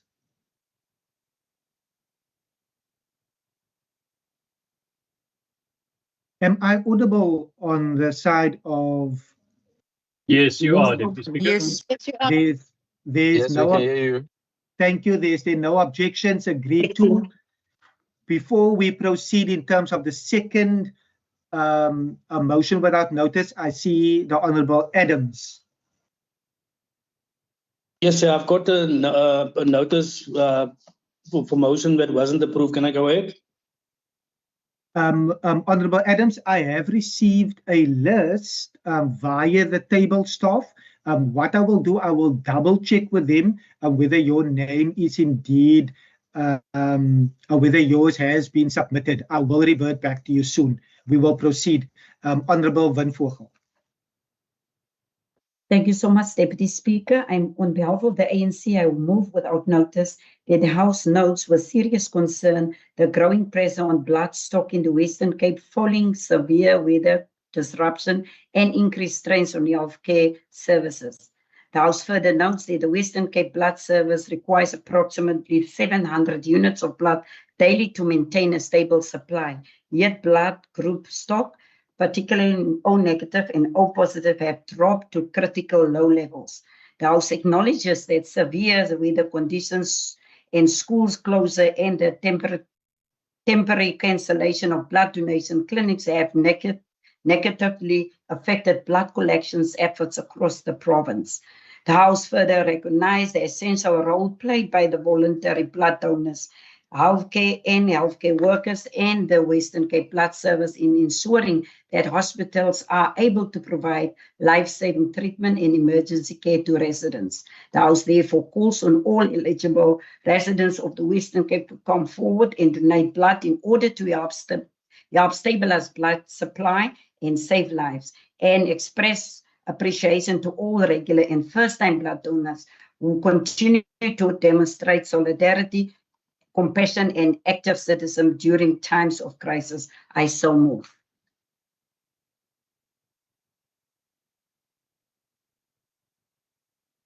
Thank you, Deputy Speaker. Are there any objections to the motion being moved without notice? There is no objections agreed to. I recognize the Honourable Lecker. Thank you, Deputy Speaker. I move on behalf of the ANC that the House notes with deep concern the severe weather conditions affecting large parts of the Western Cape following the South African Weather Services Level 8 warning for the disruptive rainfall, flood, raging winds, and dangerous sea conditions across the province. The House further notes that heavy rains, strong winds, and flooding have caused extensive damage to homes, infrastructure, and personal properties across the Cape Metro, including the Cape Flats, townships, and informal settlements. That the House further notes the adverse weather conditions have resulted in flooded roads, damaged infrastructure, electricity outages, fallen trees, mudslides, flooded homes, and the displacement of residents in both formal and informal settlements, leaving many families vulnerable and exposed to harsh weather conditions, with some losing their belongings and access to basic necessities. The House acknowledges the efforts of the disaster management teams, emergency services, healthcare workers, community organization, humanitarian organization, volunteers, and local residents who continued to provide. My eyes are failing me. of the affected communities during this difficult period. The House expresses solidarity with all families and communities impacted by the severe weather conditions and calls on residents to remain vigilant, follow official safety advices, and avoid unnecessary travel in high-risk areas. The House further calls on all spheres of government to ensure coordinated disaster relief, rapid emergency response, and the urgent provision of humanitarian assistance, including temporary shelters, food blanket sanitation, support electricity restoration, and infrastructure repairs to affected communities. Further, that the House calls for accelerated investment in disaster-resilient infrastructure, improved damage drainage system, safer housing, and long-term interventions aimed at protecting vulnerable communities from recurring climate-related disaster in the Western Cape. I so move. Honourable members, are there any objections to the motion being moved without notice?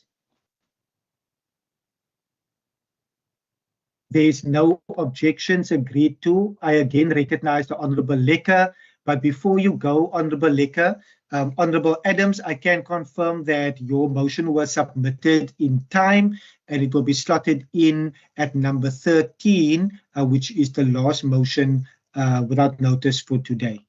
I recognize the Honourable Lekker. Thank you, Honourable Deputy Speaker. Once again, I rise on behalf of the ANC that the House notes with deep concern the devastating shack fire at the Tabombeki informal settlement in Lower Cross Road, Philippi East in Ward 35 on Saturday, on the 9th of May 2026, which destroyed at least 8 structures and left more than 25 residents homeless. Further notes that many affected families lost all their belongings, including clothing, food, and personal possessions, and now face extremely difficult conditions amid severe weather and ongoing heavy rains in the Western Cape.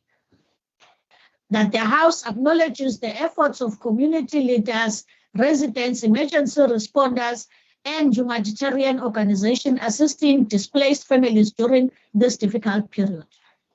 Expresses solidarity with all affected residents, particularly vulnerable families, women, children, and unemployed persons who now face the challenge of rebuilding their lives with limited resources.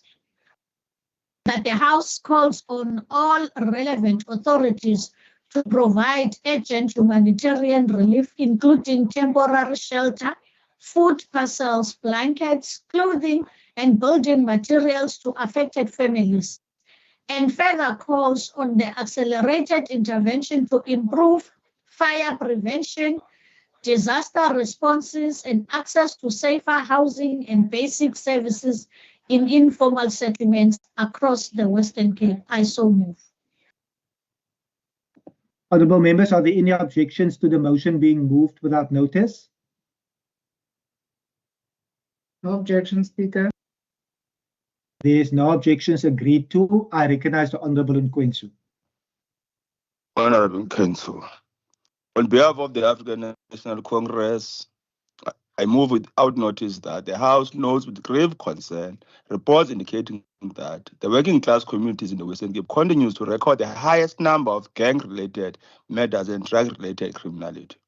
Further notes with alarm the deepening shortages of police personnel, detective and specialized crime-fighting resources in some of the province's most violence-affected areas, undermining efforts to combat violent crime and ensure community safety. Acknowledging the devastating impact of gang violence on residents, particularly women, children, and young people who continue to live in fear amid daily shootings, extortions, substance abuse, and the loss of innocent lives.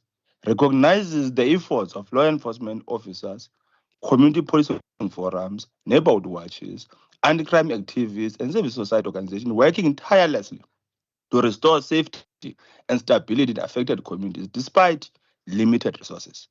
Calls on the DA-led government and the South African Police Service to urgently address policing shortages, strengthen detective capacity, improve intelligence-driven operations, and ensure equitable allocation of policing resources to high crime areas in the Western Cape.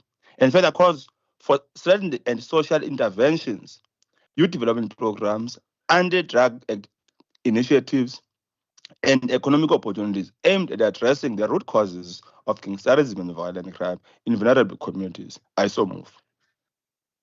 Honourable members, are there any objections to the motion being moved without notice? Objection. There's an objection. The motion will be printed on the order paper.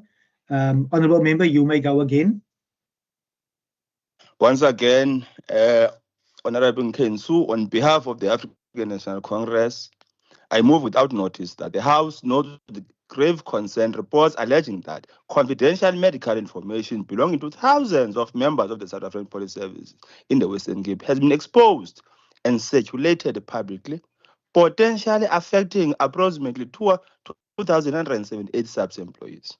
The House further notes that the alleged disclosure reportedly includes high sensitive personal and medical information relating to absenteeism management, leave administration, and sick leave matters. The House condemns in the strongest terms possible any unlawful disclosure or mishandling of confidential employee information, particularly sensitive medical records, which constitute a serious violation of the constitutional right to privacy, undermine trust within the workplace, and places affected employees at risk of stigma and discrimination. The House further acknowledges the seriousness of the implications this incident may have for labor relations, information security, and institutional accountability within SAPS. The House, therefore, calls on the relevant SAPS authorities to urgently investigate the alleged breach, ensure accountability for those responsible, provide support to affected employees, and implement stronger measures to safeguard confidential information and prevent any recurrence of such incidents. The House calls on the Standing Committee on Police Oversight and Community Safety to urgently engage SAPS leadership on the matter in order to ensure proper oversight, transparency, and accountability regarding the alleged information breach and the remedial steps being undertaken. I so move.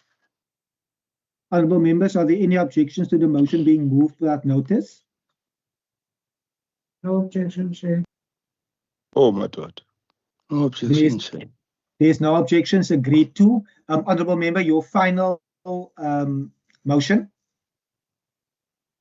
Finally, as the Deputy Speaker has indicated, on behalf of the ANC, I move without notice that this House notes and welcomes the Congress of South African Trade Unions, COSATU, for hosting a successful International Workers' Day celebration on May 1, 2026, acknowledges that the International Workers' Day in South Africa remains an important platform to celebrate the many hard-won rights of workers, including the 8-hour workday, the right to form and join trade unions, the right to collective bargaining. Further acknowledges that the 2026 International Workers' Day celebration took place in Paarl, Boland, an area where exploitation and eviction of farm workers, in particular by white farm owners, remain prevalent, and also where the use of undocumented foreign nationals as cheap labor continues and calls on all working class organizations in the Western Cape and across the country to unite and intensify the struggles against the exploitation of workers in all sectors of our economy. The first and urgent task is unionization of foreign nationals by progressive registered South African trade unions. I so move. Honourable members, are there any objections to the motion being moved without notice? Objection. No Object. objection, Chair. There's an objection. Apologies of white farmers. I'm not will be surprised. printed on the order paper. I'm not surprised. Honourable members, we will Apologies of white proceed. farmers. I object because they are beneficiaries Honourable of members, you exploitation are currently out of our of people. order. Deputy Speaker, point of order. You are a beneficiaries. You are out of order. I will. Honourable members, we will proceed, and I recognise the Honourable Nkondlo. Thank you, Deputy Speaker. Deputy Speaker, Deputy Speaker, point of order. I will ask for the clock to be stopped. I recognise the Honourable Bryant. Did I hear your voice, sir? Yes, you did, Deputy Speaker. Deputy Speaker, there was just an allegation made. Firstly, it was out of order. and certainly not in line with the protocols that have been set out. But referring to members as apologists for white farmers, that's completely out of order, and I ask that you request that that be retracted. Honorable Bryant, what I will do is that I will revert back to Hansard and return back to the House in that regard. With all the talking between the lines, I did not hear clearly, but I will then apply my mind and revert back to the House. Honorable Nkondlo, you may go ahead. Thank you, Deputy Speaker. I move that the House welcomes the launch of the 300 million construction fund by the Small Enterprise Development and Finance Agency, SIDFA, and the Construction Industry Development Board, CIDB, aimed at improving access to finance for emerging contractors and small businesses in the construction sector. That the House notes that the many Black-owned, women-owned, and youth-owned contractors continue to face barriers in accessing funding, leaving them vulnerable to exploitation through unfair subcontracting arrangements and delayed payments by larger construction companies. That the House commends the Minister of Small Business Development, Stella Ndabeni-Abrams, for advancing this important intervention to promote economic transformation and broader participation in the infrastructure development opportunities. That the House further notes that this facility will enable emerging contractors to participate more meaningfully in major infrastructure and capital projects aimed at growing the economy and rebuilding South Africa's social and economic infrastructure, and that the House calls on the CIDB, BCCEI, and the BIBC to strengthen oversight and take firm action against companies that exploit subcontractors, violate labor laws, and unlawfully employ undocumented foreign nationals in the construction industry. I so move. Honourable members, are there any objections to the motion being moved without notice? No. There is no objections. Agreed to. I recognise the Honourable Bryant.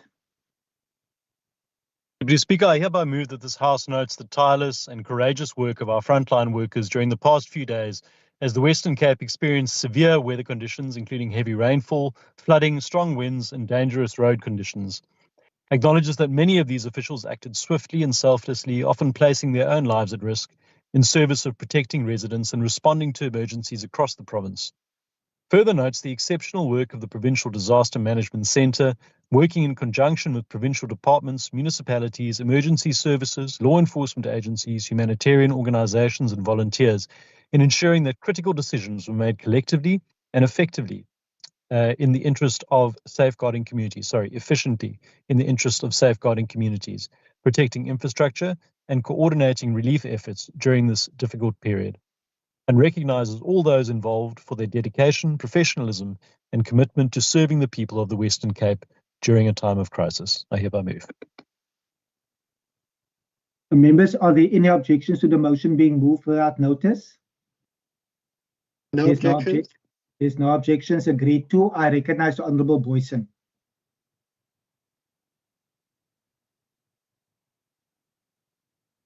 Honourable Boyson.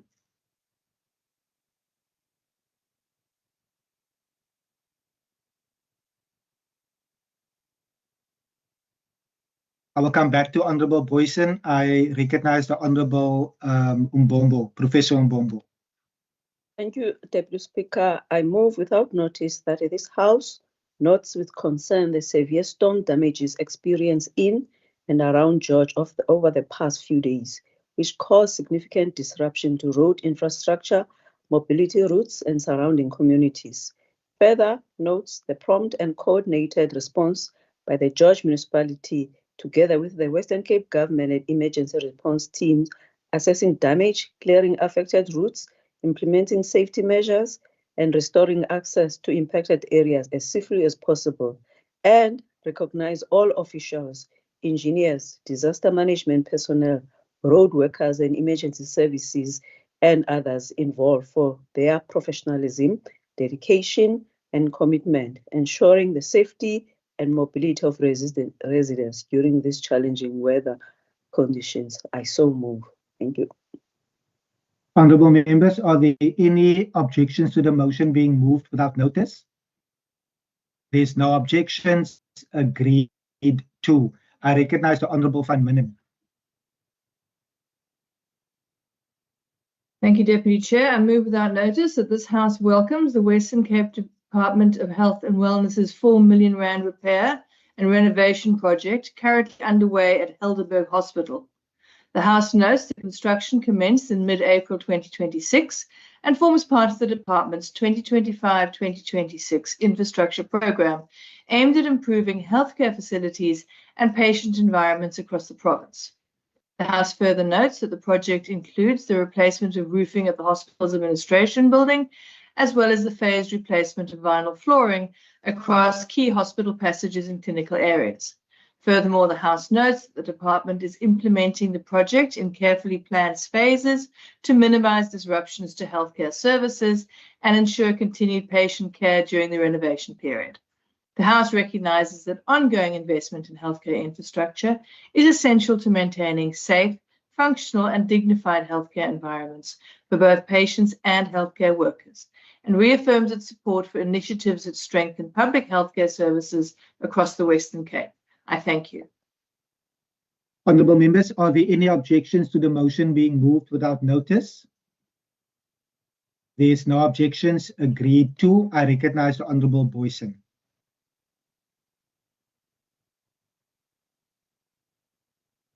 I recognise the Honourable Adams.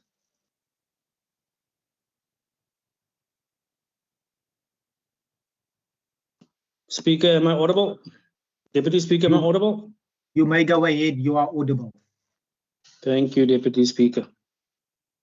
Deputy Speaker, I move without notice. I hereby move without notice that the House notes with serious concern reports that the Greater George area is currently operating with only 3 ambulances to serve a rapid growing population and surrounding communities. Further notes that ambulance shortages place lives at risk, increase emergency response time, and place immense pressure on health workers and emergency personnel. Acknowledges that poor and vulnerable residents are often the hardest hit by delays in emergency medical assistance. Therefore, resolves that the Western Cape government urgently provide clarity on ambulance capacity in George present and turnaround plan to improve emergency response services and prioritize the immediate deployment of additional ambulances and personnel to the Garden Route region. I so move, Speaker. Honourable members, are there any objections to the motion being moved without notice? No objections. There's no objections. Agreed to. A final call. I recognise the Honourable Boyson.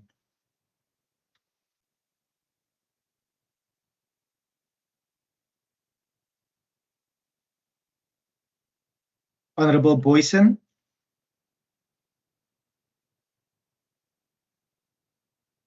Honourable members, earlier on, the Honourable Boyson indicated regarding the situation in Pito and that there's intermittent technology difficulties. That will now conclude motions without notice. The Secretary will now read the next order of the day. Consideration of the report of the Rules Committee dated 6 May 2026 on the change in membership of the Pension Fund Board of Trustees for the Western Cape Provincial Parliament. Thank you, Secretary. I now recognise the Chief Whip. Thank you very much, Honourable Deputy Speaker. Honourable Deputy Speaker, I move that the House considers and adopts the report of the Rules Committee dated 6th May 2026 on the change in membership of the Pension Fund Board of Trustees for the Western Cape Provincial Parliament, namely the appointment of the Honourable Member D. Wessels as trustee and Honourable Member A.W. Bredell as the alternate trustee. I so move. Honourable members, are there any objections to the report being adopted? No objections. There is no objections. Agreed to.